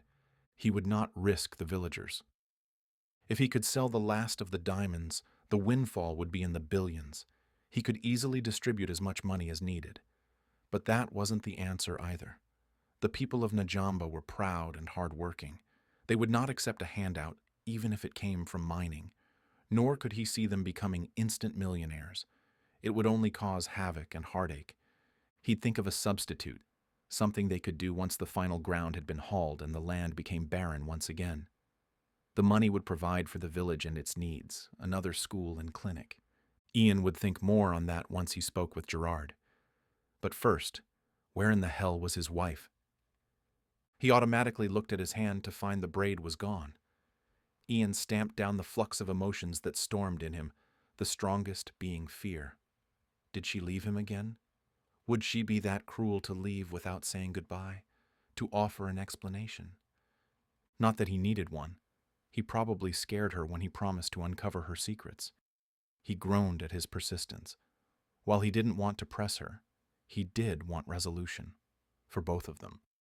Was she truly being blackmailed, and what was being held against her? It had to be something significant or she wouldn't continue. Gwen was too strong to be someone's pawn without a dire reason. Ian swung his feet off the bed and sat at the edge, trying not to panic. He refused to run out of here on a frantic search.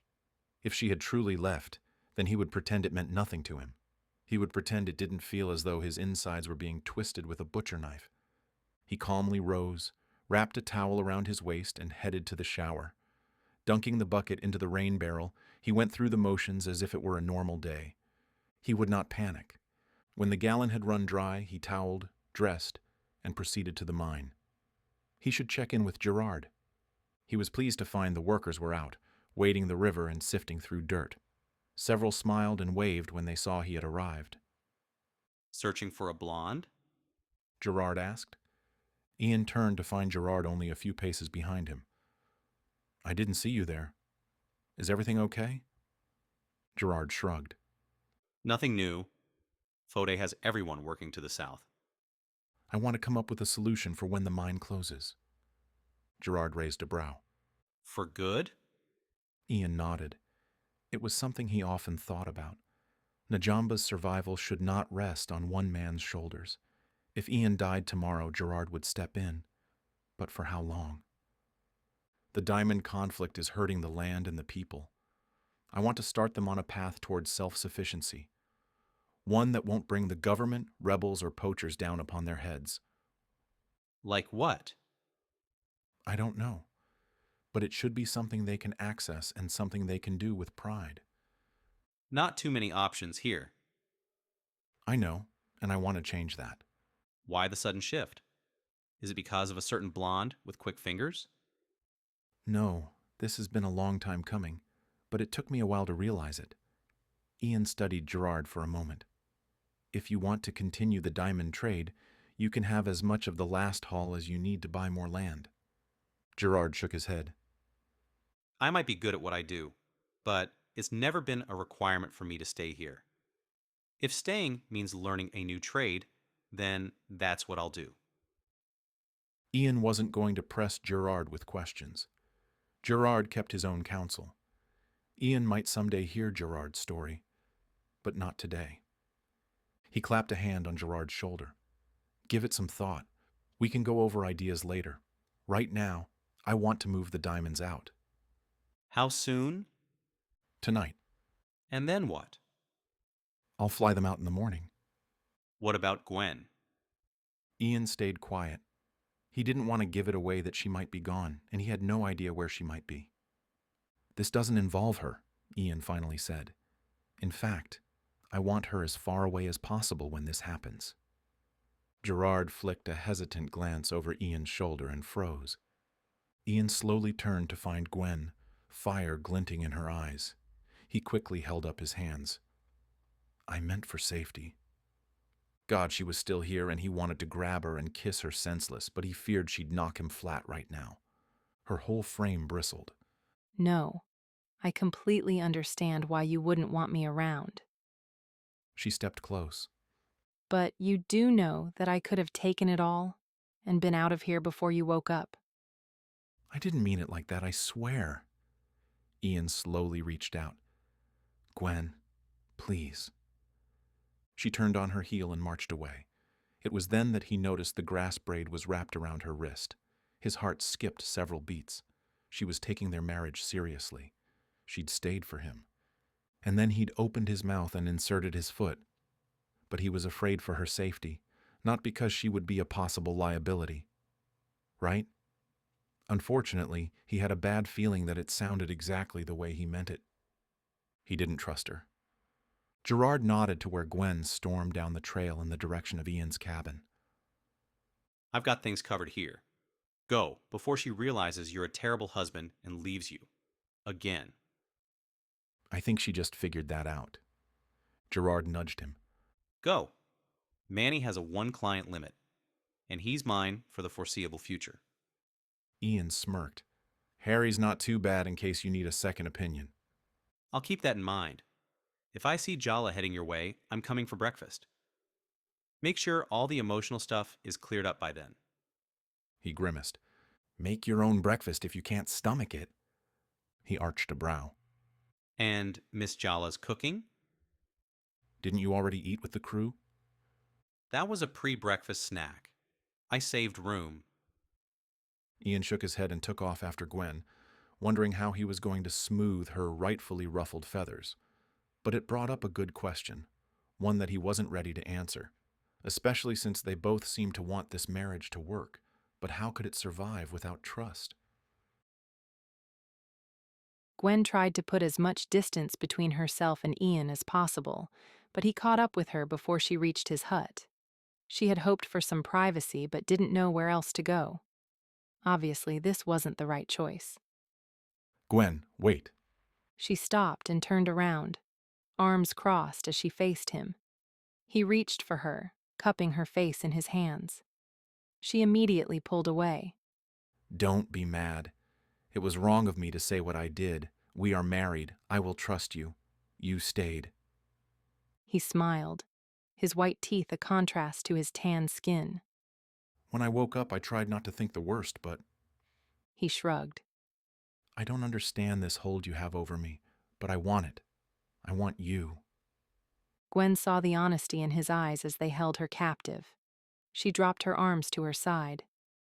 You don't have to explain. I know I have a long way to go before I earn your trust, but I will someday. You have my trust. From this moment forward, I will do my best to always give you the benefit of the doubt. He took her hands into his and squeezed them. But you need to trust me too. I do. Then trust me enough to tell me who is blackmailing you. Tell me so we can move past this ridge that lies between us. Gwen didn't know what to think, but she knew he was right. If Ian was willing to forgive everything she did and trust her, how could she withhold information? Ian, I want to tell you, but you have to promise you won't interfere. I can't promise that. I want to help. I have resources you can use. She shook her head. I need your promise. So you'll tell me if I promise, but I can't do anything to help. Gwen was about to answer when Jala walked past them and into the hut. When Gwen looked at him questioningly, he said, Breakfast. Let's eat, and then we can discuss this. She held his hand, stopping him from following Jala. There is nothing more to discuss. Just give me your word. But I don't think I could keep it. They were at an impasse. He would never fully trust her because she could never explain her situation. Gwen couldn't risk Ian becoming a pawn in her war with Duvine. But by marrying Ian, she had done just that. Duvine could use him to manipulate her more. But what were the odds that he would find out? It's not as if a marriage certificate existed. However, there was the issue of the leaked photo. Would knowledge of their marriage be leaked too? If so, this would be a great time to escape. Both of them. Perhaps take a honeymoon. She smiled. I think I have an idea of how you can move the diamonds without being suspected. How? We'll go on a honeymoon and take them with us. He shook his head. It will be too dangerous. I won't take the chance. Not with you. His words were soft, caring. I've been in danger before, and I survived, just like you survived. She studied him as he tried to mask his face unsuccessfully. Something preyed upon his conscience. Suddenly she had a fierce urge to know what had happened to him. Ian was a different man than the one she remembered, one whose hands shook while holding a knife. This new vulnerable side made her love him all the more. It made him just as damaged as her. Equal. I propose a small compromise. I will answer one of your questions if you answer one of mine.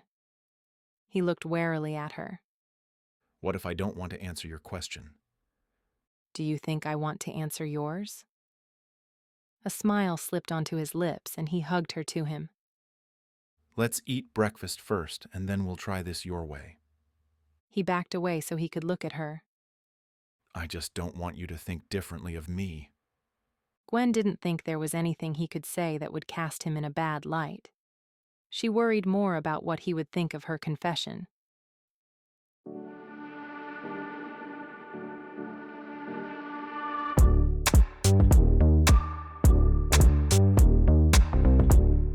Chapter 15. Gwen followed Ian inside the hut to where Jala was preparing a familiar-smelling breakfast.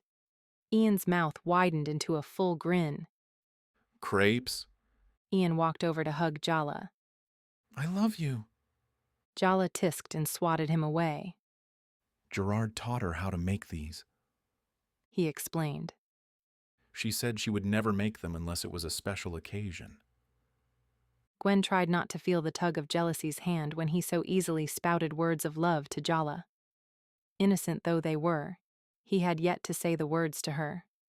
To be fair, Gwen hadn't said them either, and with their history and added trust issues, he probably wouldn't say the words for a long time, if at all. With a soft sigh, she sat at the small table and refused to give in to self-doubt. She had a long, bumpy road ahead with Ian, but he was worth it. She would persevere like she always did. Gerard knocked on the door and poked his head in. I smell crepes. Jala scolded him in her native tongue, shooing him out the door. He looked at Gwen, pleadingly. Gwen couldn't help but laugh. You can stay and eat if you want. Gerard smiled and quickly spoke to Jala before taking a seat next to Gwen. Manny must have followed because he hopped onto Gerard's lap and looked expectantly at the table. Jala's scolding tone continued as she returned to the crepes. Crepes? But there was no electricity.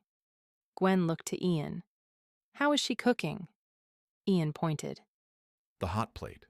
She prefers the outside fire, but I don't have the setup here. But where does the electricity come from? The generator at the office. I ran wires over here. But the rest of the village has to suffer. Ian frowned. You know that was at the top of my list before. Gerard waved away his words. I was kidding. No one would know what to do with the electricity anyway. Not right away, but it would help. Ian turned to Gwen. We were hoping to use clean energy. The river would be one source. Gerard nodded. We had also heard about a village using a merry-go-round to pump well water. We could use the same principle here. The kids would love a merry-go-round.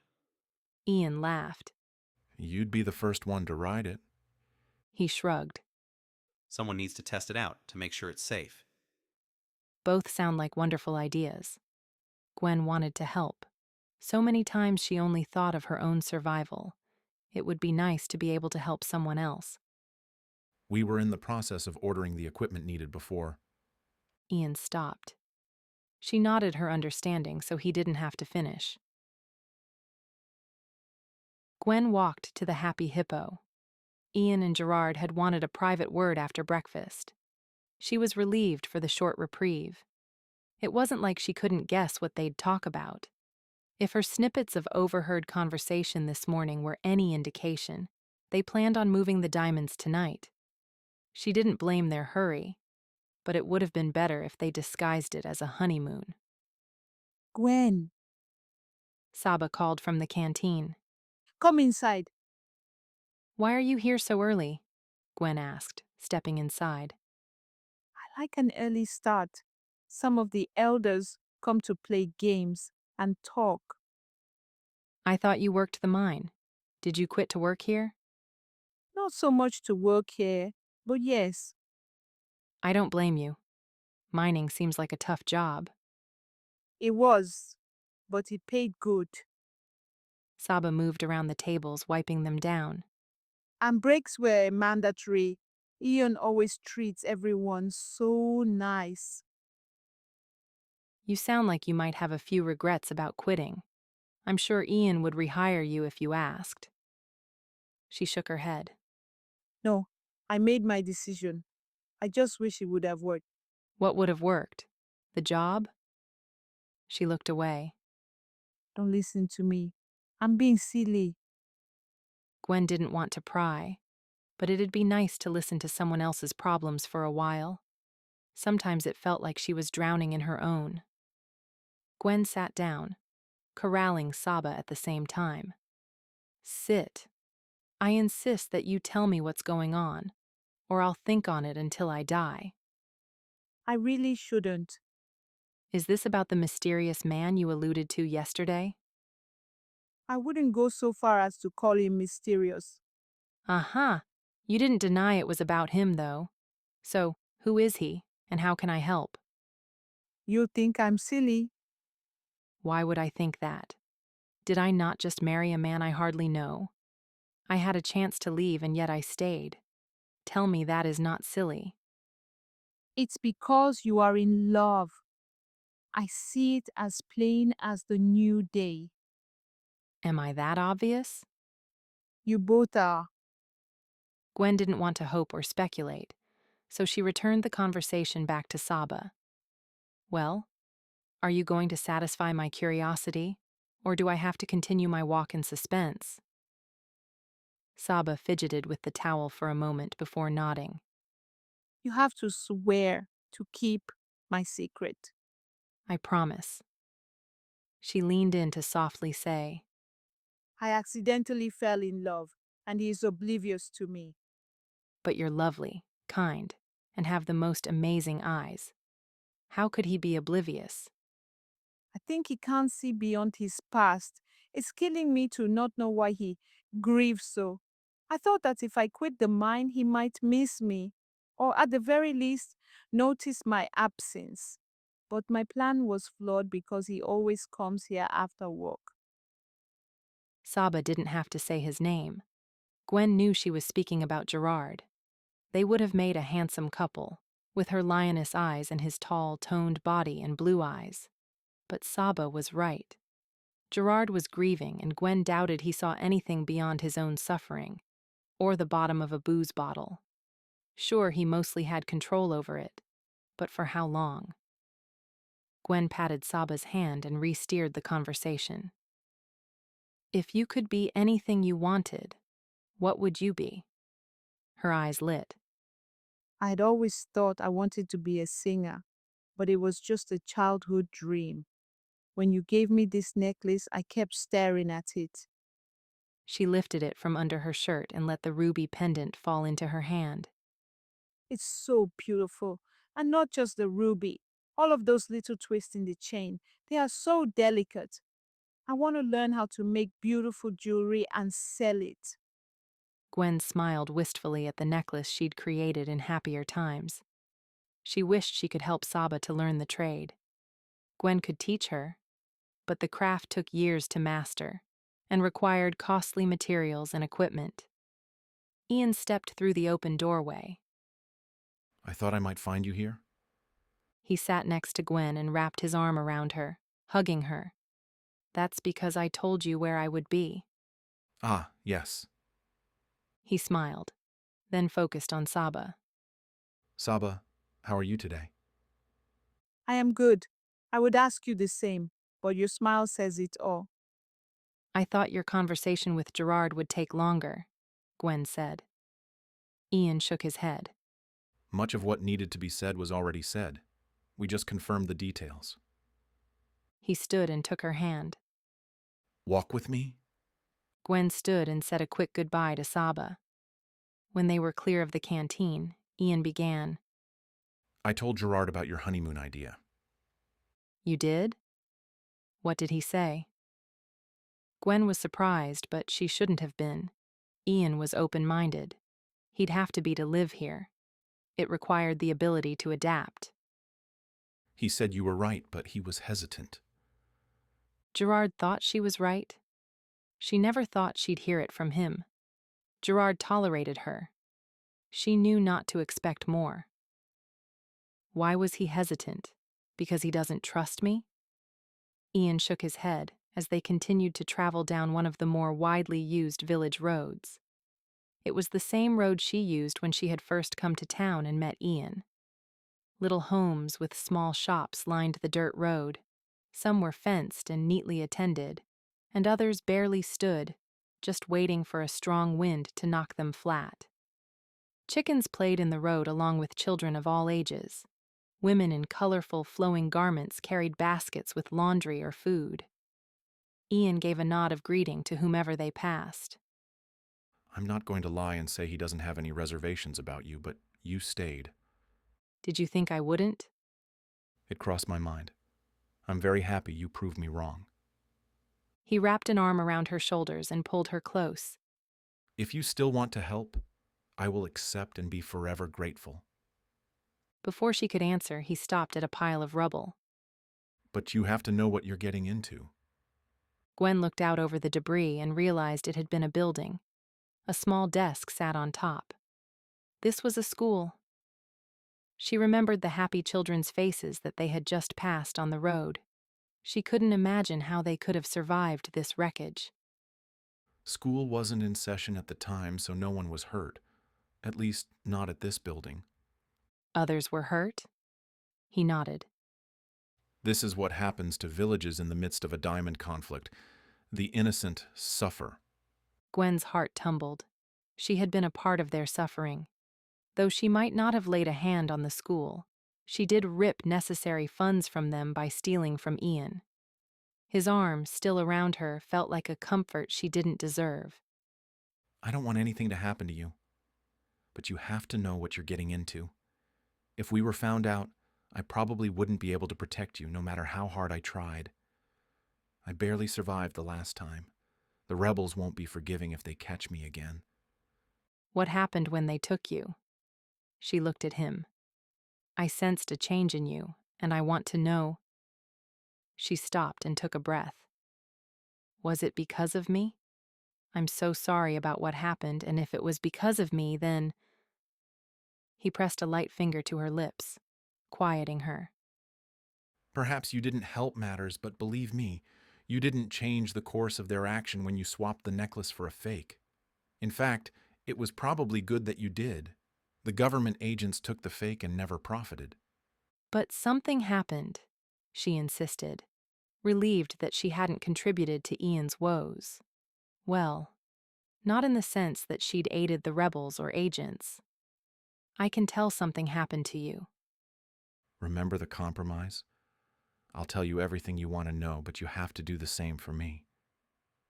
Gwen nodded, knowing what she would have to reveal.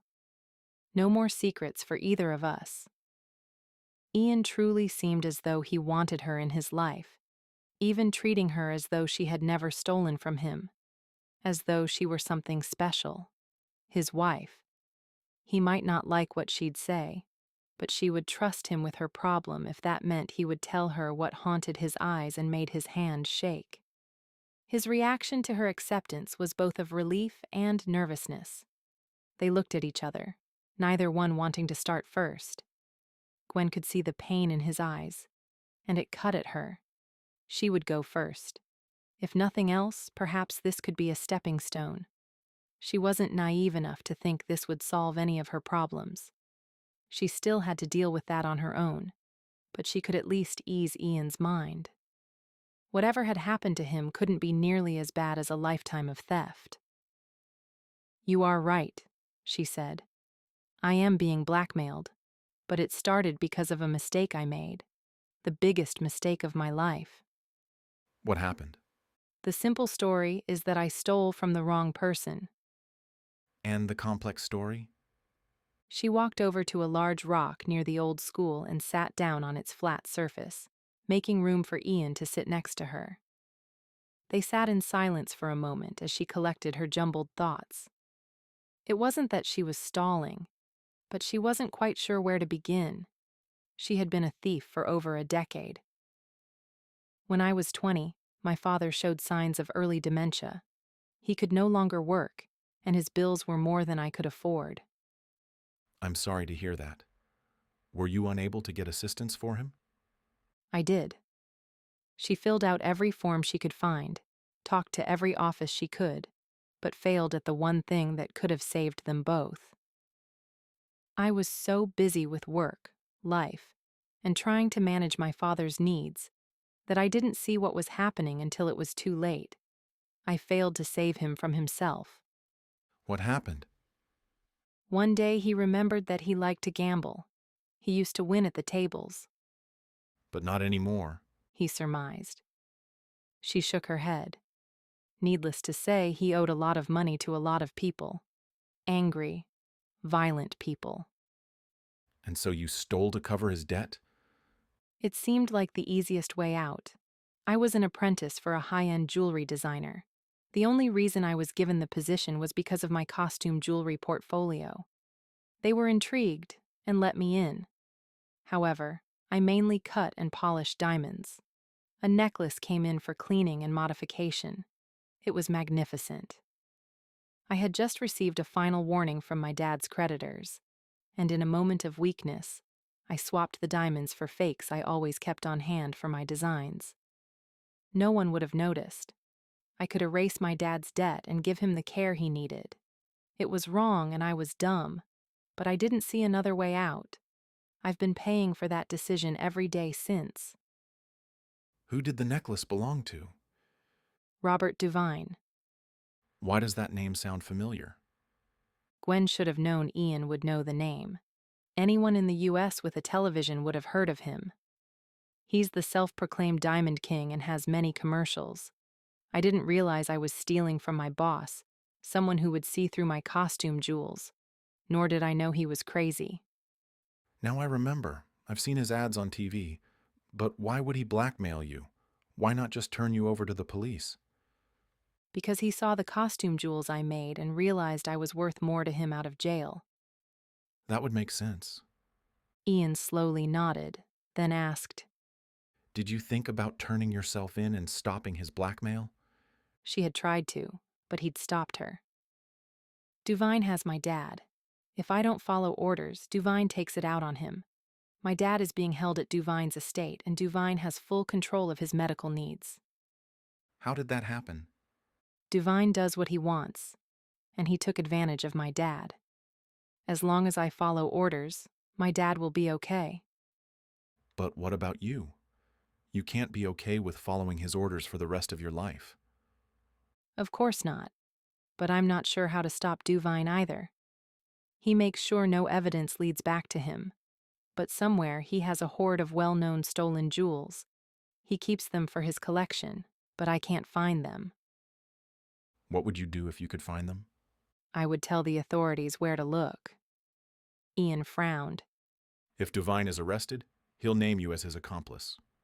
It will be worth it. When Ian's expression turned to concern, she tried to explain. Ian, it was selfish of me to marry you. I've always known I'd head to jail at some point. No one in my career can stay invisible forever. She held onto his hand. I'm sorry. I shouldn't have stayed. I guess I wanted what I've always been denied, a chance for a normal life. but at least you don't have to annul the marriage.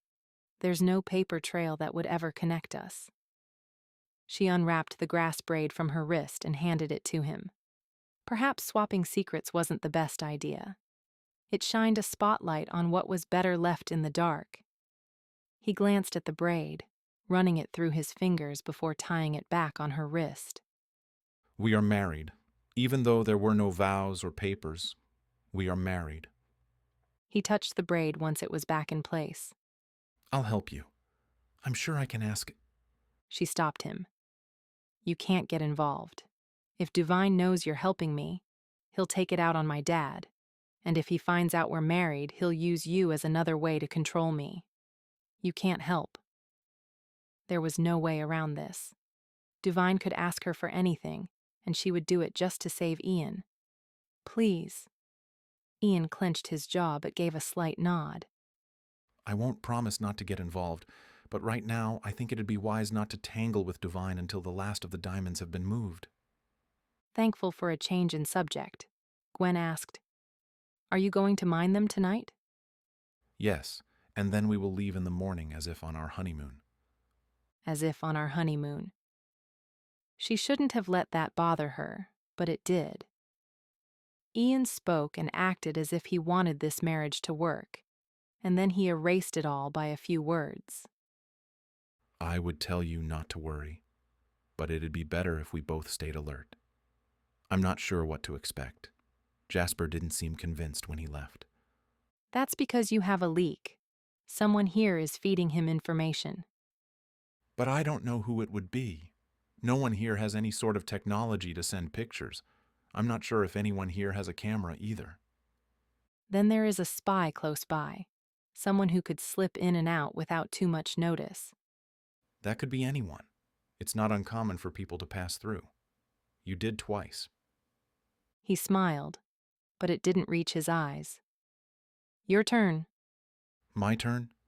I told you everything. Now it's your turn." "Oh." Ian floundered as if he were at a loss for words. He scanned the road ahead of him, but his focus never landed on anything. Gwen didn't want to see him suffer, but she had to know. However, she didn't need to know this instant. She could wait. If he needed a few moments, or a few days, she would give him that time. But just as she was about to let him off the hook, a line of newer model Jeeps drove into the village, kicking up dirt behind them. Anyone who happened to be on the road scurried into the safety of their homes.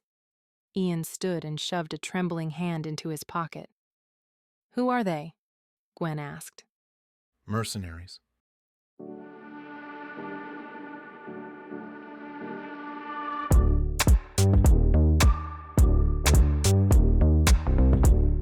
Chapter 16. Ian watched as the jeeps rolled to a stop in front of him. He tried to maintain his composure, but he felt as if his insides were splintering. His vision pulsed between light and dark. The mercenaries in this area were more lethal than the rebels, and they held no allegiance to anyone. Ian wasn't sure if they were here because of the diamonds or for revenge. Could the rebels have hired them? Either way, he would not be the first to speak. To do so might give them insight into his fears. Two men stepped out from the first jeep, both armed with heavy weapons strapped to their chests and waists. They wore dark green camouflage, something that would blend in with Najamba's surrounding foliage. Could they have been the spies? But why show themselves now? Their jeeps were new, something uncommon in this area. Not only did they have a wealth of weapons, they had uniforms, something that even the rebels didn't possess. This group had money. "Where is Fode?" One asked while the other hung back. "Who wants to know?" Ian countered, amazed that his voice didn't crack. Mercenaries led a brutal life. They were hired to perform tasks that not even the rebels or military would do, which left them with a life only a few dared to walk. The towering man glowered at him, shifting his rifle subtly to remind Ian who was in charge. Ian knew not to anger him, but neither would he roll over and let them hunt down Fode. The fact that these men were muscular told Ian that they were trained to use their bodies as a weapon as well. They were an oddity among the wafer-thin natives. What is your business with Fode? Ian asked, aware he was navigating down a narrow bridge with missing slats. None of your business. Then I'm unable to find him for you. The man stepped closer. Do not test my patience. I'm not trying to test your patience, but Fode is my employee. So I must ask again, what do you want with him? He stepped forward, crowding Ian's space. Whether stupid or brave, Ian didn't back away.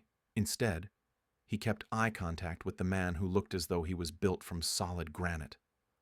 Feeling a presence next to him, he lost eye contact to find Gwen next to him. She wrapped her hand around his forearm, trying to pull him away.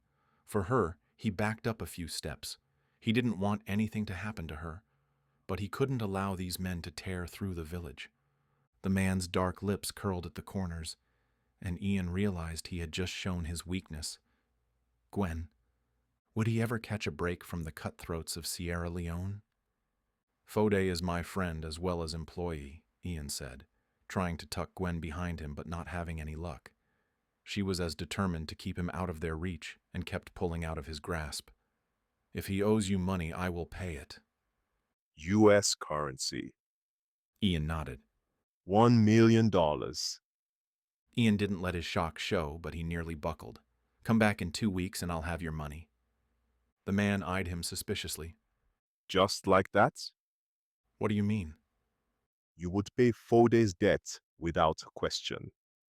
I said he's my friend. I will stand by whatever mistake he has made, but I don't have money in the village. It will take 2 weeks. We'll take the diamonds instead. We have none.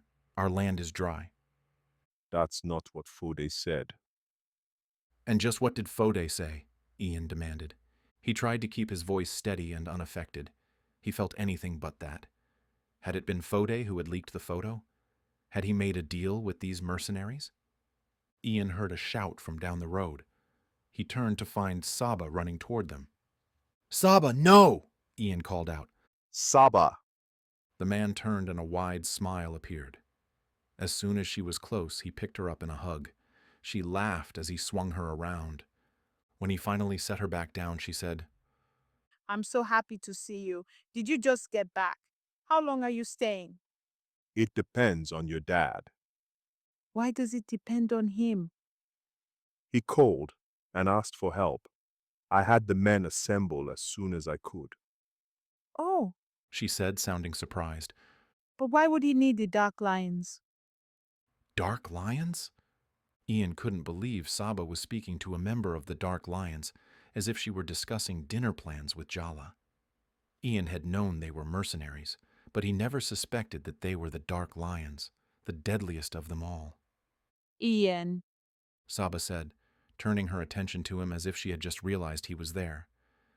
this is my cousin, Boma. She turned to her cousin. Boma, this is Ian. You wouldn't have met him. He arrived about a year after you left. He's been a great help to the village. Boma glared at Ian. Not from what I hear. What do you mean? Saba looked questioningly at Boma. Ian owns the mine at the river. He gave our whole family jobs. He also built a school and a clinic. Which drew attention. Boma pointed at the rubble. It's because of him that this happened. Don't say that.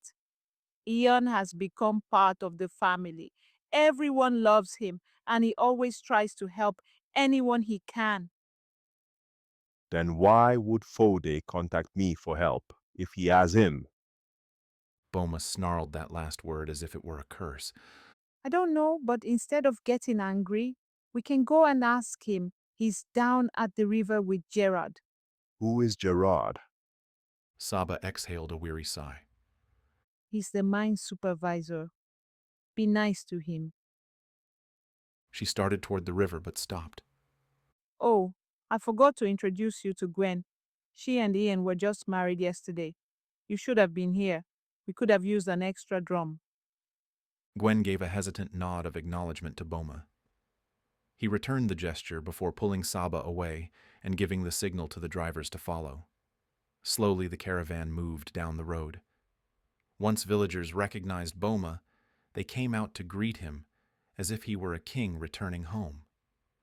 Gwen stood next to Ian as they watched the sluggish progression. Who are the Dark Lions? Mercenaries, murderers. He nearly added thieves, but he didn't want to offend Gwen. She was nothing like the Dark Lions, but it would have sounded as if he was tossing her in with that bloodthirsty group. Why would Fode call them?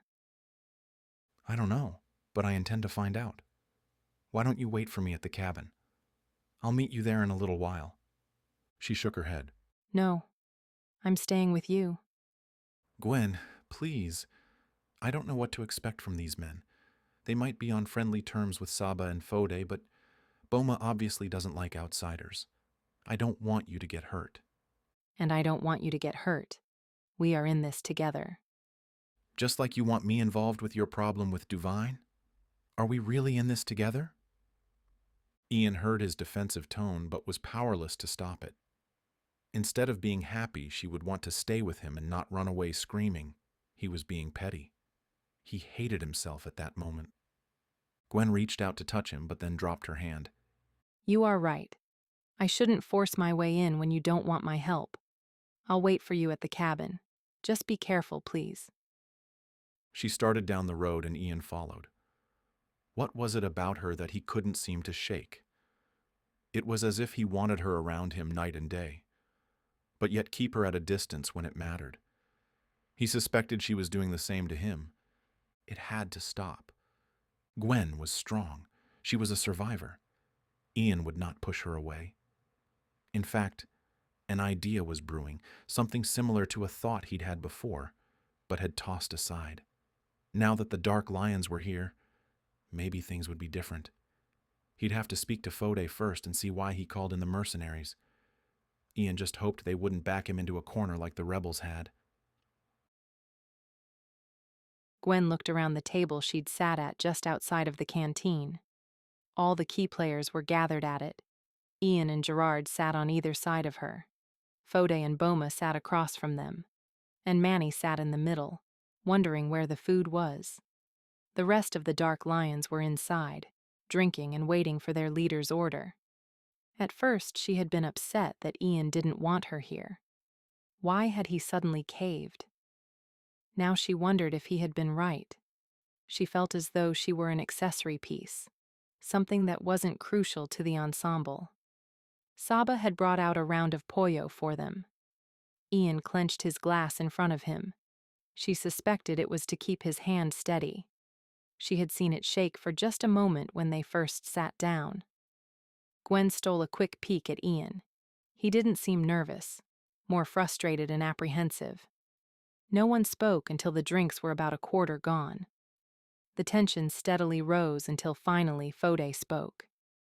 Ian, the day Jasper was here, I went to town to call my nephew Boma, as a way to apologize to you.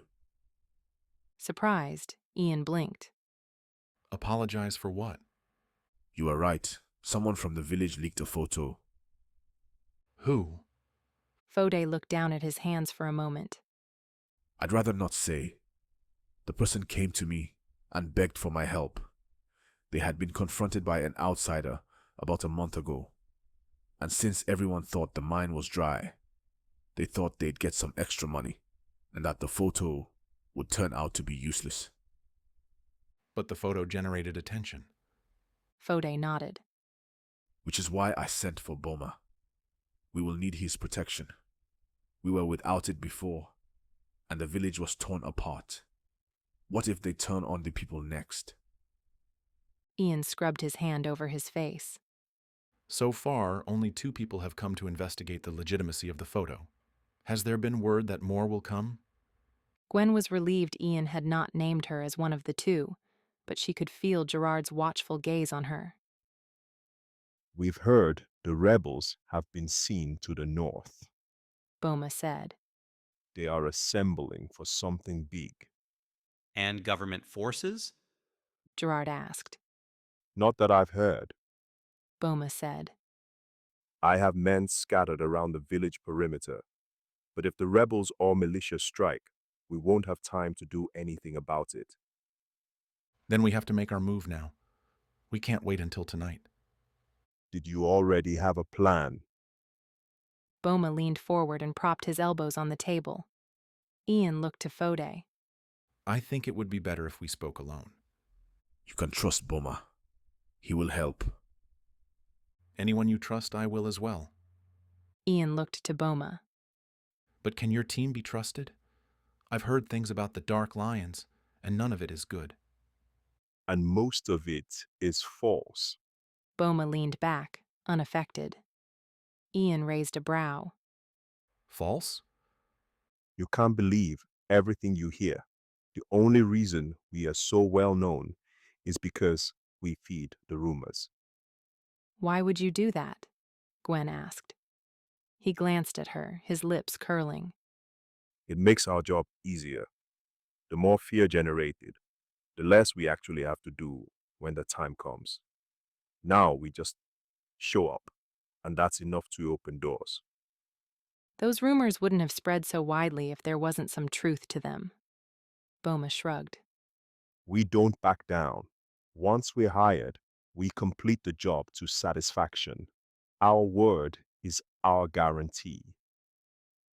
Ian sipped the pollo, watching Boma above the rim. When he set the glass down, he said, But no one here hired you. You came on Fode's request. How do we know your men will follow through with no contract? Boma smirked. I'm sure that $1 million you were so ready to hand over will help their allegiance. Fode banged his fist against the table, jerking everyone's attention to him. No, I called you here to help. I will not have you steal from Ian. Too many people have already. He has done nothing but kind, selfless things for us. For your grandma too. Ian gives all of the money back to the village in the form of schools and medical attention. If you steal from him, you steal from us. Fode looked hard at Boma. You left us to pursue a life of your own. We feared for you, loved you, and accepted your life. But not now. If you continue down this road, you will be dead to us. All of us. Boma's eyes widened ever so slightly, giving Gwen a glimpse into Boma the villager, not the mercenary. He studied Fode for a moment before nodding. We will aid you however you need. Fode took a breath and then tipped his head in acknowledgement. Thank you for that. Ian said to Fode. But I think I would like to hire Boma and his men. I think we would all benefit from a detailed contract. It is not necessary. Our word is as good as any contract. Yes, but if it comes down to it, would your men fight the rebels, knowing they might die for nothing?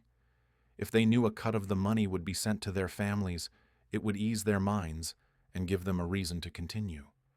Boma smirked. If you think they're worried about death, then you haven't seen us fight. None of us has that fear. Gwen wished she could tap into his blind courage. While she thought he was blowing smoke, she was envious that she couldn't do the same.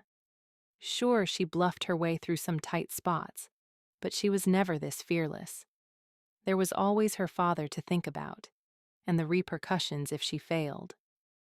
Take my offer. Once you know the plan, I don't want any ill feelings between us. Boma studied Ian before turning to Fode. Am I allowed to accept without having Grandma run me through with her kitchen knife? Grandma will spare you. He looked to Ian. Then I accept. Tell me the plan.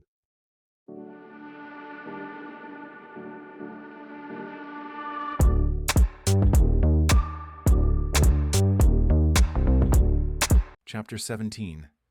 Ian felt the rush of blood course through his system, making his ears hum and threatening to cloud his mind. A deal with the Dark Lions had been struck less than an hour ago, and already they were on the move. Half of the men were transporting the villagers to safety. The other half stationed themselves around the mine and in staggered spots beyond the village. Boma left with Gwen. He would escort her to her hidden vehicle a half-mile away. Ian had many reservations about them being alone together, but Gwen wouldn't listen, saying they needed her car to get to the airport, which was a whole different problem to sort out. Flights out of Freetown were select and the choices few. He didn't relish crossing borders into neighboring countries. Some were worse off than Sierra Leone. It would only add to their problems if multiple countries came after them. Fode was currently at the office looking into options. Ian truly hadn't wanted to involve Gwen. Travel out of here was becoming increasingly difficult, but he didn't want to leave her here either. They were in this together. "How far down should we dig?" Ian asked Gerard, who was knee-deep in the mud with him. They had already unearthed a collection of stones that would fetch more than he could possibly calculate in his head. The richness of Sierra Leone's terrain was astounding. It belonged to its people. Ian swore that once he sold the stones, the money would be filtered back to them. We are near the end. Start sifting, and I'll finish up here. "I don't think I can. The dirt is too wet here. I'll have to bring it down to the water and rinse it." Gerard pointed to a bucket a few yards away. Use that to haul it down. I'll come and help in a few minutes. We should have kept a few of the workers with us. "No, they have to see to their family's safety." If anything happened to the workers, Ian would never recover from the guilt. The only reason he allowed Fode to remain was because he'd locked himself in the office and promised to leave as soon as he found Ian and Gwen a way out. Gerard stayed behind, refusing to leave. Only Saba was able to reason with him. He stated he would at least leave the village when Fode did. Ian hurried to fill the bucket with clumps of dirt and stone. Gwen should be back any moment. She can help rinse too. He quickly raced down to the edge of the river with the first load. Carefully, he transferred a handful of muck to a wire strainer and let the river wash away the dirt. He pocketed the remaining stones and repeated the procedure. Ian looked to the sky, trying to judge the time. They still had hours before sunset, but he feared it would take that long to mine the diamonds, which would put them on the road at nightfall. That was something he wanted to avoid. The roads in the country were narrow, old, and rutted. One slight miscalculation, and he might find himself wrapped around a tree. Not to mention the abundant nocturnal wildlife and people with bad intentions. If he and Gwen made it out alive, it would be a miracle. Gwen walked in front of Boma. He insisted on it, and she didn't bother to question him. Ever since Fode gave him the ultimatum, he seemed to be taken down a peg. His confidence and fearlessness were still alive and well, but he was somber. "What made you leave?" she asked when she couldn't stand the silence anymore. When he didn't answer, she stole a peek behind her to make sure he was still there. For a large man, his footsteps were surprisingly quiet. "Najamba is such a wonderful community." And you will be fleeing from it in a few hours. "Not forever. I know Ian will want to come back. He feels responsible for the village." He shouldn't. They were fine before he arrived, and they will be fine after he leaves. "Sure, they were fine. But shouldn't you want them to flourish? Don't they deserve that?" They wouldn't have known the difference had Ian not shown up here. They would have never known what was stripped away from them because they had nothing of value. That's cynical coming from someone who grew up here. You want to know why I left? It's because they cannot see past their own boundary. They do not know what is past the village road, nor do they care. Schooling is a waste of time here. They will never go anywhere, never do anything, and will always be prey to the greedy, as long as Ian continues. How can you think so little of your family? Everyone has been warm and welcoming. If that's because they are cut off from the rest of the world, then perhaps they are lucky. I love my family, but they are stunted here. They can't even defend themselves. And now your husband has attracted attention. They will suffer. In his greed for diamonds, he condemned them. They will always be targets. I hope your opinion of him changes. He only has their best interests at heart. Boma laughed. A diamond miner has no interests save his own. Gwen decided not to comment. She knew Ian wasn't like that, but there was no convincing Boma. As they neared her vehicle, he clamped his hand down on her shoulder. She looked back at him in question. On alert, Boma scanned the area and motioned for her to get down. Slowly, she sank to the ground. Stay. He ordered before moving ahead. She hated to be ordered, but he knew what he was doing. She would stay put until he gave the go-ahead. As time ticked by, she wondered where Boma had gone, wondered if Ian was okay, and wondered who had paid the villager to spy. She also wondered about the villager's identity. But the more she thought about it, the more she didn't want to know. She couldn't find fault with them for taking advantage of earning a little extra money when they thought no harm would come of it. Even Ian let the matter drop as if he too understood. The villager could keep his or her identity secret. Knowing who it was would only lead to ostracizing, something none of them could afford at the moment. They all needed to stick together. Boma returned and motioned for her to follow him. Was someone out there? Boma signaled for her to be quiet. Did that mean there were people out there that could hear them? As they walked, Gwen noticed a dark, slick spot on Boma's arm. It looked as though something had splattered on him.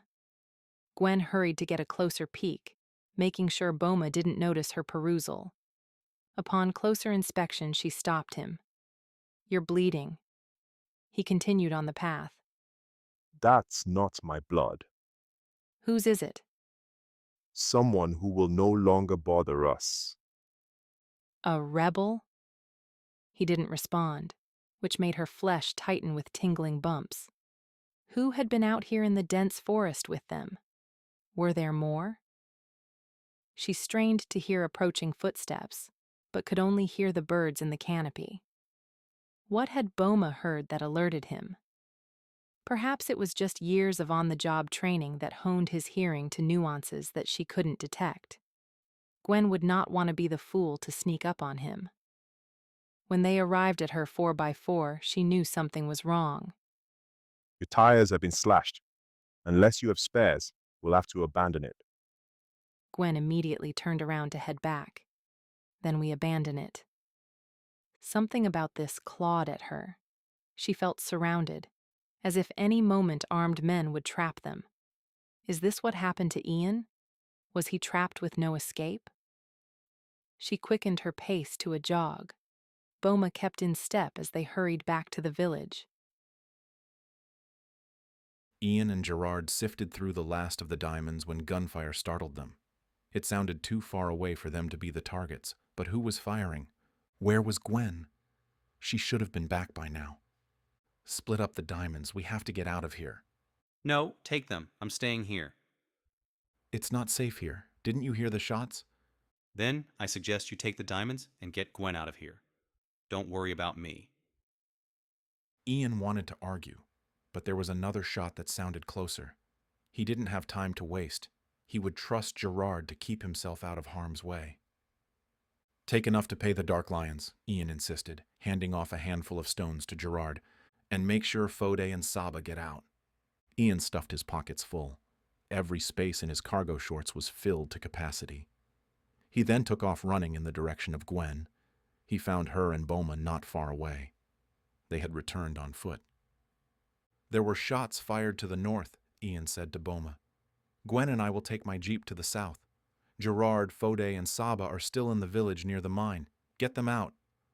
Boma nodded and took off. Ian, I think there was someone in the woods. I think Boma killed him. Let's not worry about Boma right now.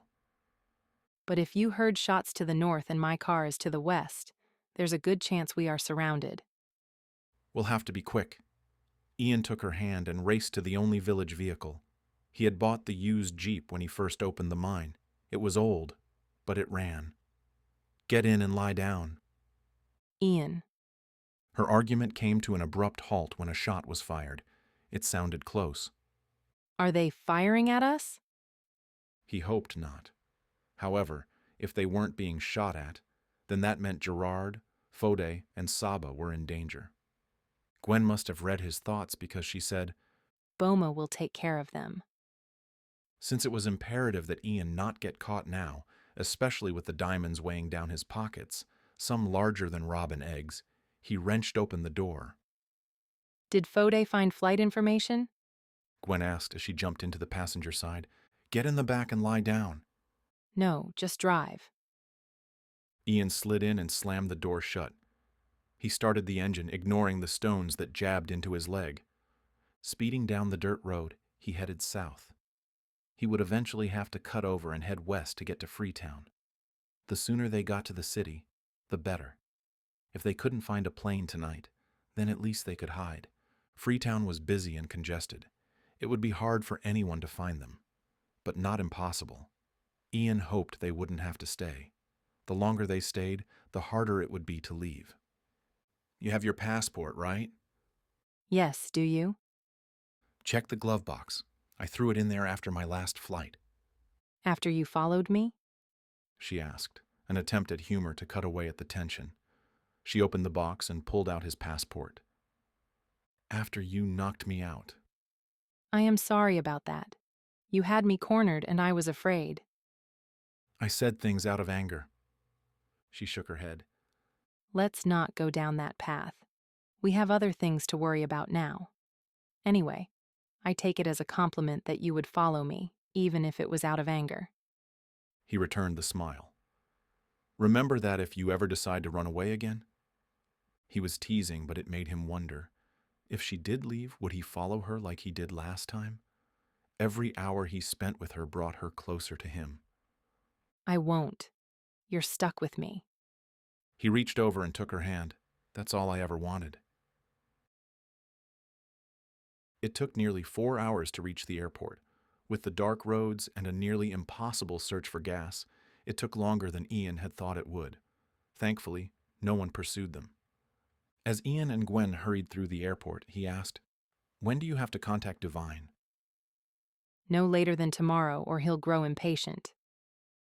Ian quickly scanned the wall with departure listings.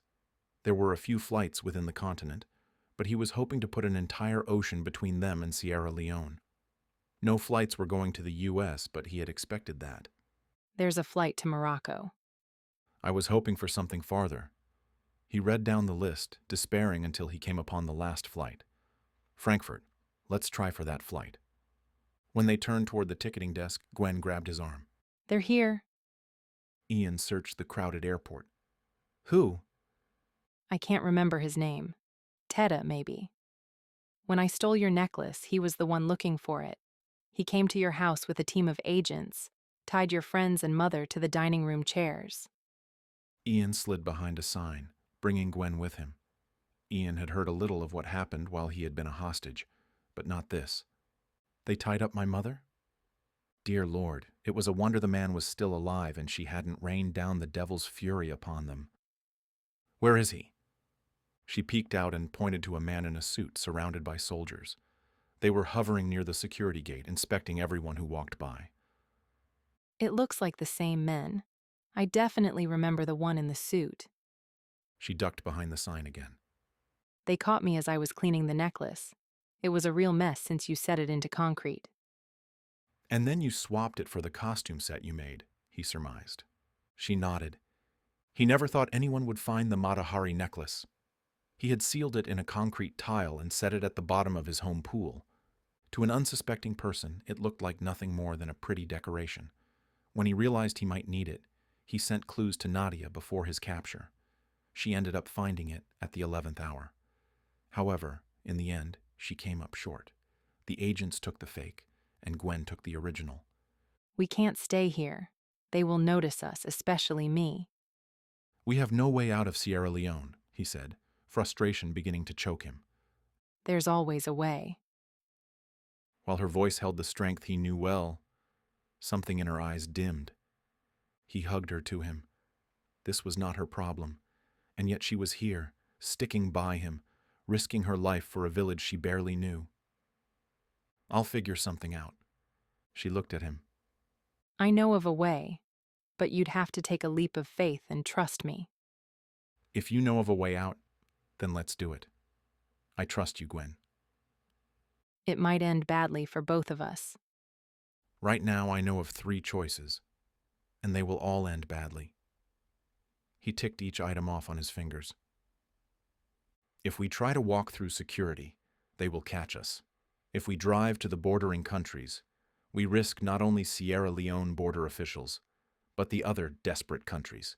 Not even a boat would work. As ridiculous as it sounds, there are pirates that prey off the coast. So if you have a 4th option, let's do it. She nodded. No matter how this plays out, remember I'm on your side. He leaned over to give her a quick kiss. That's all I ask.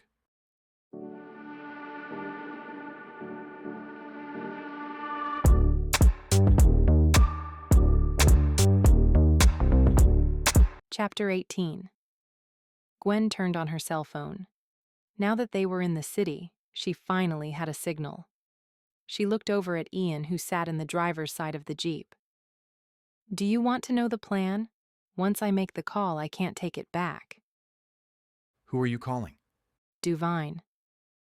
The man who is blackmailing you and wants the diamonds as well? Gwen didn't think he was really asking a question. He knew the problems Duvine posed. Ian's hands twisted the steering wheel. She waited for him to speak. If he didn't want this option, they would find another way. However, time wasn't on their side. The longer they waited, the more problems would ensue for both them and the villagers. As long as there were diamonds to be had, no one was safe. Make the call. I said I trust you, and I do. I see no other way out. If nothing else, I'd feel more comfortable on U.S. soil. U.S. soil? Gwen shook her head. Try more like Duvine soil. He spends the majority of his time on a private island south of us. He's trying to claim it as a country. Divineville? I wouldn't doubt it. He's crazy, but crazy will get us out of here. Then we only have to deal with a madman, leap from one fire into the next. Ian leaned his head back against the seat. Make the call. She kissed his cheek, giving herself courage. She really hoped she wouldn't screw this up. Gwen pressed Duvine's number in her contact list and waited until the lead minion picked up. You have reached the island of Duvine, A woman greeted. How may I welcome you? Tell Duvine to send the plane. Things turned bad here. Please hold. After a few minutes of hold time, Duvine's grating voice came on the line. From his lax tone, he had to be in the middle of a massage. This had better be important. I have the diamonds, but things turned ugly here. I've got rebels and agents blocking every way out. That's not like you. Could it have anything to do with Ian Miller? I've heard a few interesting tidbits that have me questioning our arrangement. Perhaps your dad is looking for relocation. Gwen tried not to let Duvine under her skin, but he held all the power. I had to get Ian to trust me. He's now wrapped around my finger. We had a crude little wedding ceremony that doesn't leave a paper trail. Gwen kept eye contact with Ian while she spoke.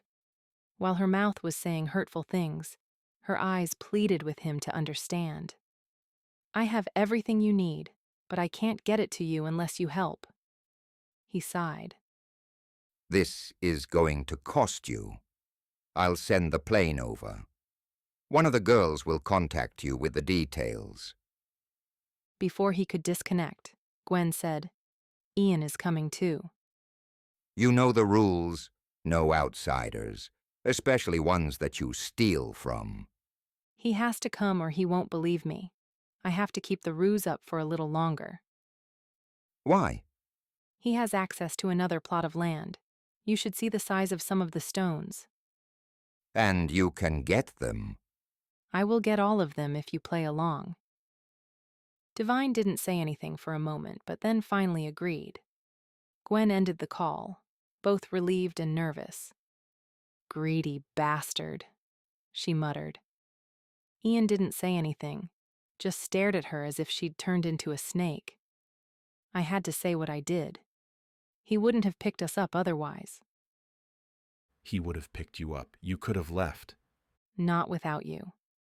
Ian, we're in this together. No matter how oddly this marriage came about, I want it. You were not the only one affected that night when I first arrived in Najamba. I thought I'd never see you again, and I never got over you. Divine will only think of what he can get from you. We'll use that to keep him occupied. Ian didn't say anything. He just nodded. He knew about our marriage. Someone is still spying. I don't want to think about it. Gwen didn't want to worry, but ever since the phone call, Ian seemed tenser. Perhaps he was just nervous about going to Divine's island, but at this point, he had nothing to fear. As long as Divine believed there was more to steal from Ian, he would be safe. What should we do now? I doubt the plane will arrive until morning. Should we find a place to sleep? Somewhere near the water. Why water? Since he's at the island, he'll send the seaplane. I know of a perfect place.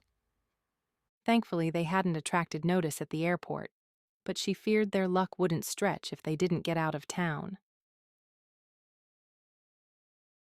Ian drove to the coast, the only spot he knew of that would have water and a lack of authority. There was a little cove that would be perfect for a seaplane to land without much notice. His thoughts filled with Gwen's phone call. He understood her motive and her reasoning for saying what she did. From the little he knew about Divine, which hardly amounted to anything except various television ads and his diamond empire, the man was not stupid. Skillful lying was a must. But what weighed heavily on Ian's mind was the way those lies floated off of Gwen's silver tongue. She sounded so believable that it nearly convinced him. It made him second-guess everything she had ever said. Ian wanted desperately to trust her, yet he now questioned her. Every thought told him to run like hell, and yet his blinded heart told him to stay, that she wasn't dangerous, that she wouldn't hurt him. His heart was a fool. They journeyed to the coast in silence. He felt the heat of her stare many times, but he refused to acknowledge it. If he had, his heart would once again rule. Right now, he couldn't allow that. Do you think everyone is okay?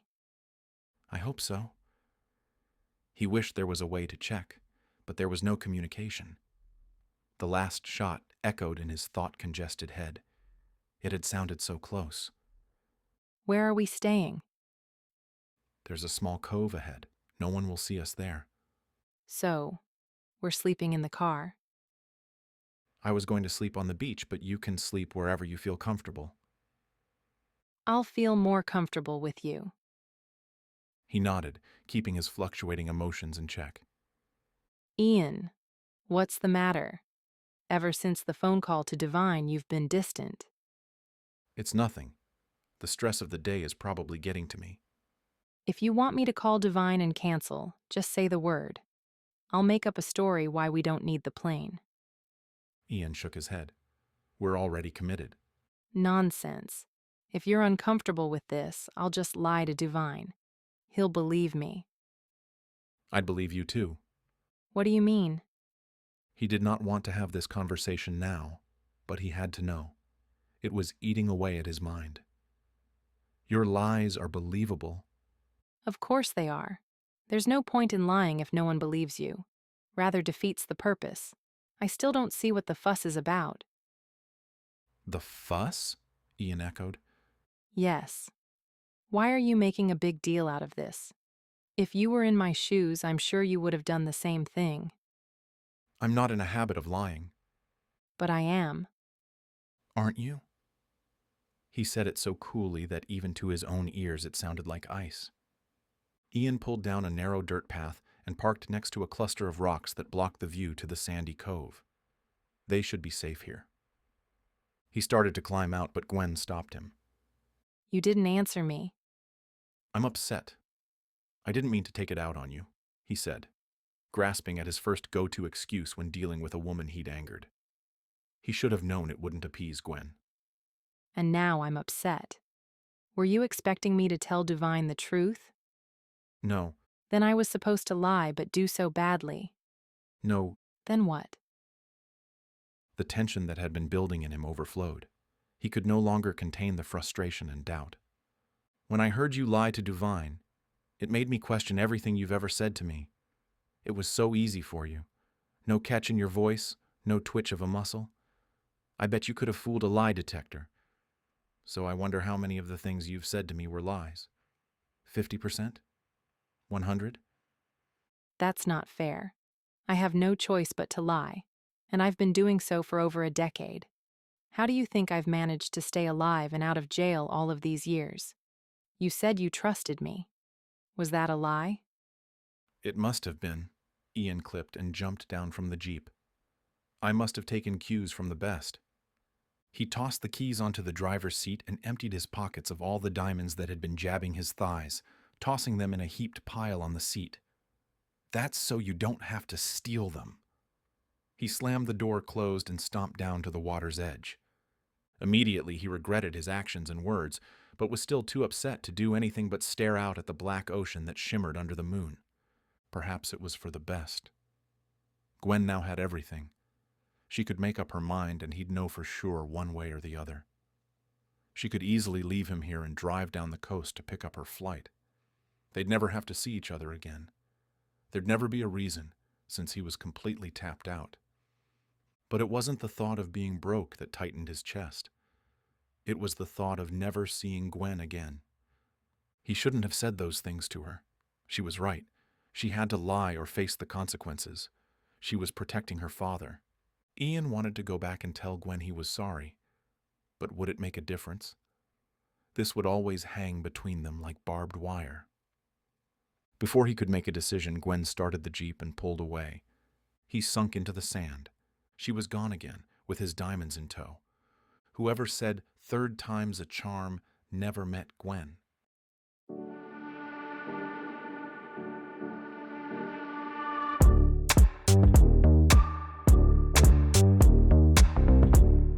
Chapter 19. Gwen tried really hard not to allow Ian's cutting words to affect her, but they left a mark.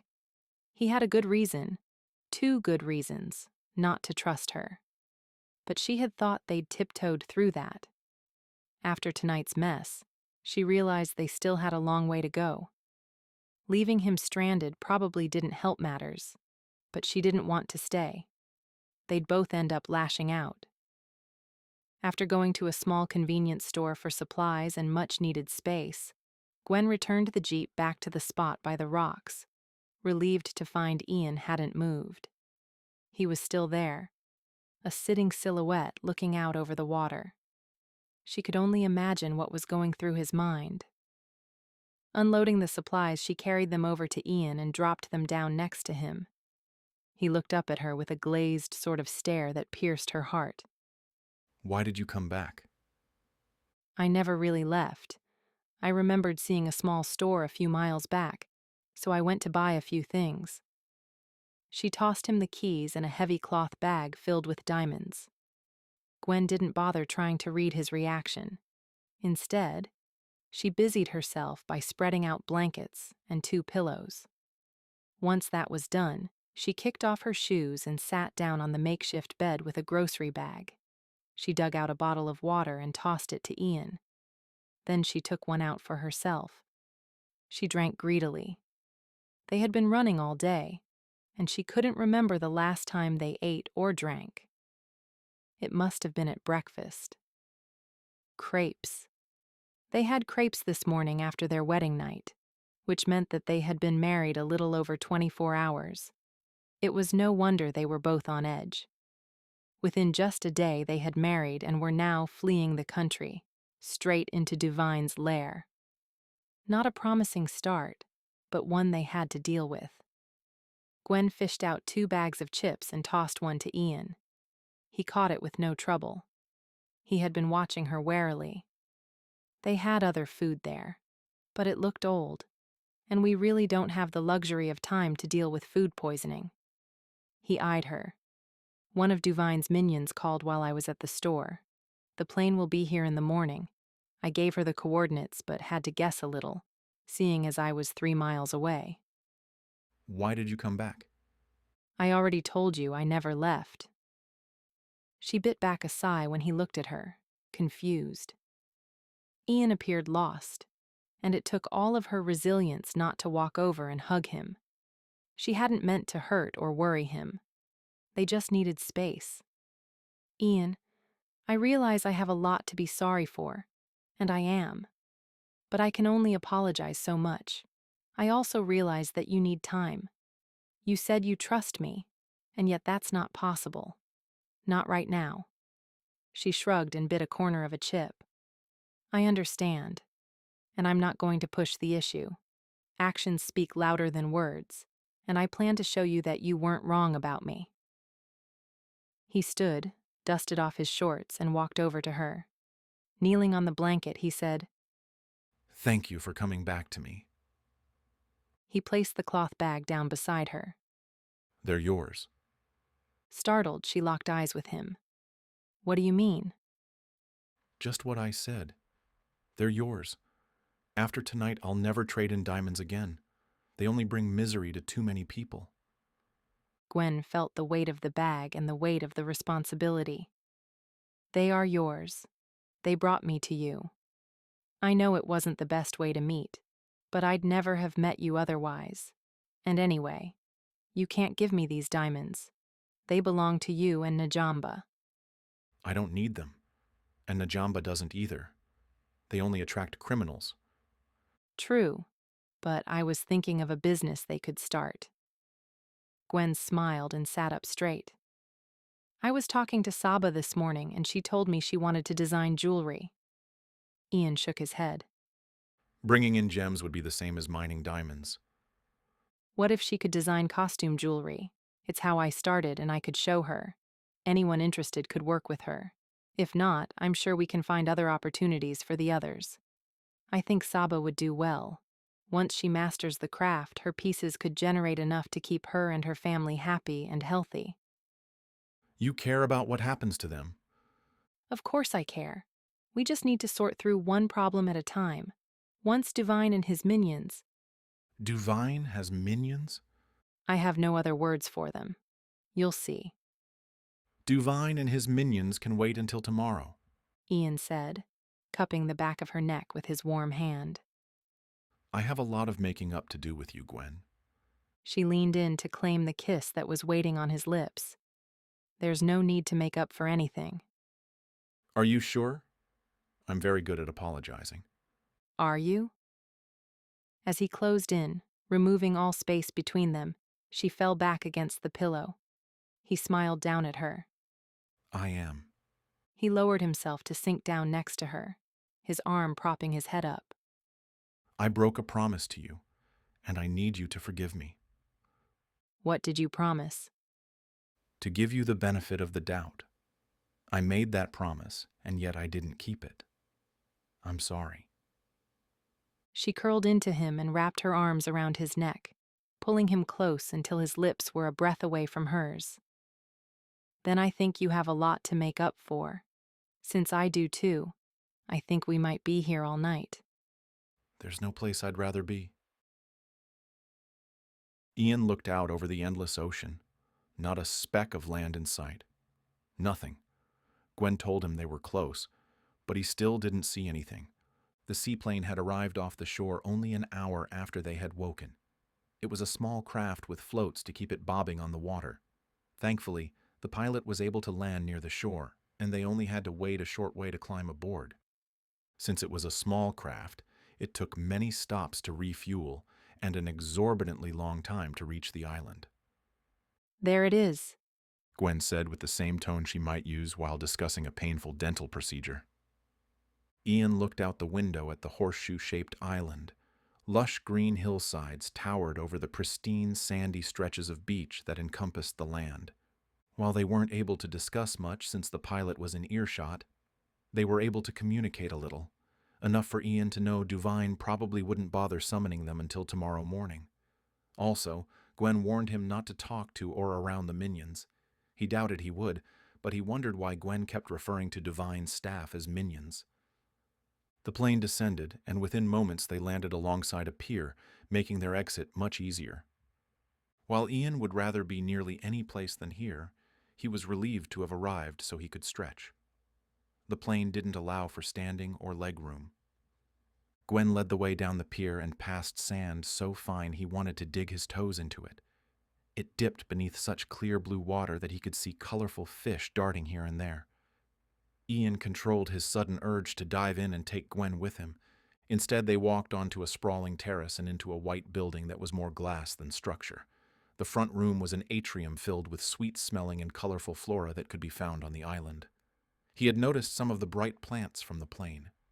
Birds sang and flew through the 3-story structure, zooming past palm trees that dotted several paths throughout the atrium. I want to go see my dad first, and then we can change. We don't have anything to change into. It was stupid of him not to bring a bag, but there had been too many other things to worry about. You won't need anything here. I'll explain everything later. I really want to check on Dad.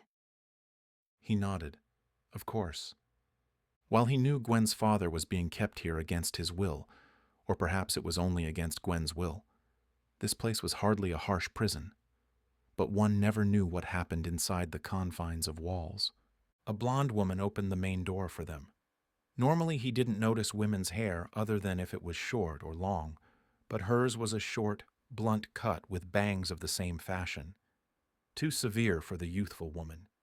She wore a tight white dress that he imagined was a stylish fashion for the 1960s, especially with the knee-high go-go boots. Gwen didn't acknowledge her, just walked past. Ian slightly nodded a greeting, but the woman didn't move. Odd. Gwen hurried through a foyer, down a corridor, and up a flight of stairs until she came to a door that was blocked by the same woman from downstairs. How did she get here so fast?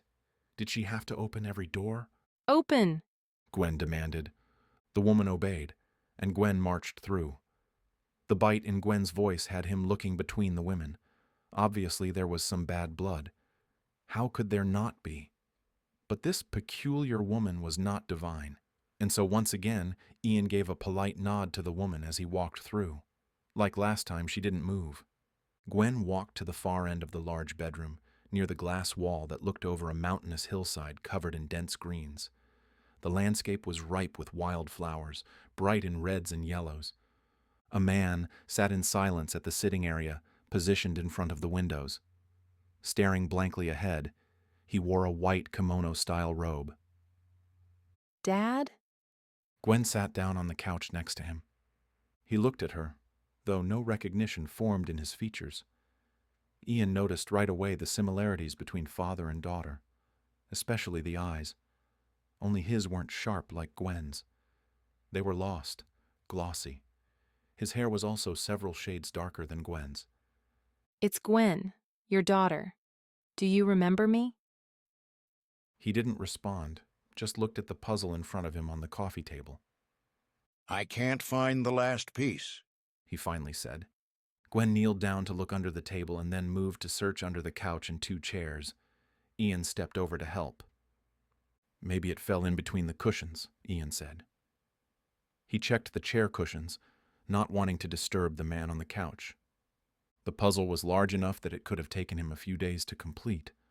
The piece could be anywhere, especially if he wandered off with it and forgot. Gwen checked the couch, nudging her father over but still coming up short. I'll find it later, Dad. She gave a tiny huffed breath as she brushed a wayward lock of hair out of her eyes. I want you to meet my husband, Ian. Gwen reached over to Ian, guiding him in front of her dad. He looked at Ian as if he were searching for something familiar. Ian, this is my dad, Bruce Owens.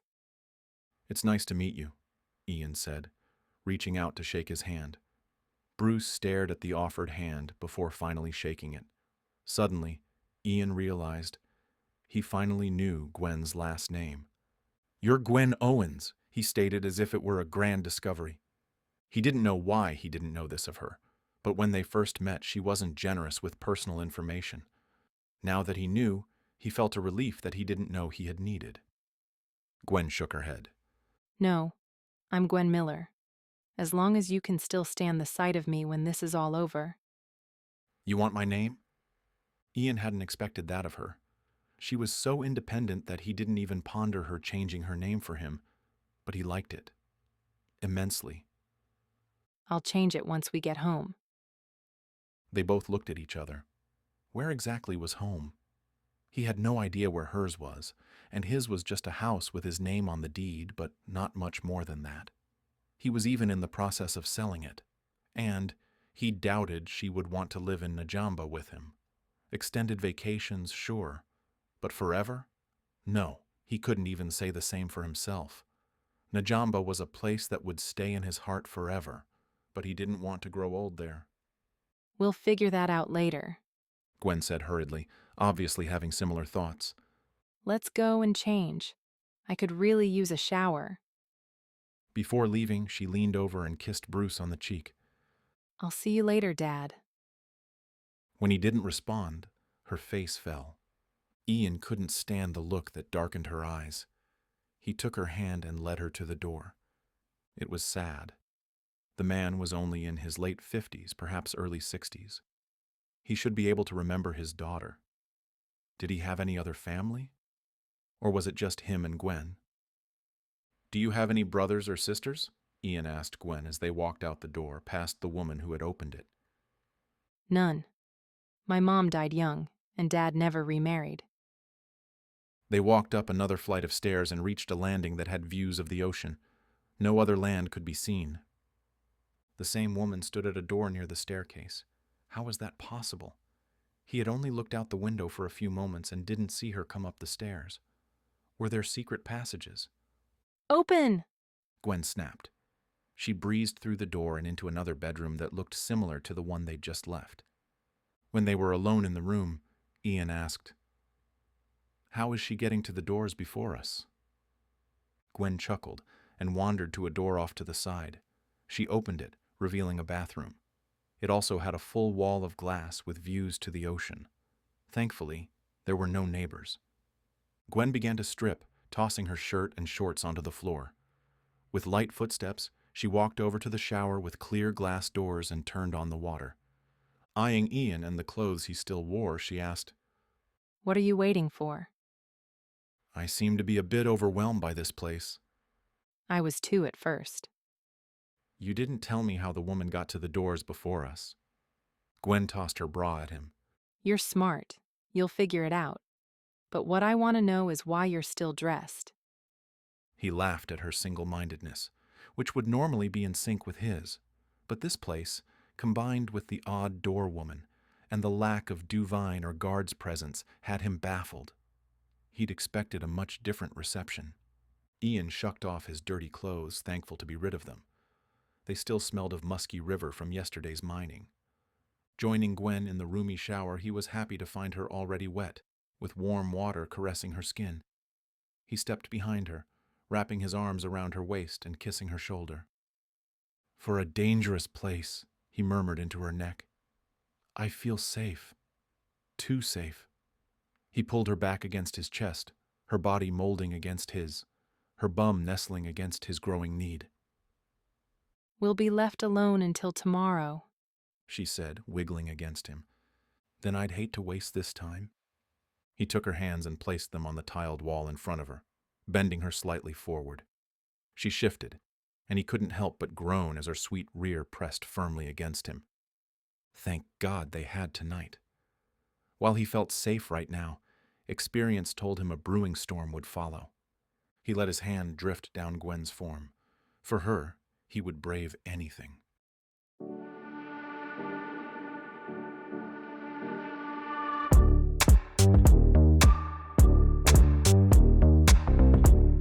Chapter 20. Ian bit into a piece of toast and shifted uncomfortably. The bedroom chair he sat in was decent enough. It was the damn white kimono-style robe that felt wrong, especially without underwear. He had never thought much about underwear one way or the other, but now he missed them. Dressed in only a robe, he felt adrift, loose, drafty, uncomfortable. Knowing Gwen was similarly dressed, or undressed, he should say, he thought of tossing off the robes and taking her back to the soft bed they had thoroughly enjoyed last night. Don't even think about it. Think about what? Your gaze keeps drifting to the bed. I expect Duvine to summon us any moment. He sighed. I forgot how much I missed a soft mattress. Yours is rather hard at the hut, but I'm sure you don't have many options there. Not many, he echoed. Do you normally have to wait for Duvine to summon you? She nodded and then sipped her tea. It's just another way to make me remember who is in charge. It's crazy, but I still don't feel threatened. This is like being at a spa. I even got a massage last night. He winked at her. A secret smile tugged her lips.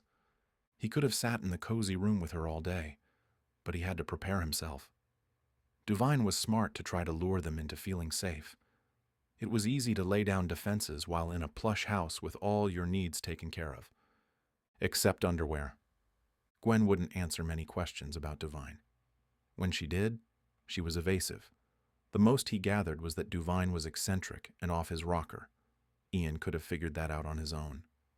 What should I do with the stones? He asked. It's not like I have pockets in this getup. Not that I'd want to bring them within 100 feet of Duvine anyway. Actually, you will give them to him. What? He won't let us leave without them. Then we give up? I never give up. I also know he's expecting them, and I'd rather not make him angry. Gwen set her cup down and leaned closer, whispering, Listen, I know you don't understand, but Duvine is impossible to explain fully. Give him the diamonds now, and I'll try to steal them later. Steal them? He whispered as well, though he felt like shouting. We have no means to leave except by him. Duvine won't want me here longer than necessary. If I'm here, it means I'm not collecting. He loves his collection above all things. Your diamonds are not a part of that collection and might be easier to remove. Ian guessed he understood what Gwen was trying to do. He just didn't understand the logistics. Since she was the professional, he'd have to allow her the lead. Honestly, he was tired of fighting with the world. This past night with Gwen sealed it for him. A shift had been growing in him for months now, but it made the final flip last night. He wanted simple. He wanted domestic. He wanted safe. He wanted Gwen all to himself without the strings Duvine imprisoned her with. He loved her. Gwen stood when a knock on the door flagged their attention. She lifted the cloth bag with one hand and held the other out to Ian. We're on. Ian stood as well and wrapped his hand around hers. Whatever happens, just know I love you. When she blinked at him, he realized he had stunned her. He didn't care. Life was so conflicted and messy. Gwen was the one thing he knew for certain. While he may not understand how she affected him, he knew his heart. Gwen slowly smiled, then bounced up on her tiptoes to kiss him. I love you too. Remember that when I completely turn on you later. He raised a brow. That's not normally how people declare their love. We aren't normal. She leaned in to whisper, Everything here is an act. Everything except the way I feel about you.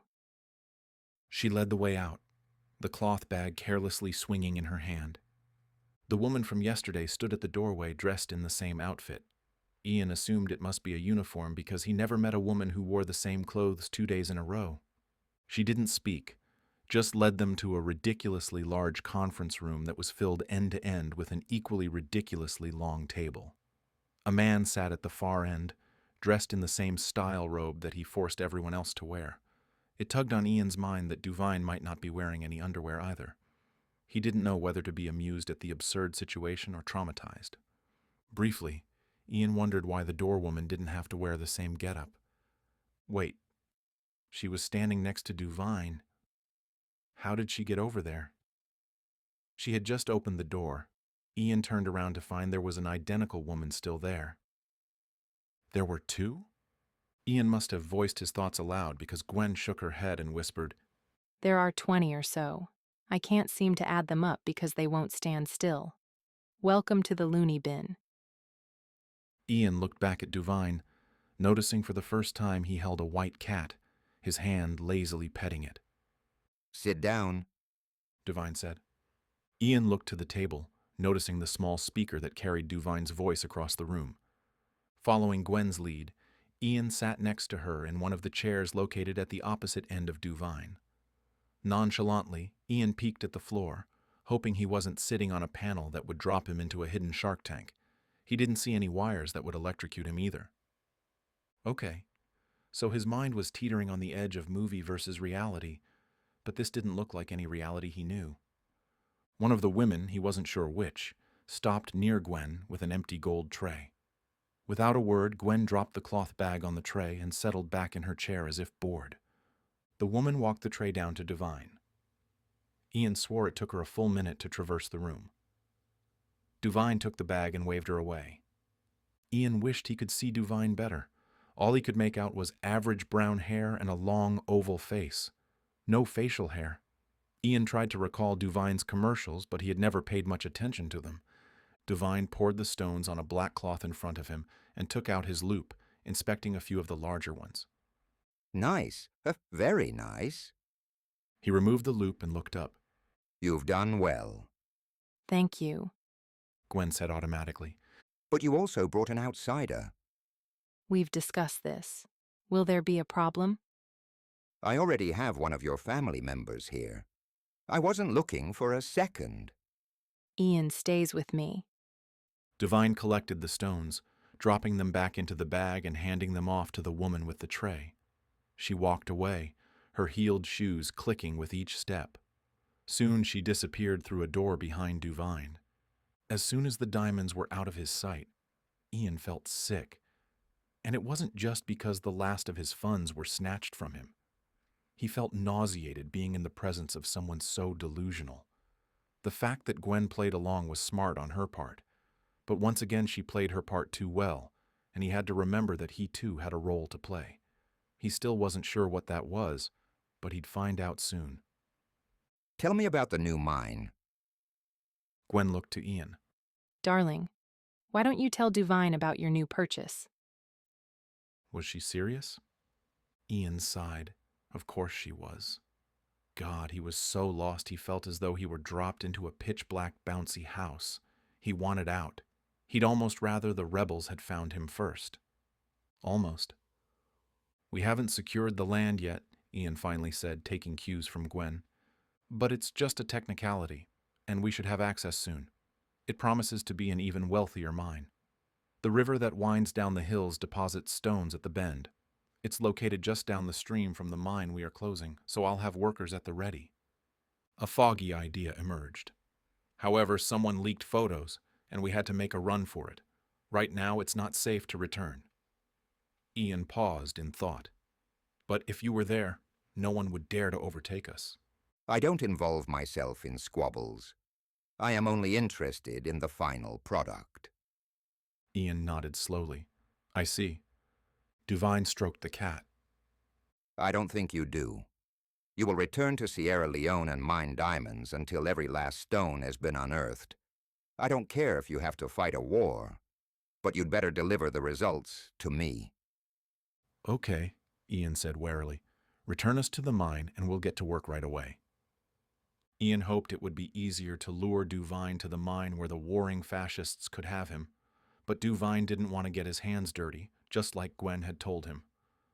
What else had she told him? There had to be some tidbit that could be used against him. Wrong again, Ian. You will return. However, Gwen will not. She has other work to see to. She's my wife. Then you'd hate to see her die. Duvine stroked the cat again, daring Ian to challenge him. You wouldn't kill her. She's too valuable. She's grown sloppy.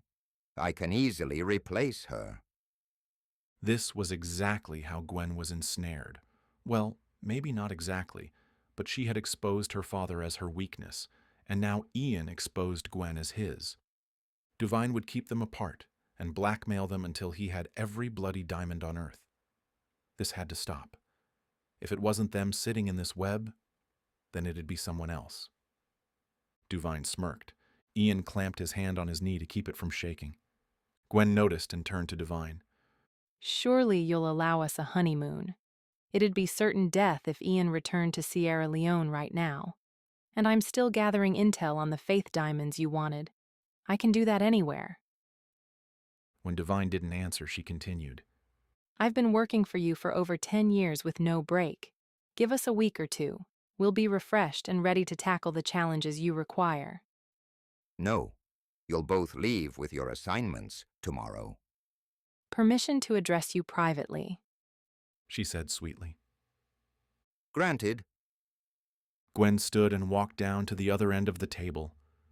Ian couldn't hear what she said to Duvine, but it seemed to have the desired effect. His eyes widened, and his hand stilled. With a single nod, he stood and transferred the cat into a doorwoman's arms and walked over to Ian. Ian stood to face Duvine, preparing for whatever might happen. You have 1 week. You and Gwen will remain on this island as my guests. If you think for one moment you can trick me, I will kill someone you love. You have my word. I don't want Gwen hurt. Duvine laughed. Not Gwen. She is too useful, like you said. I've researched you and your family. There are so many members to choose from. Maybe your pregnant sister-in-law? I guarantee my reach extends far. Even as far as your family in Las Vegas. Do I make myself clear? Ian gave a stiff nod.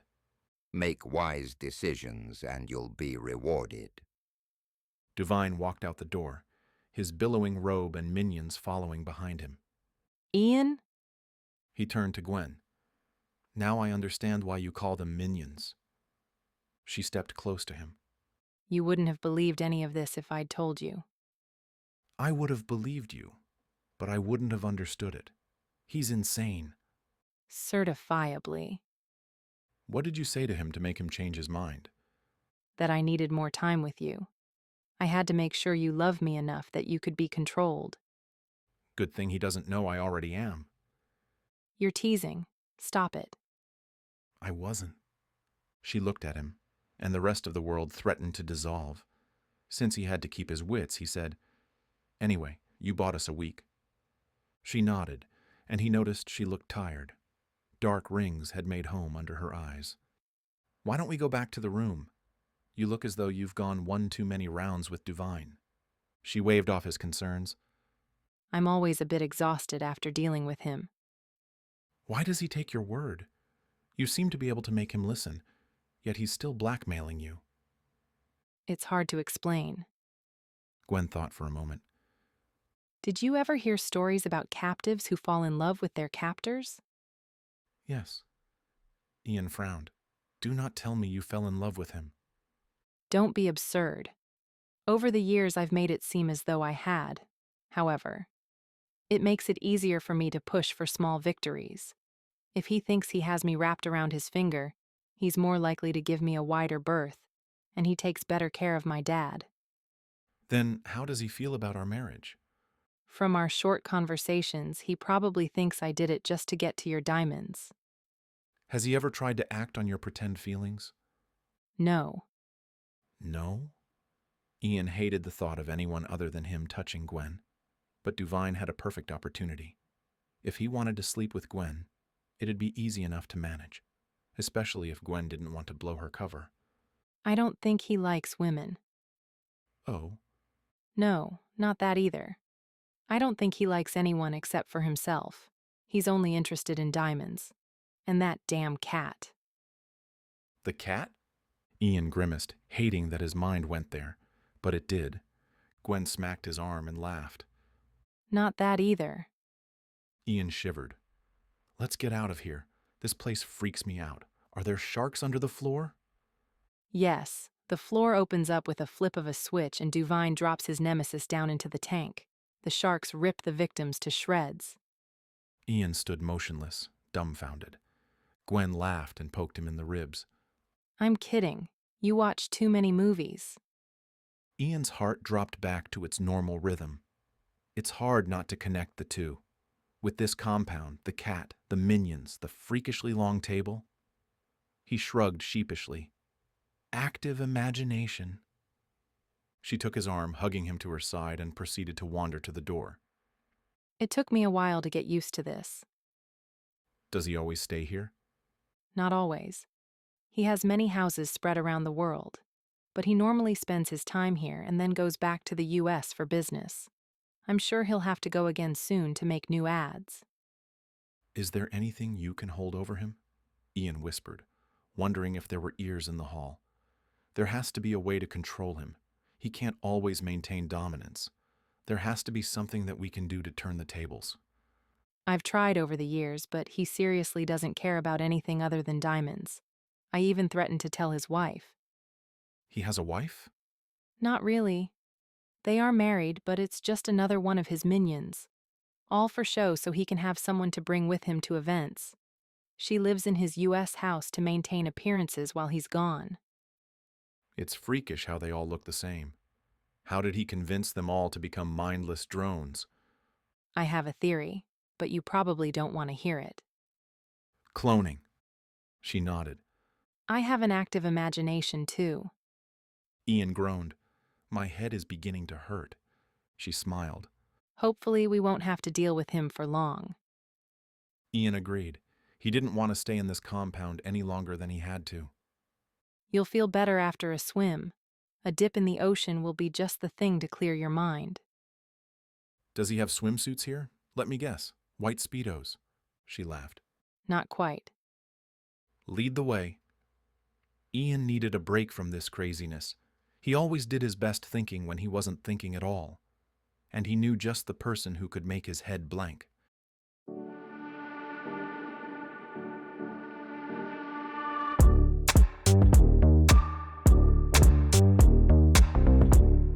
Chapter 21. Gwen suggested the swim for a reason.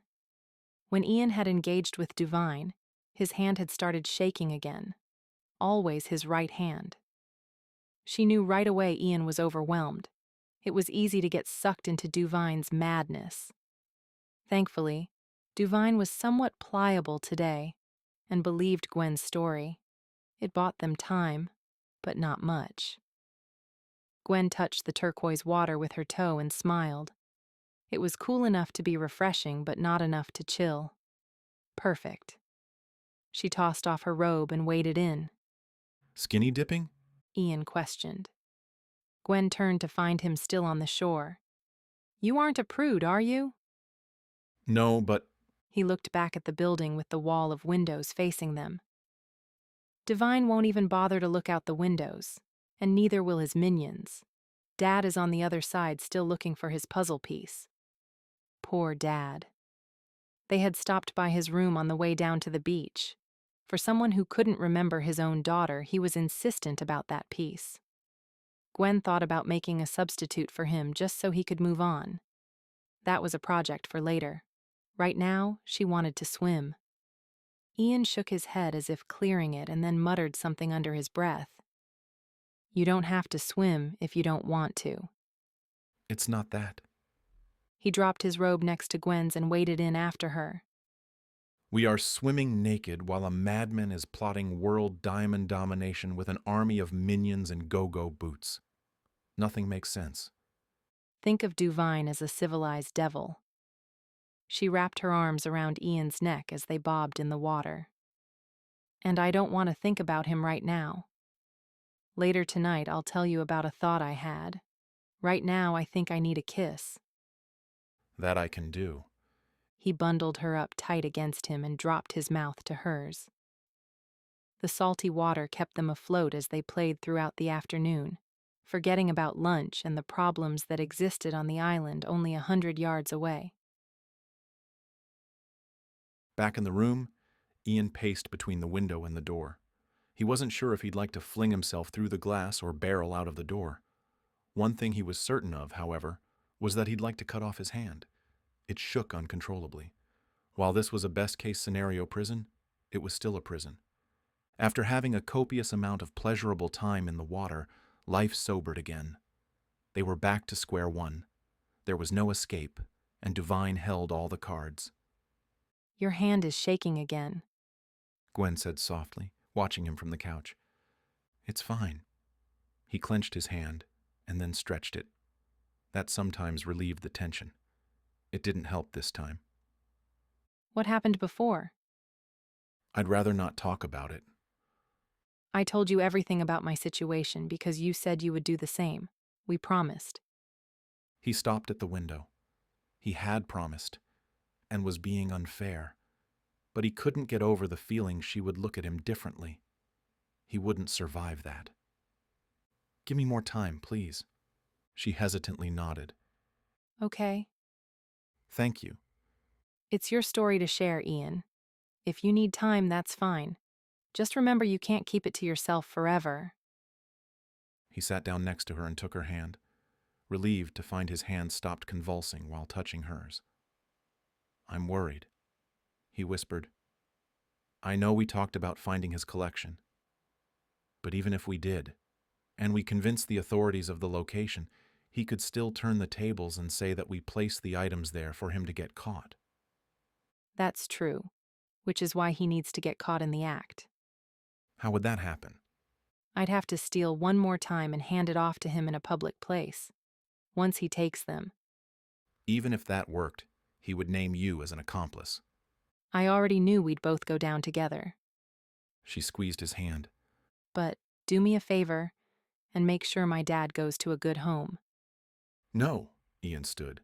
This plan was impossible and relied on too many improbable variables. Plus, he wasn't ready to let Gwen go. We're switching to a different plan. We don't have any other options unless you're going to kill him. Ian whipped around to face her. Why would you say that? Because that's the only other option I know of. He frowned and scrubbed a shaky hand along his face. Damn it. All of the plans end badly. We have a week to come up with something better. That means staying here a week. I've done it before. We'll survive. We've been summoned to have dinner with him in 5 minutes. He's being polite. Ian tossed up his hands. I understand your frustration, believe me. It's good that we have this opportunity with Duvine. If we are careful, we might be able to gather more information. It seems like a long shot. All we have are long shots. If we don't make this one, we'll get the next. He sat down next to her. How can you stay so positive?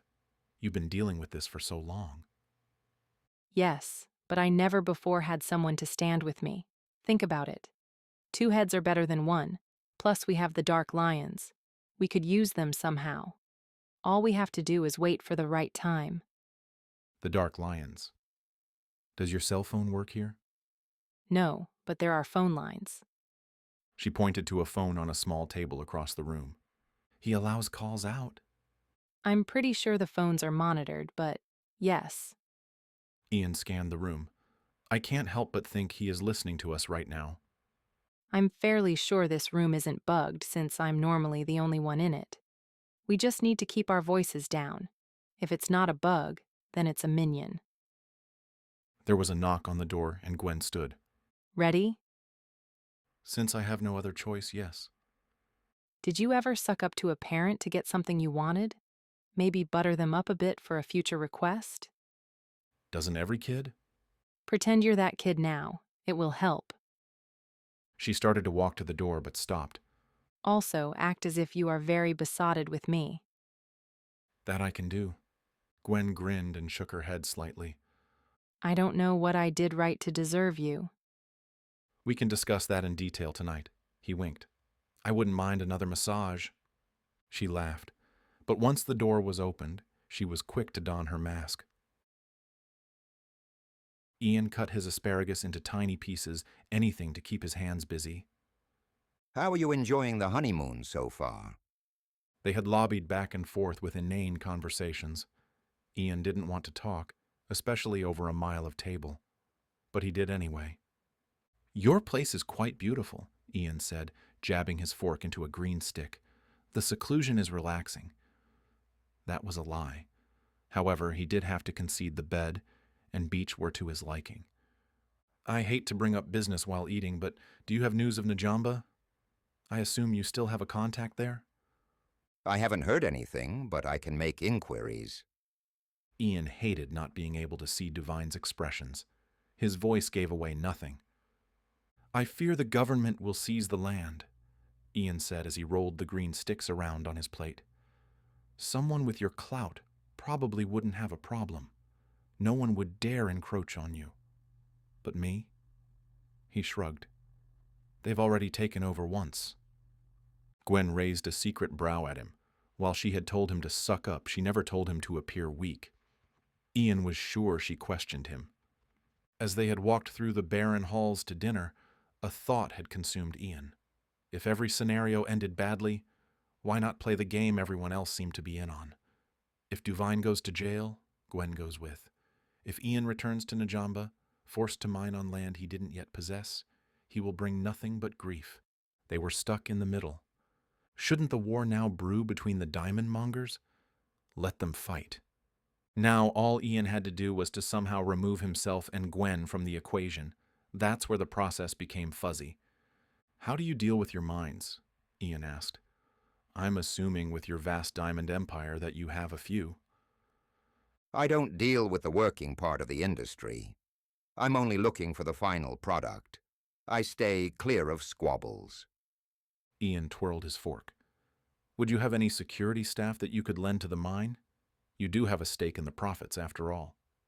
I wonder about your motives. I've told you my motives. They're simple. Remind me. Gwen, as well as her father, the people of Najamba, all I want is for them to be safe. If that means running a mine until it's dry, then I will comply. However, I can't if I have shooters in the village terrorizing and killing my workers, and if they end up killing me, then what? Duvine didn't say anything, so Ian busied himself with the asparagus again. He felt bad for the green spikes. They were really quite good, but he couldn't seem to digest anything. Breakfast had been light, though it still sat like a lump in his stomach.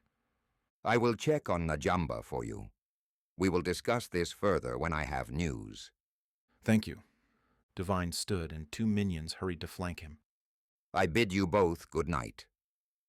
When they were gone, Gwen looked to Ian. You're up to something.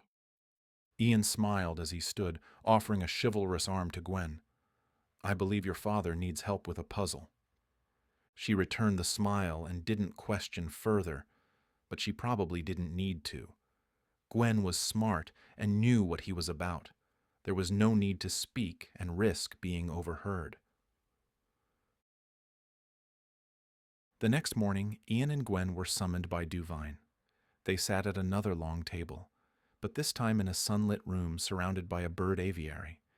The cat on Duvine's lap didn't seem to care. He was perfectly content lounging. It seems you were right to worry about Najamba.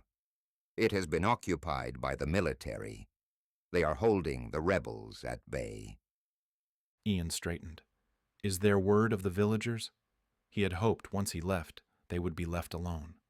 They're in the hills, waiting it out. Yes, but for how long? If they're discovered, it would mean slaughter, and for diamonds they don't even have. Gwen looked to Ian. Do they think you're still in Sierra Leone? It sounds that way. No one would bother with the village unless they think it would have monetary gain. And for both factions to stake out there, it means they're ready for a battle. They just need confirmation of the diamonds. Ian had to get word to the Dark Lions, but how could he without Duvine knowing? If Ian could relay the island location to Boma, perhaps he could use it to lure the militia away. And if they showed up at the island, Duvine would have to involve himself. But it also meant Ian would have to find an escape for Gwen and Bruce. There was only a seaplane that he didn't know how to fly. Ian didn't think he could get a message to Boma, but perhaps one of his brothers could. When they were younger, they used a code that no one but they could decipher. Not since the Navajo code talkers had there been a code so complex that it was unbreakable. Miller mayhem had ensued. Ian needed a moment to sit down and think, toss ideas around with Gwen. She knew the layout of the building and grounds. That would be key to a successful escape. This thought, while a kernel in size, had the potential to take down everyone, including them, if they weren't careful.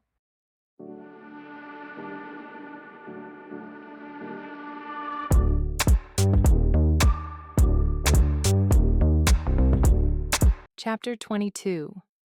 Gwen floated in the water next to Ian. He had something on his mind.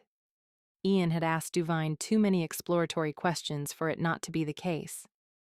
Are we here to swim, or are you going to tell me what's on your mind? Gwen finally asked. I can't fool you, can I? You just heard disturbing news about Najamba less than an hour ago.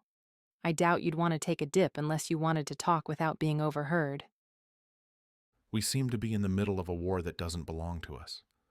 What do you think about pinning Duvine against the others? How?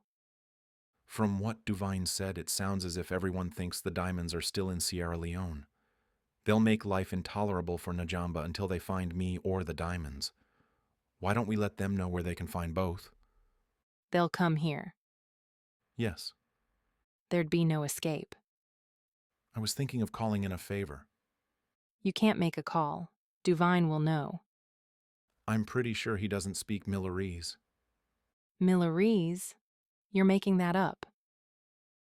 Ian tried unsuccessfully to keep a straight face. Of course, about 25 years ago. You have a made-up language with your brothers? It's helped in many scrapes. Well, if you think we can make an escape with Dad before the others arrive, then I agree. But what about the diamonds? They'll rip this place apart to find them. Perhaps a pretty thief could take me on a tour. We are, after all, on a honeymoon, and I could use a change of scenery. If we happen to find sparkling stones as a souvenir. He shrugged. Gwen smiled wide and wrapped her arms around him. I'm sure you can persuade her. Ian laughed and kissed her. This could work. It had to. Something had to change for the better. After Ian made a call to Grayson, leaving a short encrypted message on his voicemail, they went on their first tour. Gwen hadn't understood a single thing Ian had said, so she was sure Duvine wouldn't either. In fact, she was sure he might think Ian insane. It sounded as if a zoo had escaped with all of Ian's roars, hee-hawing, and other various animal sounds. She didn't ask Ian exactly what he had said. From their previous conversation, she had the general gist of his plan. Her job was to find the diamonds and pilfer them. Easier said than done. Gwen had searched much of this place before, but never found a single stone. Since she never dared enter Duvine's quarters, which took up a vast majority of space in the East Wing, she knew there were many more places to search. But for now, she would show Ian all of the common areas. Maybe he could find a clue that she had overlooked. Duvine was sneaky enough to hide something in plain sight. Ian's fresh eyes could be beneficial. Where does Duvine normally spend his time? Ian asked as they left the atrium and continued to the library. I'm not really sure.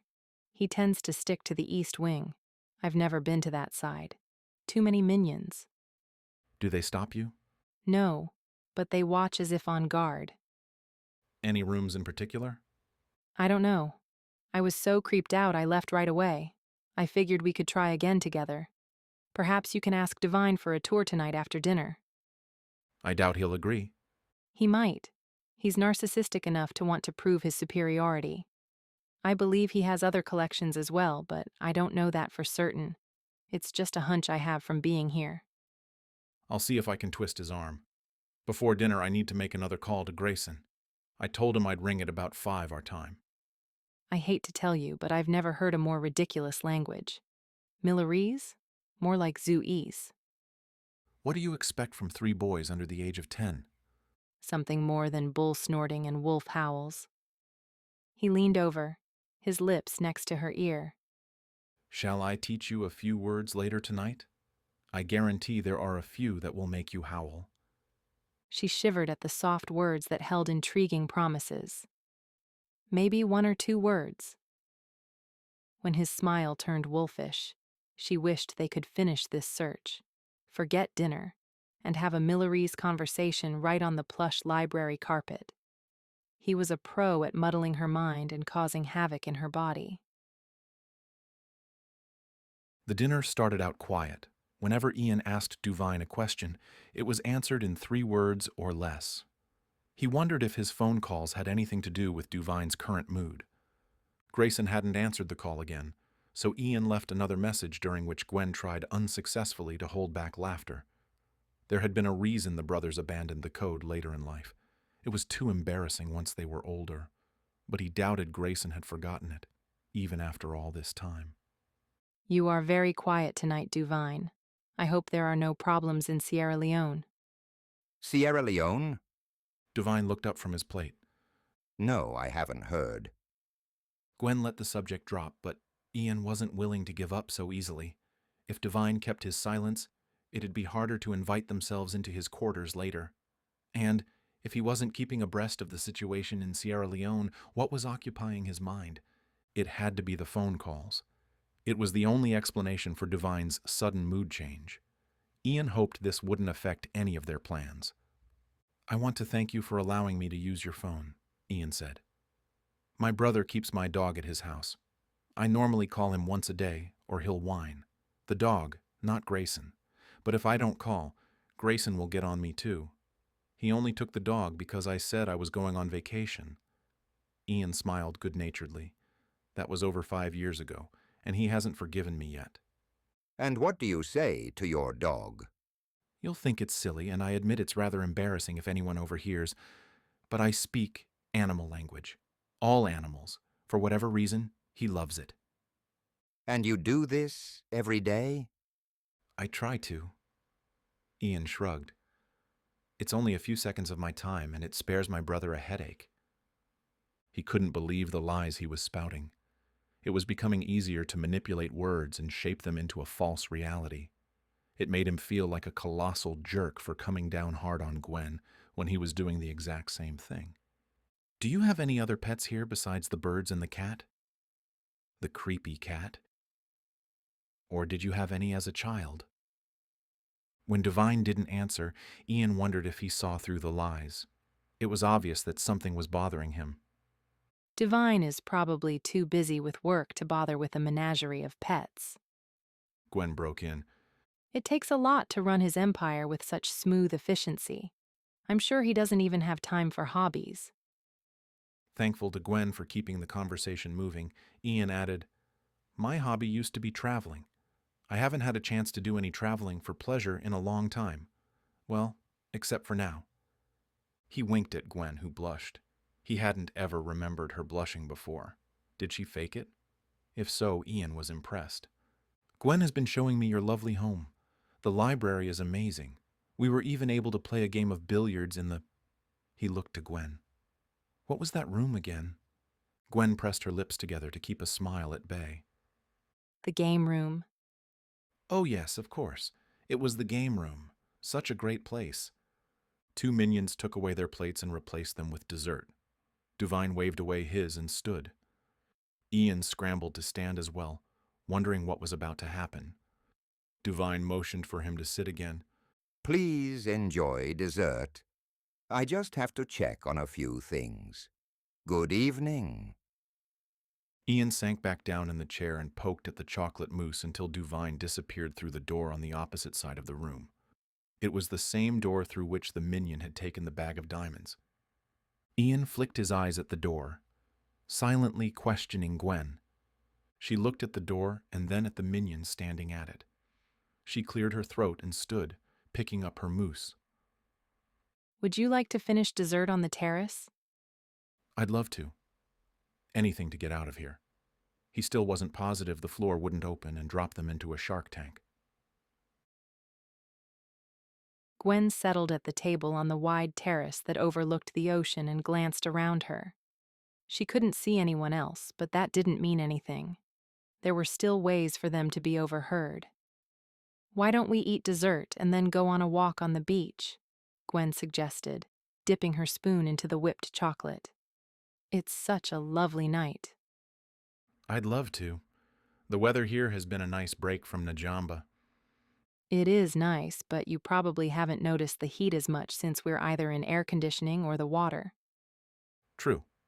But I have noticed the air conditioning. It's a bit cold at night. You never seem cold. You keep me occupied. A lopsided smile accompanied a little wink. He was too adorable for words, and Gwen wanted to keep him occupied some more. However, they did need to talk before they abandoned all thought. "Tell me about your dog," Gwen said to keep the conversation moving. The corners of Ian's lips curled in amusement. He's a sweet dog, a bit on the big side, which irritates Grayson. He continually complains about Fritz sneaking up on the bed and hogging it entirely. He could close his door. Fritz is very smart. Will you ever go back and get him? Ian sat back and eyed Gwen. One day, when I have a reason to go back. And what reason would that be? Family. Gwen felt that word as it shimmered down to her toes. That simple word was filled with promise she didn't dare to clarify. Once she had thought about marrying and having a family of her own, but that ended when Duvine had taken over her life. With Ian, he made her believe again. They were already married, and she had thought that would never happen. So maybe there was a tiny spark of hope for the future. Unfortunately, they still needed to deal with Duvine.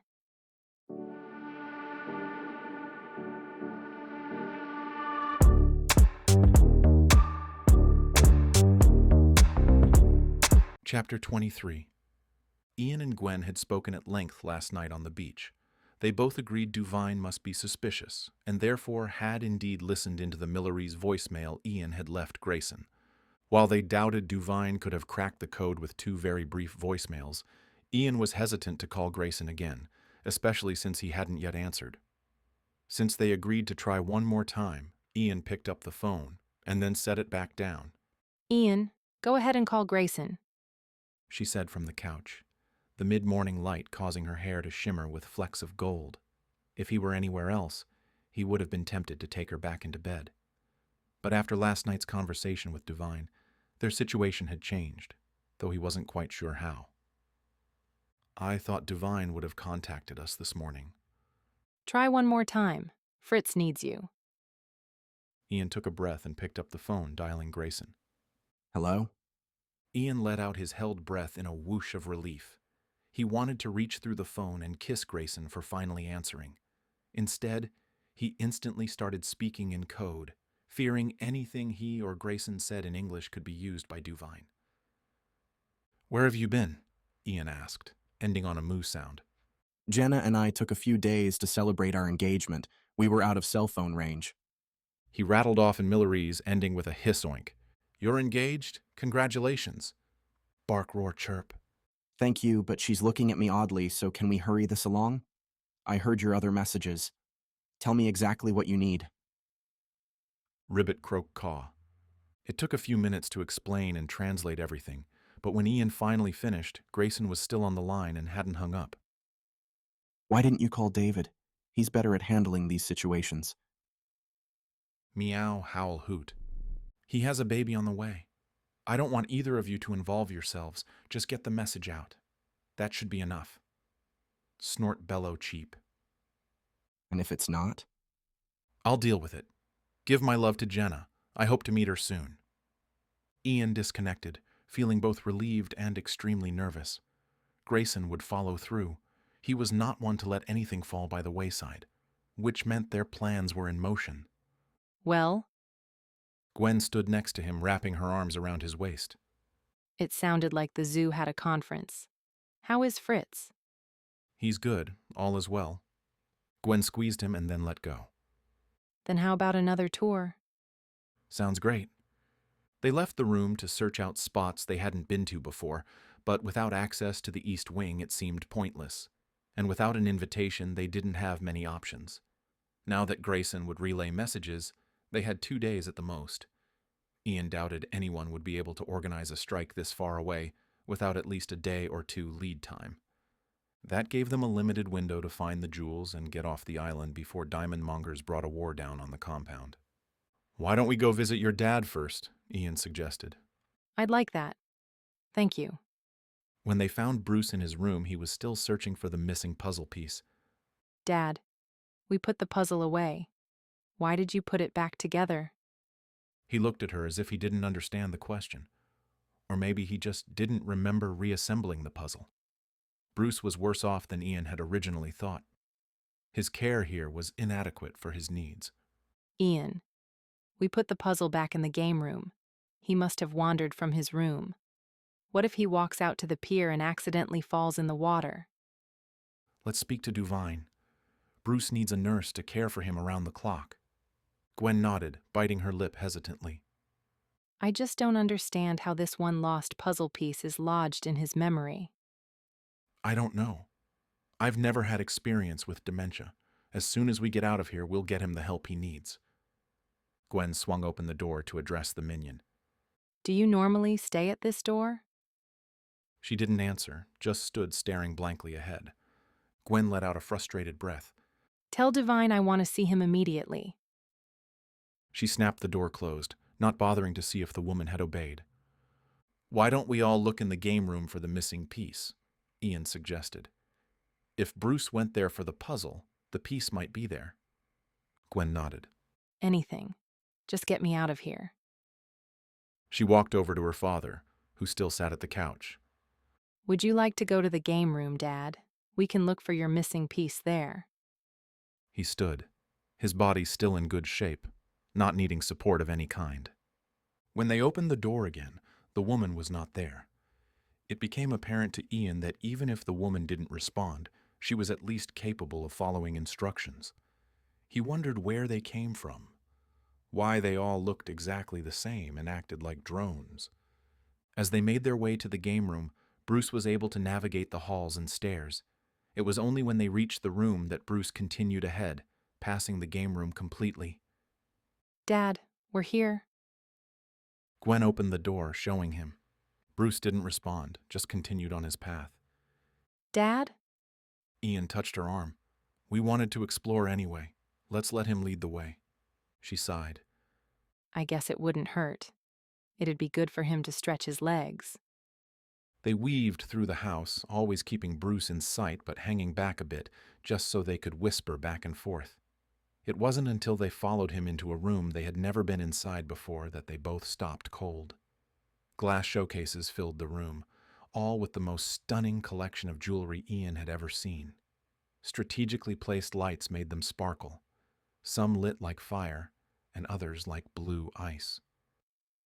I can't believe Dad found it. Gwen said, her gaze raking across the room. Look at it all. He was.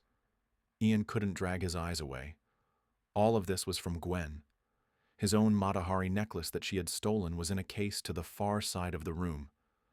Suddenly, they no longer looked beautiful.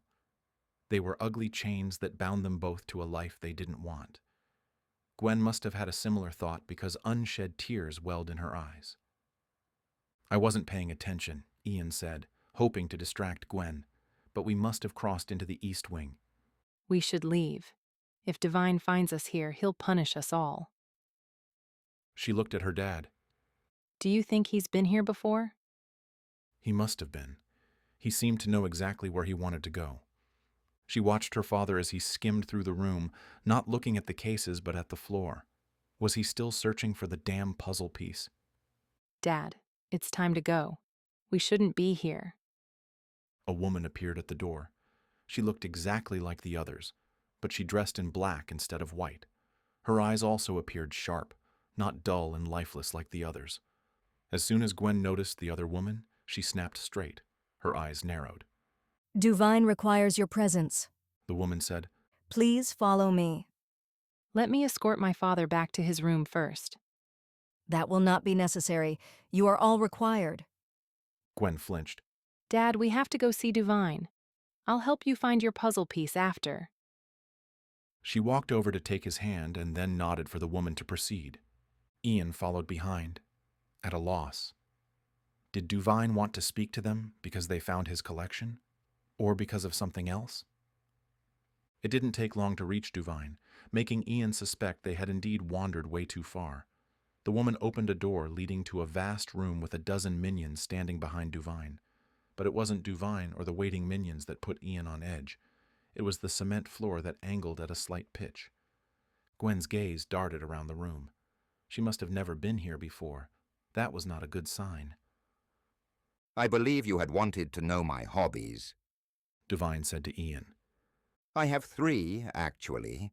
One you know of, diamonds. The other one is code breaking. Damn. Ian wouldn't have thought Divine could have broken the Millerese code, but he must have. And the third? Ian asked. Divine smiled. I'll leave that for you to figure out. With a single flick of his fingers, The minions surrounded them. While Ian wasn't keen on hitting a woman, minion or not, he wasn't going to allow them control. As soon as one of them touched him, he reached out to grab her wrist. She twisted him around and had him on the floor before he could blink. Okay, so they were trained. Ian! Gwen squeaked. She started to kneel down to him and found herself in the same predicament. Her father followed behind. Ian tried to kick out but couldn't. The way he was being held didn't allow for movement. Divine walked closer, the cat slinking between his legs. Gwen, our working arrangement is at an end. Wait. Don't do this. Release Ian and my father. They aren't a part of this. Aren't they? Divine looked down at Gwen, his eyes darkened by shadows. Ian just brought a war to my island. I hope you'll have time to see it, but I doubt it. And your dear old dad brought you to my collection. You were going to try to steal from me again, Gwen. Didn't you learn your lesson the first time? Divine straightened. But I'm not a complete monster. He tossed the missing puzzle piece down at Bruce. I think you've been looking for this. Ian stopped Divine before he could walk away. You can't kill us. Everyone will know it was you. I hadn't planned on killing you. My minions, as you refer to them, will do it for me. By your command. Do you think they'll tell that to the authorities? Come now. Even you know they won't. The police will believe me. They always do. Gwen isn't the only skilled liar here. She glared at him. Looks like I have a plane to catch, and a collection to move. I'd hate to still be around when the angry militia comes and doesn't find a single diamond on site. Hopefully you'll be dead before then. But if not... He shrugged. Without another word, he swept away, the woman in black following behind him. So now that he's gone, can we talk about this? Ian asked the woman who held him. She tightened her grip, and with the help of another, dragged him to a portion of floor with metal brackets and a short length of chain. As they locked his wrists, he said, I take that as a no. They did the same to both Gwen and Bruce. Together they were tethered to the slanted concrete floor. Ian watched as one of the minions walked to the far side of the room and pulled down a lever. Water seeped in at the low end of the wall. They were safe up at the high end. But for how long? The water bubbled in at a constant speed. It was slow, but Ian doubted they would survive for 2 days. The minions filed out the door, leaving the 3 to die. How long do you think we have? He studied the water for a bit. Maybe a day. She tugged at her metal bindings. Ian did the same, but no matter how hard they fought, they were still secured.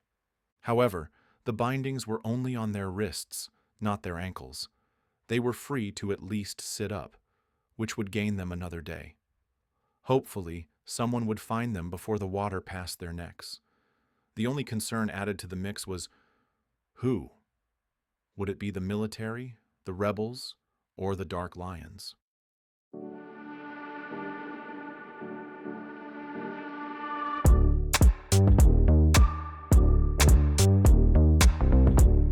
Chapter 24. The damn puzzle piece floated like soggy cereal past Gwen's ankle, and she wanted to cry. It had been over a day, and Divine was long gone with all of his jewels. She didn't even care about the stolen treasure anymore. She just wanted to get out of this wet prison.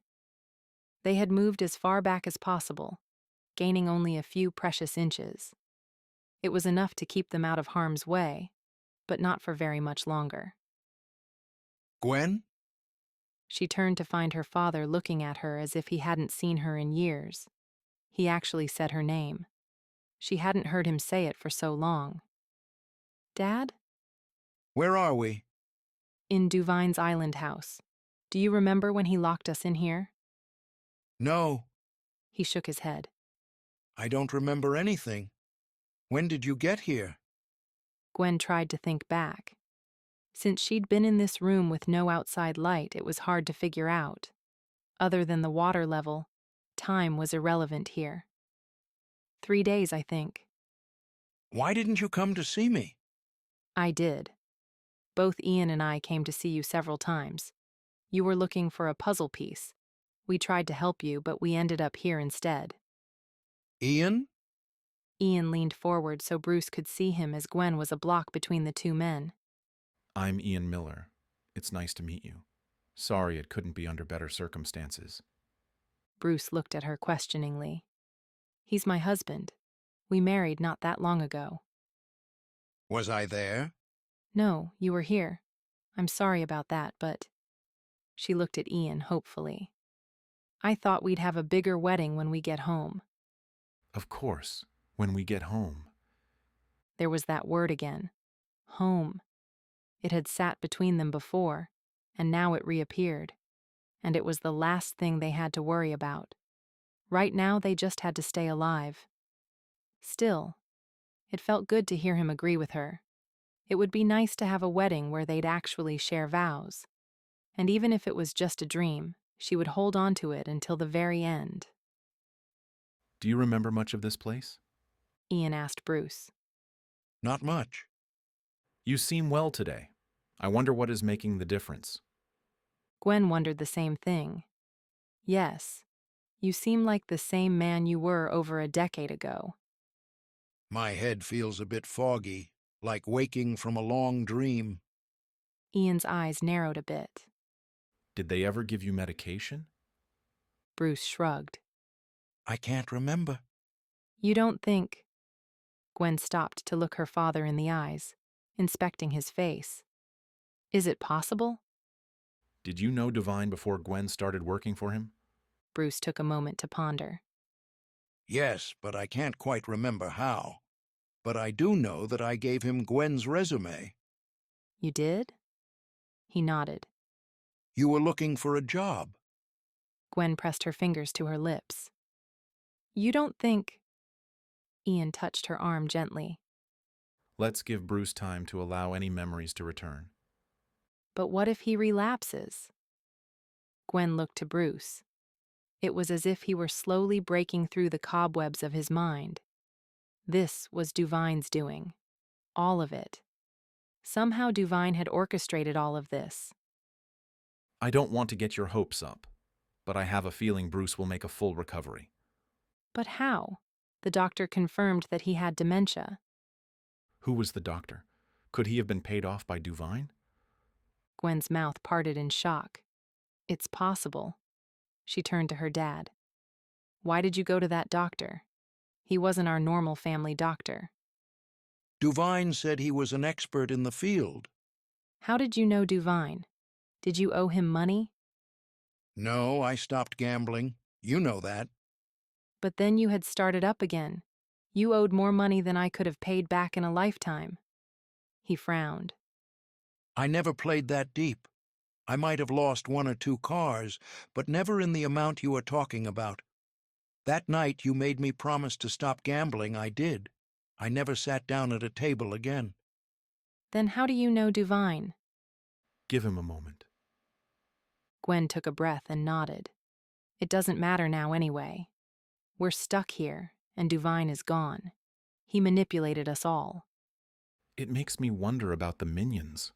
What do you mean? Let's say your dad has been drugged this whole time, which is looking like it might be the case. Then what about the minions? The only one that seemed lucid was the one dressed in black. The others were spaced out drones that followed orders, but not much else. What if they are drugged too? It's possible? How did he get 20 women who all looked the same? Plastic surgery. Bruce said. Then he blinked. I saw him. I was working at an office, doing a side job. I opened the wrong door. He shook his head as if he couldn't quite grasp the memory. Take your time, Dad. The room. It was filled with beds. There were girls lying on them. Nurses were there, looking over them. Did the girls look the same or were they different? Similar, but not the same. Some had bandages over their faces. Gwen hated the thought that was forming in her mind. She looked at Ian, who had a look of horror. Do you think he abducted the women, drugged them, and made them look identical? That's exactly what I'm thinking. Then the woman in black is in on it. She has always been the sole voice. Duvine wouldn't be able to do all of this on his own. He'd need a trusted assistant who would make sure his work was carried out. I think I'm going to be sick. Gwen leaned over, placing her forehead on her raised knees. He manipulated us all. He stole over 10 years of our lives. All of us. I wish I had been nicer to them. They aren't in their right minds. Even while drugged, he must have used a form of brainwashing on them to keep them on task. He needs to be stopped. We'll stop him as soon as we get out of here. Gwen helplessly tugged at the chain. We'll be here until someone finds us. We still have time. The water level hasn't risen as fast as I expected it to. I'm sure we have another day before we have to worry. She was already worried. But she'd be damned if she was going to die while Duvine continued to ruin lives. There had to be a way to stop him. Unfortunately, the next day proved to be worse. The water level rose to their necks and continued. They were running out of time, and still no one had come. The building was quiet save for their own breathing. Ian wanted to reassure Gwen and Bruce that help would come, but he now thought it a lie. While he knew Grayson would keep his word and funnel messages, Sierra Leone was not known for its communication technology. The messages might have never been received, or maybe no one was willing to risk going to war with a Diamond King. It was hopeless. Gwen looked over at him with the same hopeless look in her eyes. The water drifted up to her chin. Just remember I love you. He leaned over and kissed her. How could I forget? I love you. A sound off in the distance warned them of a presence. It sounded like the dull thrum of an engine. Since the room was right off the ocean, he wondered if it was a boat docking at the pier. Was it a rescue party or someone else? Either way, he hoped they would hurry. Even if it was the enemy, surely they wouldn't leave them to die once they realized Duvine had everything. Nearly a half hour later, they were found by the rebels. Ian Miller, the leader said. His soft, melodic accent contradicted his full gear. Ian knew that voice well. The other rebels called him Cacal. Where are my diamonds? Duvine has them. He took everything. Cacal waded into the water to grip Ian by the throat, cutting off air. I owe you a debt. With his free hand, he took out a knife and held it to Ian's throat, drawing blood. Do you remember this? Ian closed his eyes. He didn't have to see the knife to remember it. He had held it once. Just once. Don't hurt him, please.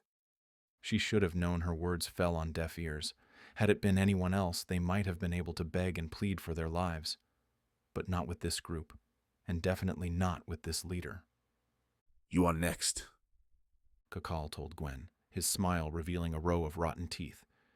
Ian couldn't struggle with his hands bound and a knife at his throat. His lungs burned, desperately needing oxygen. Word is that you have another mine. Cacal snarled, digging the knife in deeper. Is that true? Yes. Where? At the river's bend. Cacal let go of Ian. He gasped for air before being pushed down into the water. Struggling to surface, Ian grappled with the hands that held him down. Just as he was about to black out, Cacal dragged him up. Cacal glared as Ian sputtered and gasped. He waved one of his men over. Unlock them.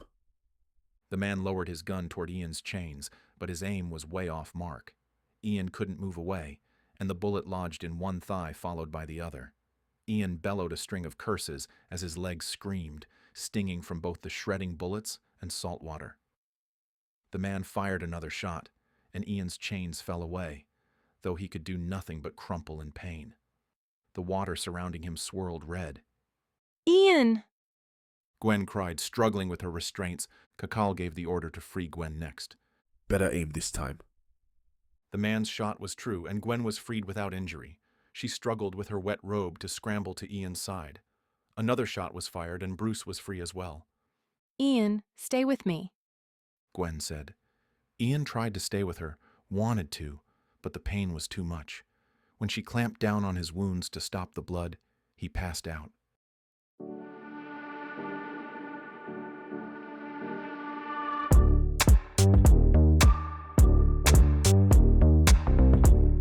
Chapter 25. Gwen sat next to Ian, watching for any sign of movement. It had been nearly 4 days and he hadn't moved a muscle, not even when a man had dug out the bullets, not even when they were tossed in this makeshift prison she believed to be in Sierra Leone, and not even when she begged. With the meager amounts of water she was given, she made sure to drip as much as she could into Ian's mouth without choking him. Her father was locked in the cell with them and back to his old self. In the quiet room, they had spoken at length. Her dad wanted to be filled in on the last 10 years of his life, as well as hers. He couldn't seem to apologize enough. She finally forbade him to utter another word. This wasn't his fault. It was Divine's. Gwen felt a movement next to her. She looked down to find Ian's right hand twitching. Thinking he must be in pain, Gwen reached out to touch him. He propelled upright and grabbed her by the neck. "Ian!" she gasped. His glazed eyes slid into focus and he immediately let go, trying to back away but then falling flat when his legs betrayed him. He crumpled, groaning in pain. "Ian, hold still. You're going to rip your stitches." He stilled for a moment and gathered a breath. Where are we? Sierra Leone, I think. Dad and I aren't too sure. Ian looked around, his gaze tripping on the door. He nodded. We are. How do you know? This is where they held David and I before we were able to escape. How did you escape? They were about to transport us when David... Ian cringed.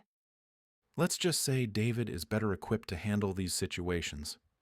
Well, he's not here now. Gwen took the tin cup that had an inch of water for Ian to drink. She brought it to his cracked lips. Drink this, but carefully. It's all we will have until morning. Ian took a sip and then leaned back. What happened at the island? Not much. They placed black bags over our heads, and then we arrived here. No one else showed up at the island that you know of? No one. Ian frowned. I hope I didn't make matters worse with those messages. I hate this war they've been fighting. Don't think too much about it. We have enough to worry about without adding their feud on top of it. Wars can't last forever.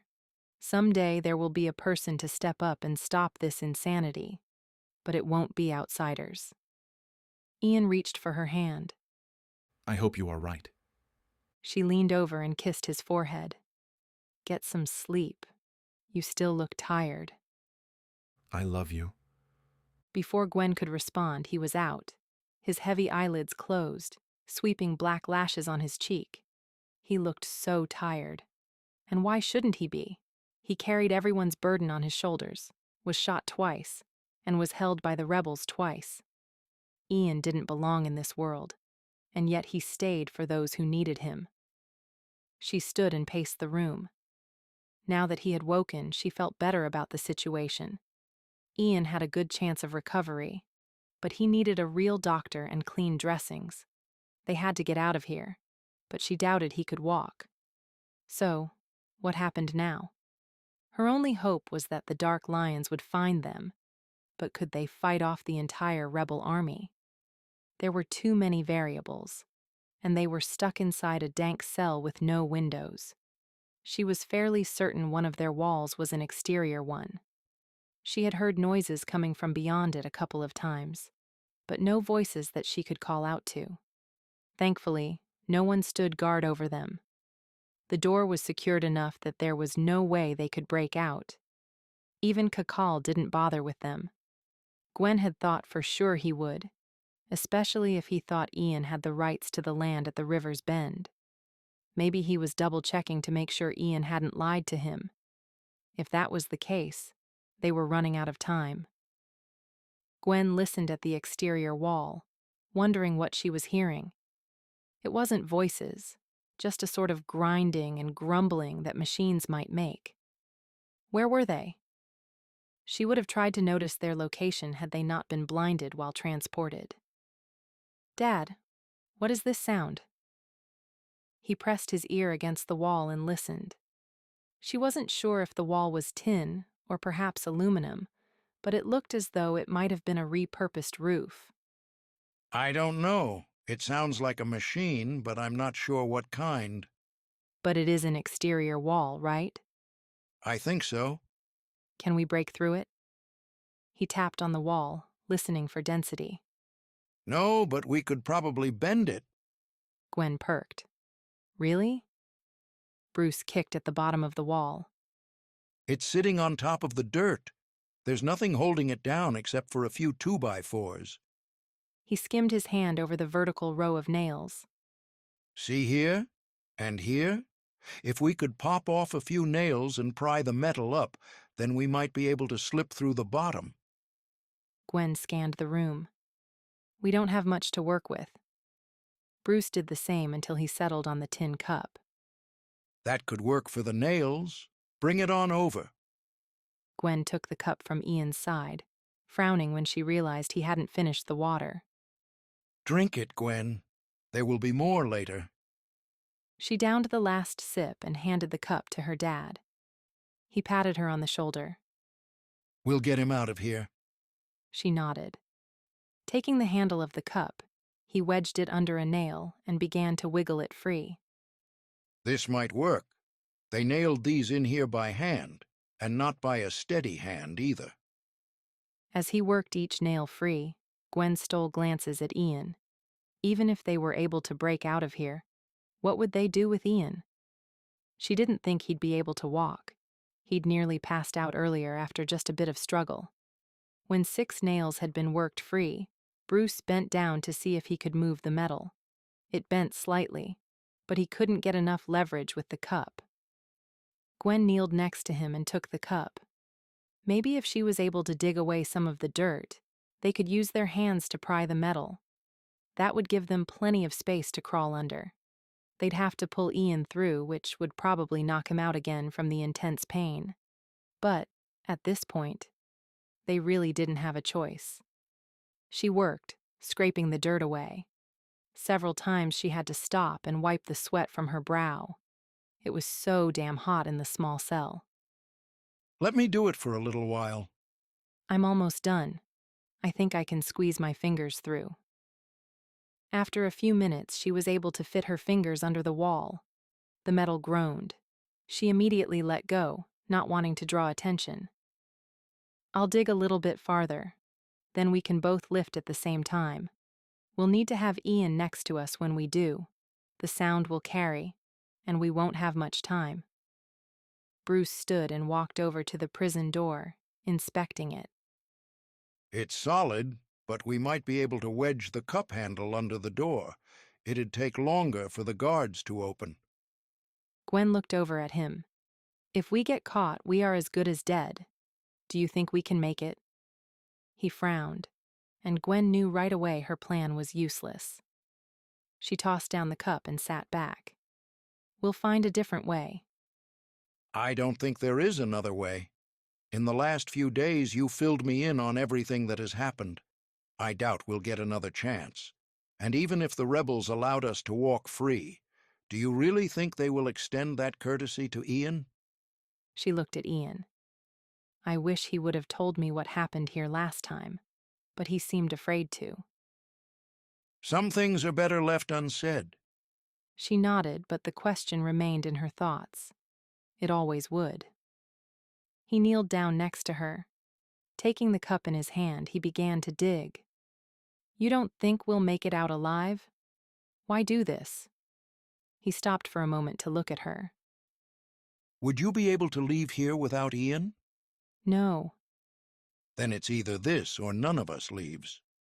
But you don't have to. If there is a chance you could walk out of this alive. Gwen, honey, I've been dead for the last 10 years. If I can help my little girl once, after all the problems I've caused, then I'm going to do it. You didn't cause the problems. It was divine. Everyone played a role, whether good or bad. It's no use dwelling on it. She sighed and sat back against the wall. This might be the last time she ever spoke to her dad, and she couldn't seem to summon any words. They were tired and weary, half-starved and dehydrated. If they broke free, they wouldn't get far, especially if they were in the wilds of Sierra Leone. I think I got it. He said, wiggling his fingers under the wall. Go get Ian, and I'll jam the door. Gwen stood with her father and hugged him. We'll get through this. He patted her back. Just keep moving. Don't stop, no matter what. He stood back and cupped her face. Promise me, whatever happens, you won't stop. She promised, knowing it was one she couldn't keep. Stepping over to Ian, she jostled him awake. This time he awoke less agitated, but his lids did snap open. What's wrong? Nothing. We're going to break out, but I'm worried about your injury. He leaned forward, using his elbows to prop him up. How are you breaking out? She pointed over to the wall. We dug enough dirt out to pry up the wall. We'll have to crawl through and then pull you under. It's going to hurt. It will hurt, and it will also slow you down. Go and take your dad. Get out and send word to the Dark Lions that I'm here. No, you're coming with us or none of us is going. Gwen, there's no way I can possibly walk. You have to go without me. They'll kill you. They were going to kill me no matter what. Why? She demanded. What happened here last time? Ian frowned. Would he ever tell her? It had something to do with that knife, she said out loud. What happened when you and David escaped? Did you have to defend yourself? Ian closed his eyes. She thought he was shutting her out, but when he opened them again, he nodded. David knew what he was doing. He knows how to navigate in this type of world.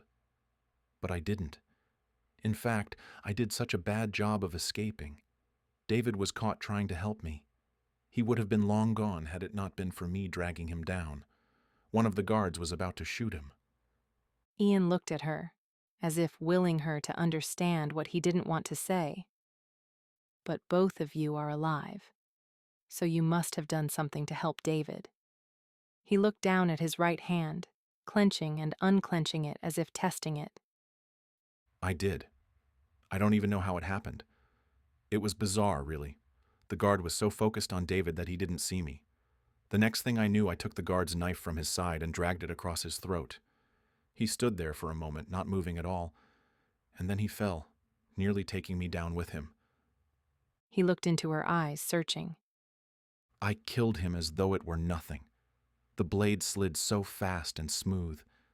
I swear I didn't even know. He looked down at his hand. How is it possible to kill someone with such efficiency? David was the trained one, not me. I can't even kill large bugs. Gwen slipped her hand into his. But you saved your brother. Yes, and I'm thankful for that. Believe me. It's just that I can't get it out of my head. I can still feel the drag along his throat. I'm not a killer, and yet I killed so easily, so quickly. Sometimes I fear it's changed me, that I crossed a line I can never return from. She lifted her hand to smooth away the wrinkles from his brow. You defended your brother. We are hardwired to defend and protect. It's not like you pre-planned it or enjoyed it. Just give yourself time. She let her hand fall away. But now I understand why Kakal wasn't happy to see you. It was his brother. Oh, then we definitely need to get you out of here. Gwen, I'll never make it. You will make it. He tried to argue, but she pressed her fingers to his lips. Ian Miller, shut up. None of us is leaving unless we all go together. So you can either drag us all down with you or you can suck it up and get your ass out of bed. His eyes widened. When he finally nodded, she took her hand away. Good choice, she said, standing. She helped him swing his legs off the cot and sit up straight. How do you feel? Lightheaded. It wasn't the best-case scenario, but lightheaded was better than dead. Dad, are you ready? The cup is in place. Okay, help me bring Ian to the wall. With both of them flanking Ian, they were able to maneuver him rather well considering the circumstances. Ian was even able to put a little bit of weight on his legs, which helped tremendously. After setting him on the floor, they reached under the metal wall. "Ready?" she asked. Bruce counted to 3 and they pulled hard. The metal buckled and flexed, giving them just enough room to crawl out. Bruce went first, better able to help pull Ian out. Once Ian was clear, Gwen followed. They were just coming to their feet when they heard the noise outside the door. Someone had definitely heard them. "Hurry," she whispered. Since none of them knew where they were or where they were going, they headed straight out into the night with no lights to direct them. Whatever the sound they had heard earlier could no longer be heard. Wait, Ian said after a moment. I remember this. We have to turn around. "Turn around?" Gwen panicked. There is a quarry up ahead. We'll fall to our deaths. Bruce and Gwen cursed at the same time and jostled Ian around until they were headed back to where they came from. A spotlight flooded an area next to them. They quickly moved over to avoid being detected. The light followed them until it finally caught up. Stop and put your hands up. When they didn't comply, a warning shot was fired. They abruptly came to a halt. On your knees. They all fell to their knees, Ian falling a little harder and wincing. Together they waited for their fate.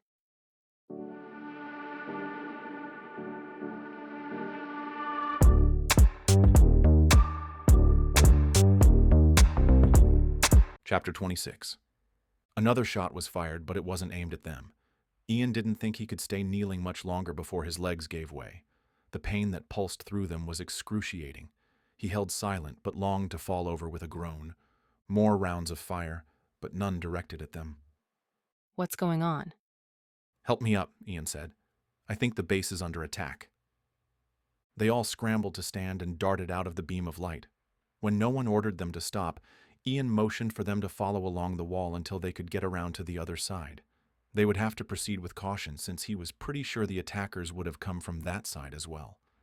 This base was laid out like a modern-day fortress with defensive obstacles on 3 sides and heavily guarded on the 4th. The firing continued as they slinked around, or maybe in his case hobbled. He'd give just about anything for painkillers. As they neared the front, Ian whispered for them to slow down. We'll end up running into the attackers. Who do you think they are? Bruce asked. It could be anyone. The military, a bordering country, the Dark Lions. It could even be locals with arms. They'd fight the rebels? Some are desperate. Either way, we don't want to get in the middle. As it was, the rounds of fire were becoming indistinguishable. They were in an all-out war, and it was the perfect time to escape. They edged along until Ian was able to peek out to the front. A fleet of 4-wheel drive vehicles were parked at all different angles, cutting off road access. They'd have to walk through the surrounding forest. If they followed the road, keeping within the confines of the trees, they should reach a place they could hire a car. Unfortunately, none of them had anything of value on them, and they were eyesores with their dingy white robes, his covered in dry blood. If anyone loaned them a car, they were either daft or a saint. We'll have to hurry through the clearing and over to the other side, Ian said. Then we can take shelter in the trees. They both nodded in understanding. Without a moment of hesitation, they bolted for the dark patch of trees just beyond the vehicles. They were almost there when an order to halt came from behind them. Ian cursed as the sudden stop made him fall to his knees, skyrocketing bursts of pain through his legs. Gwen quickly kneeled beside him, hugging him to her. "Are you okay?" If he could breathe, he'd be okay, but his lungs had deserted him. When he didn't answer, she shielded him from the person marching toward them. Ian's vision faded at the edges. "Duvine!" Gwen snarled, bouncing to her feet and hurling herself at him. "You vile scumbag!" Neither Ian nor Bruce was fast enough to catch her, and watched helplessly as she flung herself at him, pummeling him to the ground with her fists. Ian couldn't believe what he was seeing. Her dark shadow wailed down upon the man pinned to the ground as he called for help. You asshole! She nailed him one more time before being hauled away by two shadowed figures. She kicked out, catching him in the family jewels. I'm not done with you yet. Ian groaned as he staggered to his feet. Let her go, We can't let her kill him. the voice said, sounding so familiar Ian was afraid to believe his ears. But if he ever gets out of jail, he's fair game. David? Who else would come for your sorry ass? What the hell are you wearing? Mom thought you joined a cult here, and now I might have to agree with her. You know how I hate doing that. Relief soared through Ian, and he collapsed back onto the ground. Ian! Gwen called, freeing herself from David to come to his side, but his vision was nearly black, and all he could make out was a dark figure peering down at him. He loved that figure, and if they ever got out of here, he was going to marry her 100 times over. Punch Duvine one more time for me, he said. Gwen smiled down at Ian. He had passed out again, leaving her with a request she couldn't deny. Looking up at the man she now knew as David, and Boma beside him, she asked if they would close their eyes for one moment. They readily complied. Gwen didn't know what had possessed her before to attack Duvine. Sure, he deserved the fat lip she gave him, but it was as if her hands were flying of their own accord. She couldn't stop. But now that she had permission to punch him one more time, she wanted to savor it. She never thought herself bloodthirsty, but how many lives had he ruined? Too many. She briefly wondered why he was at the rebels' hideout, but pushed that to the back of her mind. Right now, she owed him one last gift. Walking toward him, she flexed her hands, happy to notice him flinch. But as she drew closer, seeing his face covered in the bruises she'd inflicted, she nearly felt sorry for him. While she wanted to see him pay for his actions, she no longer wanted to inflict pain. The anger she felt was still there, just not as violent. All she wanted to do right now was get Ian to a doctor, and then curl up with him and go to sleep. When Duvine saw her slowing to a stop, her hand no longer flexing, he jeered at her. You were always weak, so easy to manipulate. Her hand fisted and flew out into a right hook. She connected with his jaw, his head flinging to the side. Both David and Boma had to brace themselves to support his falling weight. She cursed, shaking her hand. His hard head nearly broke it. Not bad. David said, still bracing. You knocked him out. Anything to make him shut up. She looked between the men. How did you know we were here? You hired the Dark Lions to protect, Boma said. and here we are. But David too? We'll explain everything once we are back at camp. Right now, let's dump Duvine into a truck. He's heavy. Where are the women? Gwen asked, suddenly concerned. They're inside. We'll move them as well. Take care of them. They're victims. I know Duvine had them locked up as well, but we'll make sure everyone is out. David smiled gently, and then hauled Duvine away. While David and the Dark Lions had everything handled here, Gwen turned to her dad.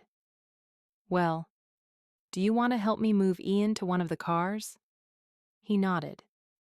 Then we can help with the girls. I'm sure they're disoriented. Gwen was beginning to feel disoriented herself. It seemed as though everything she had known for the past decade was coming to an end, and a whole new world was opening. Maybe. She'd have to find out what they were planning on doing with Duvine. If he went to jail, he'd still take her down with him. She'd think on that later. Right now, Ian and the girls needed her.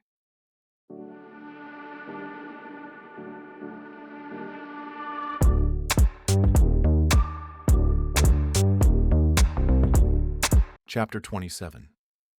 Ian woke to the sound of Gwen laughing. He'd never heard a sound so sweet in his life. If she was laughing, everything was right in the world. He cracked his eyes open to find two dark round eyes staring back at him.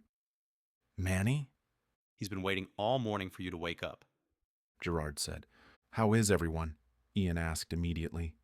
He looked around, trying to figure out where they were. Inside a very large tent of some sort. Beds were spread all around, and he could hear children laughing and squealing outside. Everyone is safe. They're all outside watching your brother make an ass out of himself. The kids are running him in circles. It'll be good practice for him. Ian still couldn't get his bearings. Are we near Najamba? Just outside of it. We can head back any time now. We were just waiting for you. Don't wait for me. If it's safe to go back, then go. There's no rush. It's not like there's work to go back to. When Ian frowned, Gerard smacked him on the arm. Don't go trying to save everyone. You can't even walk. Gwen had a thought about a startup company that might help and not bring more trouble. I've heard. She and Saba have talked all morning. I think it will work, but it might take some time to become profitable. I'm still selling the house so I can fund the project no matter how long it takes. Gerard groaned. You really need to stop with this martyr crap. What do you mean? I'm trying to help. Yes, but at the cost of your own life and the depletion of your accounts. How will you raise a family if you worry about everyone else? Gerard stood and kicked a heavy trunk. Besides, we'll be just fine. Ian narrowed his gaze to the trunk. What's in there? Don't tell me. He looked at Gerard in horror. Don't tell me you have a trunk of diamonds. Then I won't tell you that. Ian cursed. What in God's name are you thinking? It'll be gone within the hour. Who is taking it, and where? David and a few of the Dark Lions, and Gwen. Gwen? Don't worry. Don't worry? Who else would know where everything belonged?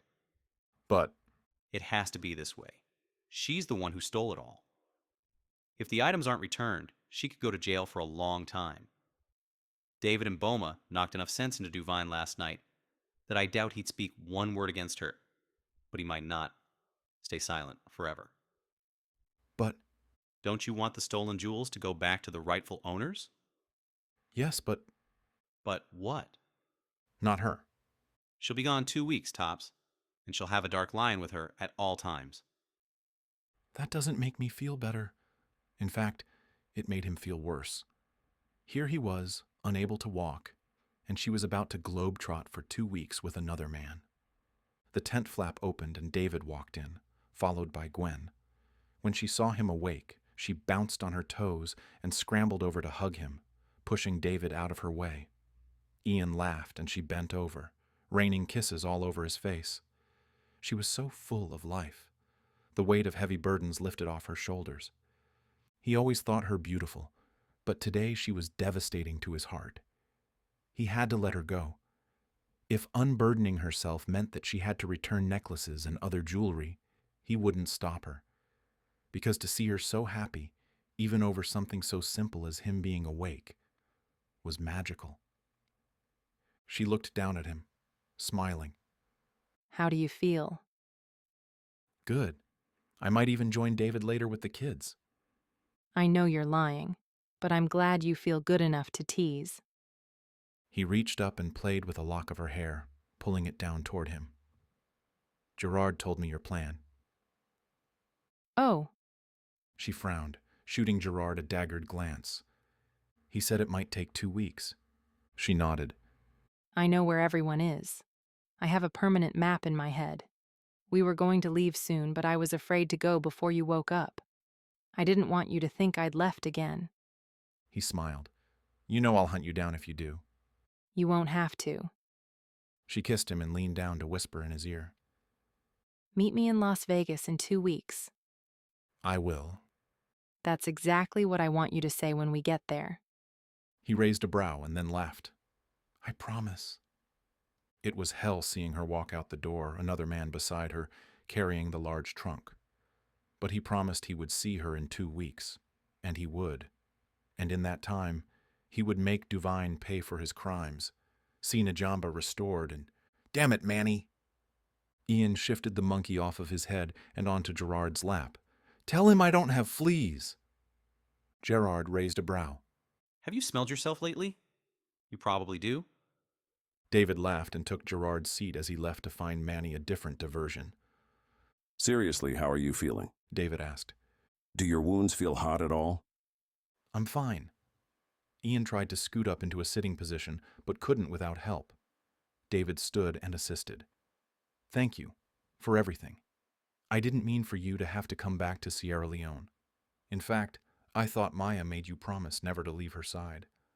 She amended the promise. What is it now? To come and get you home safely, or so help her she'd march over here herself, big belly and all. She said big belly, not me. She's a keeper. Yes, which is why I'll be leaving tonight. I have Divine and the girls waiting for the next flight out. How are the girls? Confused and disoriented. How will you manage all of them and Duvine? Not to worry. I called in favors and we have an aircraft coming for us, filled with soldiers on their way home.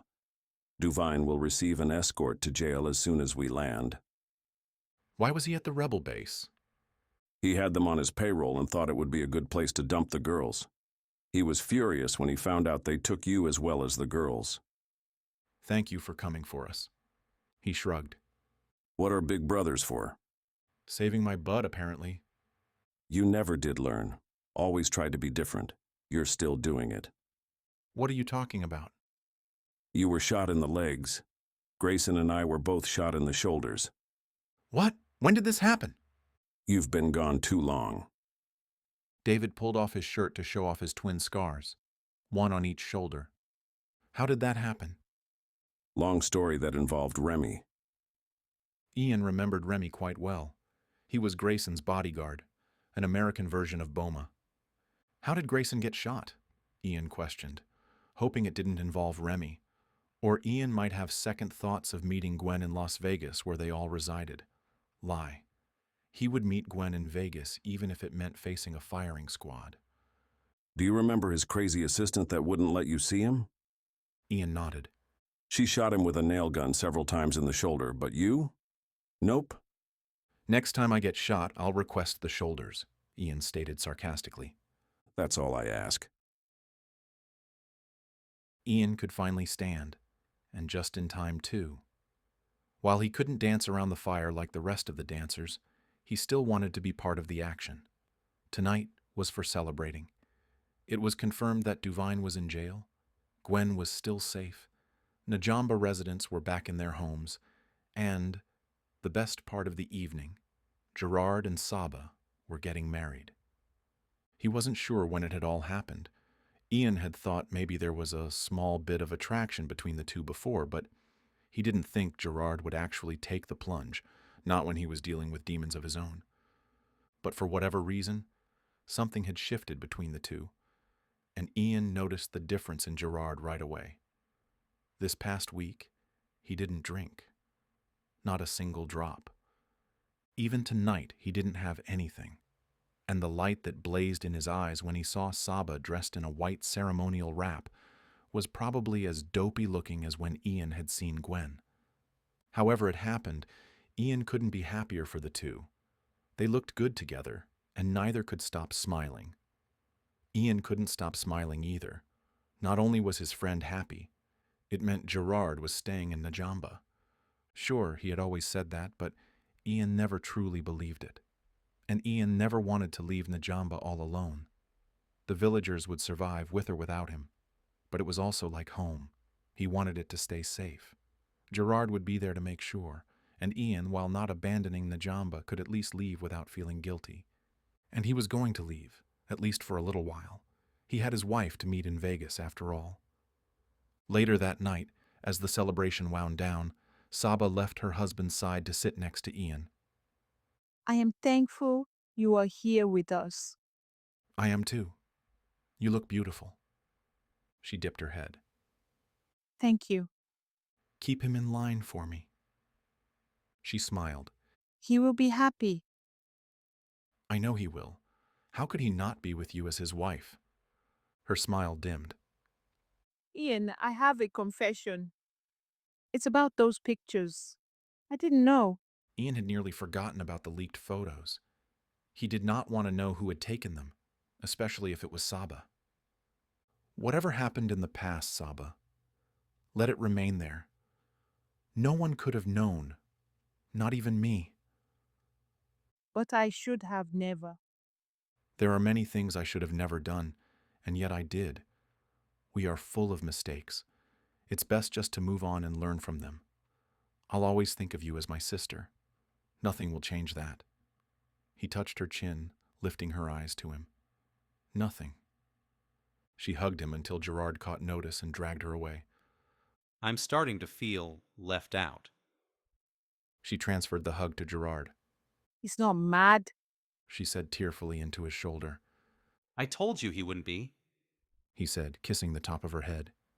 Why doesn't anyone ever believe me? Probably because you're full of BS half the time, Ian said.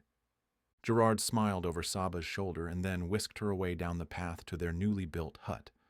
Ian hobbled to his, hoping the night would be quick so he could see Gwen that much sooner. He had many things to do before he saw her.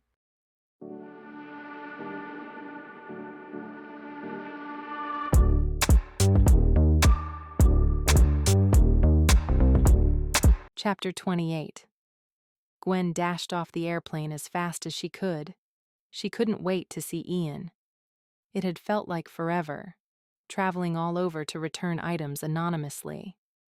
The man Boma had sent with her was nice, and had helped her throughout the long journey, but all she could think about was how it'd be better if Ian was with her. David had called her a few times since Ian was sometimes unreachable. He gave her updates on Divine and the girls. Each woman had recovered memories and was ready to testify against Divine, even the one who wore black. Gwen surmised the woman in black had two choices: be a victim just like the other girls or become cellmates with Divine, who was in jail without bond. While Gwen wasn't sure if he'd keep his mouth shut about her involvement, she did consult an attorney who was all too happy to snatch up her case should it arise. David had given her the number through Grayson's recommendation. It was odd having this family take extra steps to make sure she was okay while Ian healed back in Najamba. She had stolen from them, betrayed them, and yet they offered their support freely and without hesitation. It made her love them all the more. Gwen tore through the airport and down to baggage claim where Ian had said he would wait for her, but when she got there, she couldn't find him. She scanned the large area back and forth and on tiptoes. Where was he? Was he late? And then she saw him, surrounded by family. She recognized almost everyone. She still hadn't met Grayson or his fiancée. From the large gathering, she assumed he was there in the mix. She dove into the fray, wrapping her arms around her husband. He laughed and pulled her up tight against him. You didn't miss me, did you? I might have. He kissed her, smiling. I missed you too. She could have stood there all day with him, but then she remembered his family was standing there watching, plus Ian was on his feet. Shouldn't you be sitting? And miss you running into my arms? She tucked her head down and peeked out at the Millers, who stood quietly around them. Actually, there were a few more people, friends of the family she had met before. Frankie and his boyfriend, Mark, were standing alongside. Gwen turned to greet them all, stopping her sights on a tall man with gray eyes just like Ian's and David's. You must be Grayson. He nodded. Welcome to the family. Maya squealed, and David, who had been holding on to her, let her go. A bundle of energy with a protruding baby belly came running to Gwen. Maya threw her arms around her, hugging her. I knew you weren't a bad person. I just knew it. Maya bounced in place, taking Gwen and the baby for a ride. I'm so happy I could just burst. First Grayson gets engaged, and now you and Ian are married. Actually, we want to have another wedding, Ian said. One that has vows. I need to know exactly what I have to obey. Everything she says? Silly. David nodded. Gwen turned to Frankie and Mark, who were animatedly speaking to each other. Belatedly, she remembered they owned a wedding chapel and were now most likely plotting to take over wedding plans. Maya's eyes lit up as she bounded toward them, inserting herself into their whispers. Should I be worried? Grayson nodded. Be very worried. And then give in.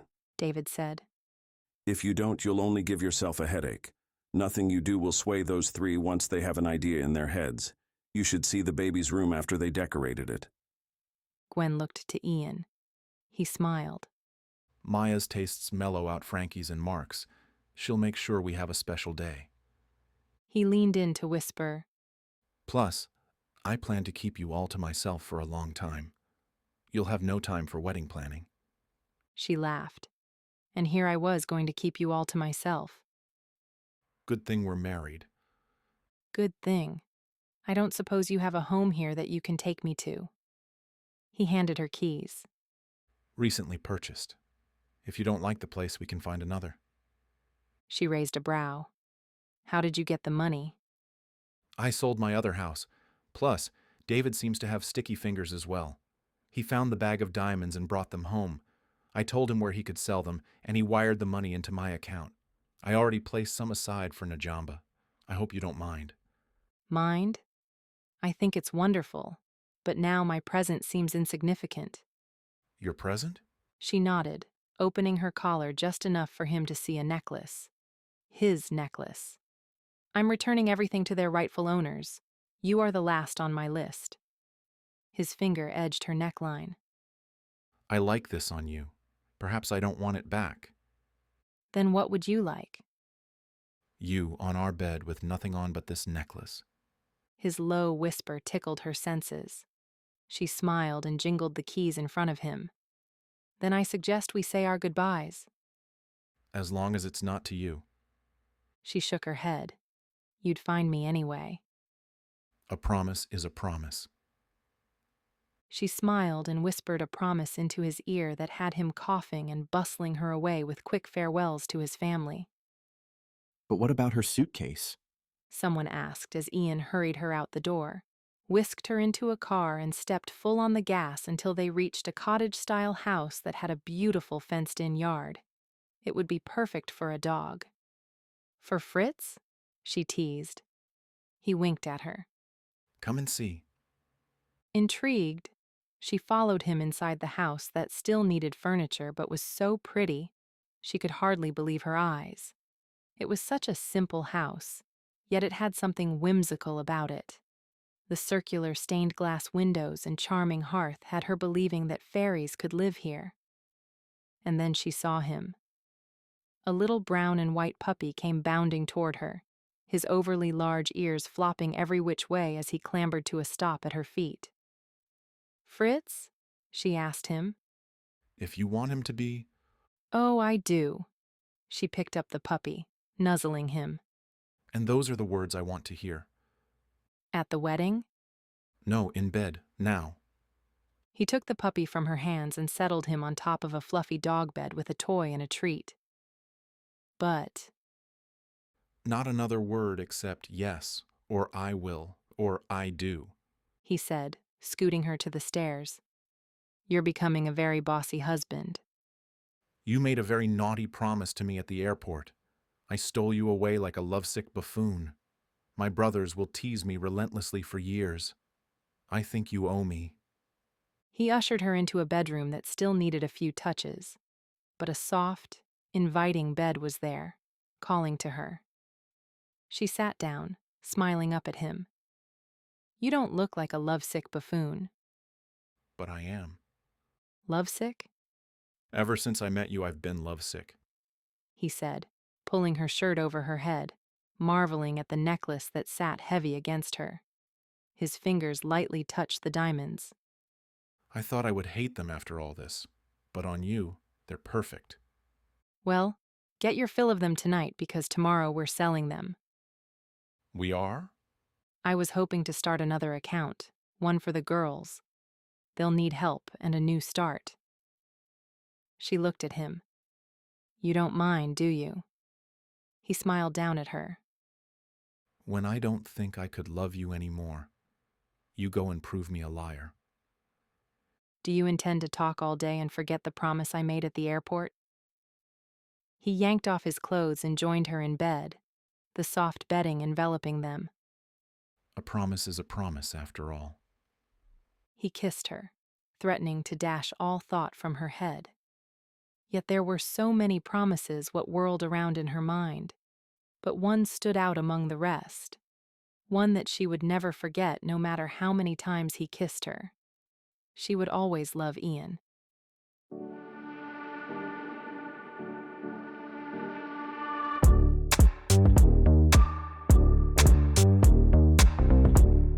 Bonus scene from Nadia Wolf. Somewhere in the Las Vegas airport, Nadia ran from the plane and into the women's restroom. She had been queasy since the plane had taken off, but the landing was what clinched it for her. She was most definitely pregnant. She retched into the toilet, feeling as though even her toes were purging. After a moment, making sure she wouldn't lose a second stomach's worth of food, she stood and hurried to a sink. Nadia rinsed out her mouth and splashed water on her face, cursing when she realized there were no paper towels, only a hand dryer. With a sigh, she mopped her face with the hem of her shirt and walked back out to find Caleb waiting for her. His brow was etched with worry. Are you okay, kitten? I've been better, The flight must have upset your stomach. he said, wrapping his arm around her shoulder. Let's get the luggage and go home. It wasn't really home. Nadia no longer had a home in Las Vegas. It had been blown up along with all of her stuff, so they were going to Caleb's condo, which was his home, but she didn't think it'd ever feel like hers. However, it was temporary. Their house was under construction, and so it was only a matter of time. She feared returning to Vegas. Nothing good ever happened in Vegas. Her life there was a series of mishaps, blunders, and life-threatening fiascos. The only exception being Caleb, who had wanted to marry her, but only after she'd left. So, Vegas couldn't even claim that. Caleb looked at her with a creased brow. You're still worried, aren't you? Of course I am. I didn't think you were superstitious. I wasn't. Vegas made me this way. Bad luck happens here. As soon as I left, I started winning at the tables. That's because you stole my luck. And now that we're home, you will steal it back. She was sure of it. You'll feel better once we're at home. Your nerves will relax after a couple of days without incident. A couple of days? When had she ever lasted that long? Try a few hours. He smiled. That'll be even easier. All we're doing is going to get the luggage and then driving home. Caleb said it was easy, but Nadia knew not to get her hopes up. She knew something lurked around the corner. Nadia? Frankie clutched his hand to his heart. You're back. Holy cow. It happened sooner than expected. She didn't really believe bad luck lurked around the literal corner, but there they all were. Her friends of misfortune come to plague her in the airport. Nadia. Maya bubbled and flung herself and her baby belly into Nadia's arms. Why didn't you tell me you were coming home? I would have thrown a surprise party. That's probably the reason I didn't tell you. Maya straightened and swatted her arm. You are such a poop, but I'm so glad you are back. With wary eyes, Nadia scanned the entire group assembled at baggage claim. Why are you all here? She asked, backing into Caleb. She could almost understand running into Frankie, Mark, Maya, and David. But Grayson and his fiancé? At least Nadia assumed the pretty young woman was his fiancé. They had never been introduced. Ian and his wife came home. You just missed them. Wife? How long was I gone for? Wasn't it just a few months ago that she signed the annulment papers with Ian? Well, a lot could happen in a few months. The little baby that decided to take up residence in her belly could attest to that. You remember Gwen, right? Maya asked.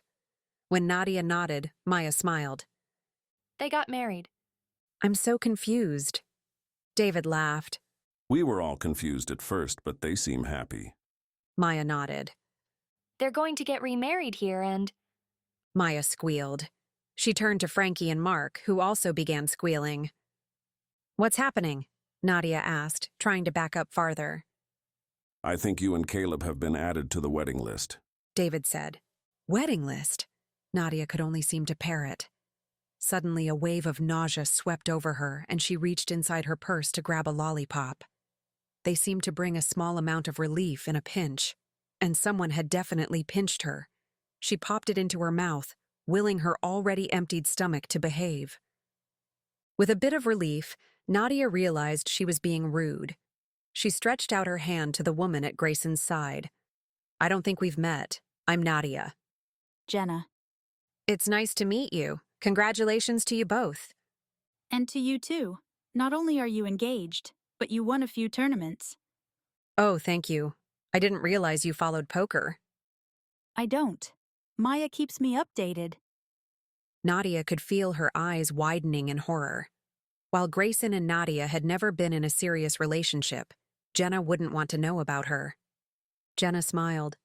"Maya loves you. I have a feeling we'll be in each other's company quite a bit. I hope you don't mind." Mind?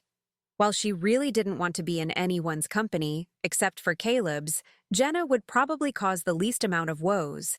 She might actually serve as a buffer between her and the designing trio. Oh my God! Maya burst through Nadia's thought. You're pregnant! Nadia looked from Maya to Caleb, the lollipop held in suspended animation. I know those lollipops. You bought them for me when I was having morning sickness. Maya beamed, unaware of the stir she was causing. Is it true? Caleb asked. "Ah, well," Nadia hedged. She didn't want to blurt it out, especially not before having it confirmed by a doctor. But Caleb looked expectantly at her, his eyes revealing his surprise. Her shifting insides turned upside down. "I think so. I have an appointment to see a doctor tomorrow." His mouth swung open. "You can say something. Anything. There are people staring at us." He swooped her into his arms and spun her. "Let me down or I'll throw up," she moaned, popping the sucker back into her mouth. He set her down. I can't believe it. "Believe it." Maya, Frankie, and Mark squealed again, huddling as they spoke animatedly and with large gestures. Nadia groaned, and this time it had nothing to do with her stomach. They were up to something. "Nadia?" She turned to find Sergio and his sister-in-law Rose walking toward them. "Sergio, what are you doing here?" His face was strained, Rose's too. "We followed him back here. We were going to warn all of you tonight. But since you're all here..." "Who?" "My cousin." Nadia hadn't thought of Alfonso in some time. If Sergio's drug cartel cousin was in town, there was a reason. One she wanted nothing to do with. It seemed Nadia had been right all along. Las Vegas and her were bad luck together, and it took less than an hour to prove it. What could possibly happen next?